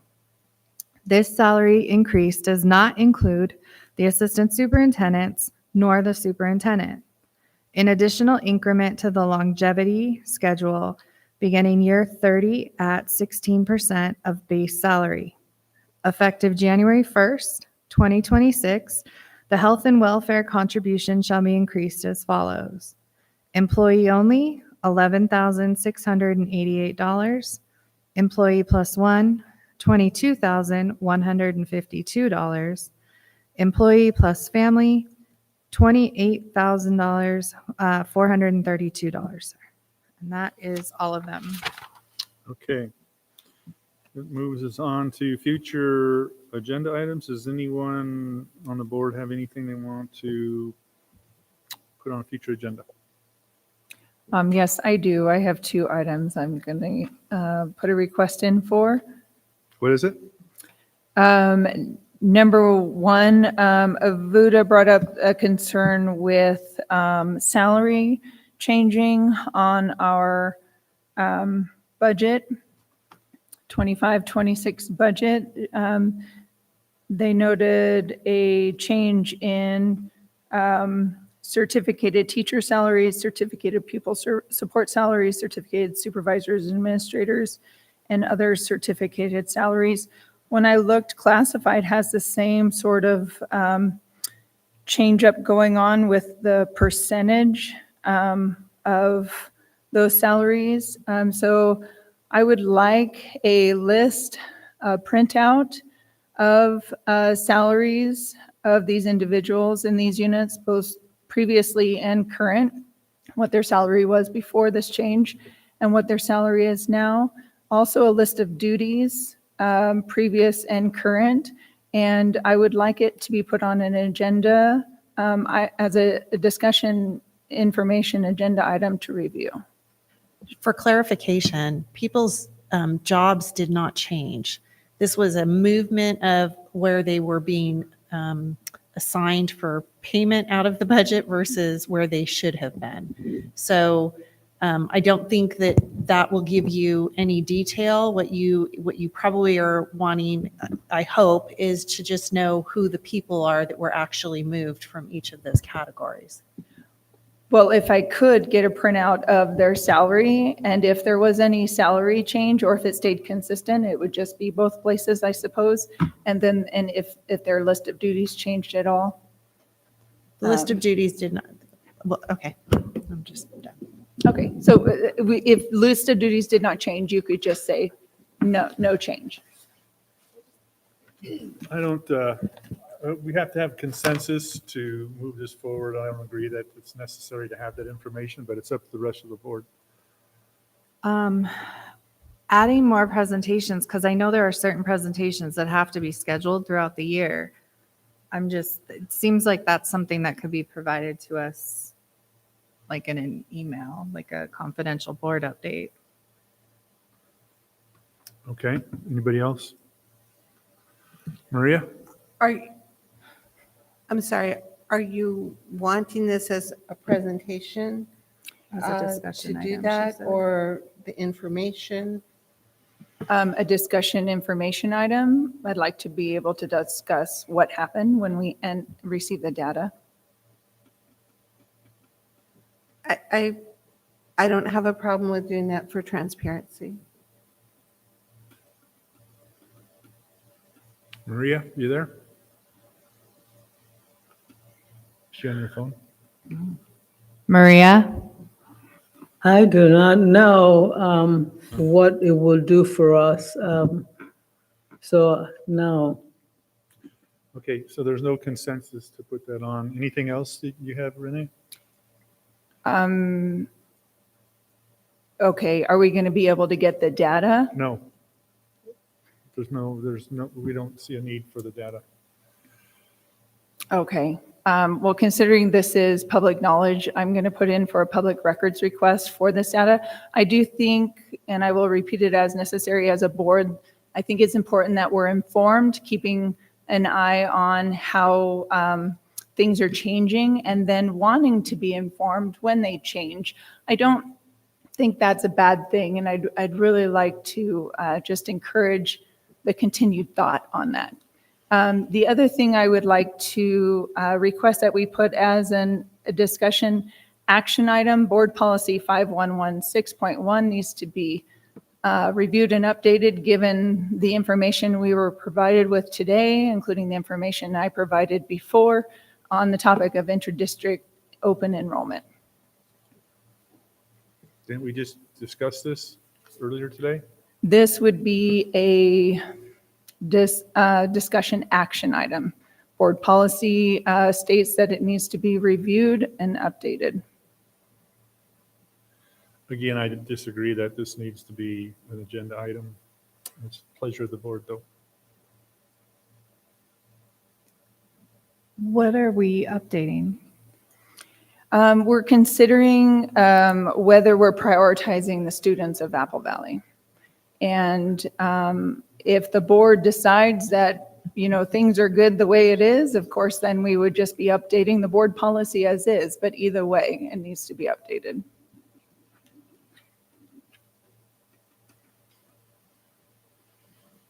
It just seems like a waste of time. We have a lot on our plate. I think It that does. these items are just so time consuming for everyone involved that it's just minutia at this point. Yeah. So I would argue that we don't need to. We had a presentation on it earlier today. It was clear from Slosser's report what the issue, what the policy is and what's occurring. So I think I have enough information. I do as well. Okay. Maria? Now, this policy that we are using now, it's already been cleared by CSBA, right?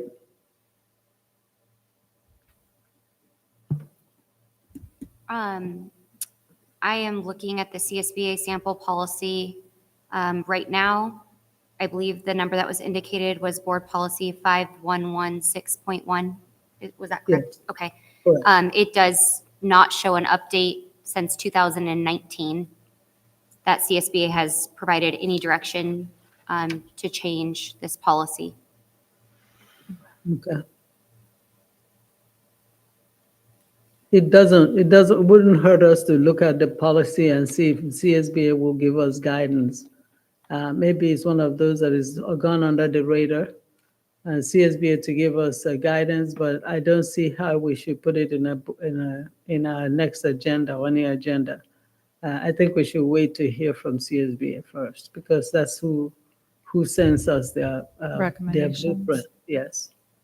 Okay, thank you.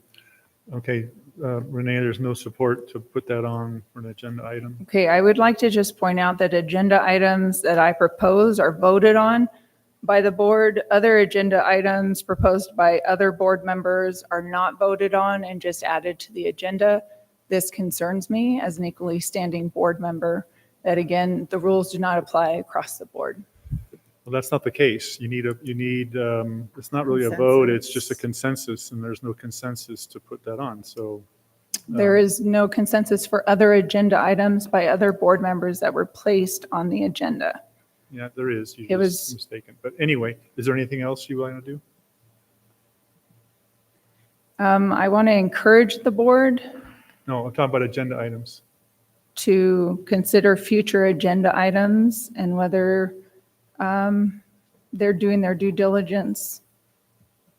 If we're doing our due diligence as a board, discussing these, this is probably the most important part about being a school board.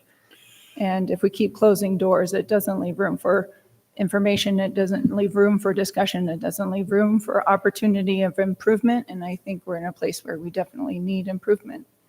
Okay. Okay, it takes us to adjournment. We have a motion to adjourn. So moved. Amanda, we have a second? I'll second adjournment. I'm sorry, Anita. Aye. Renee? Aye. Maria? Aye. Amanda? Aye. And I vote aye. Okay, we are adjourned. Thank you, everyone, for your patience.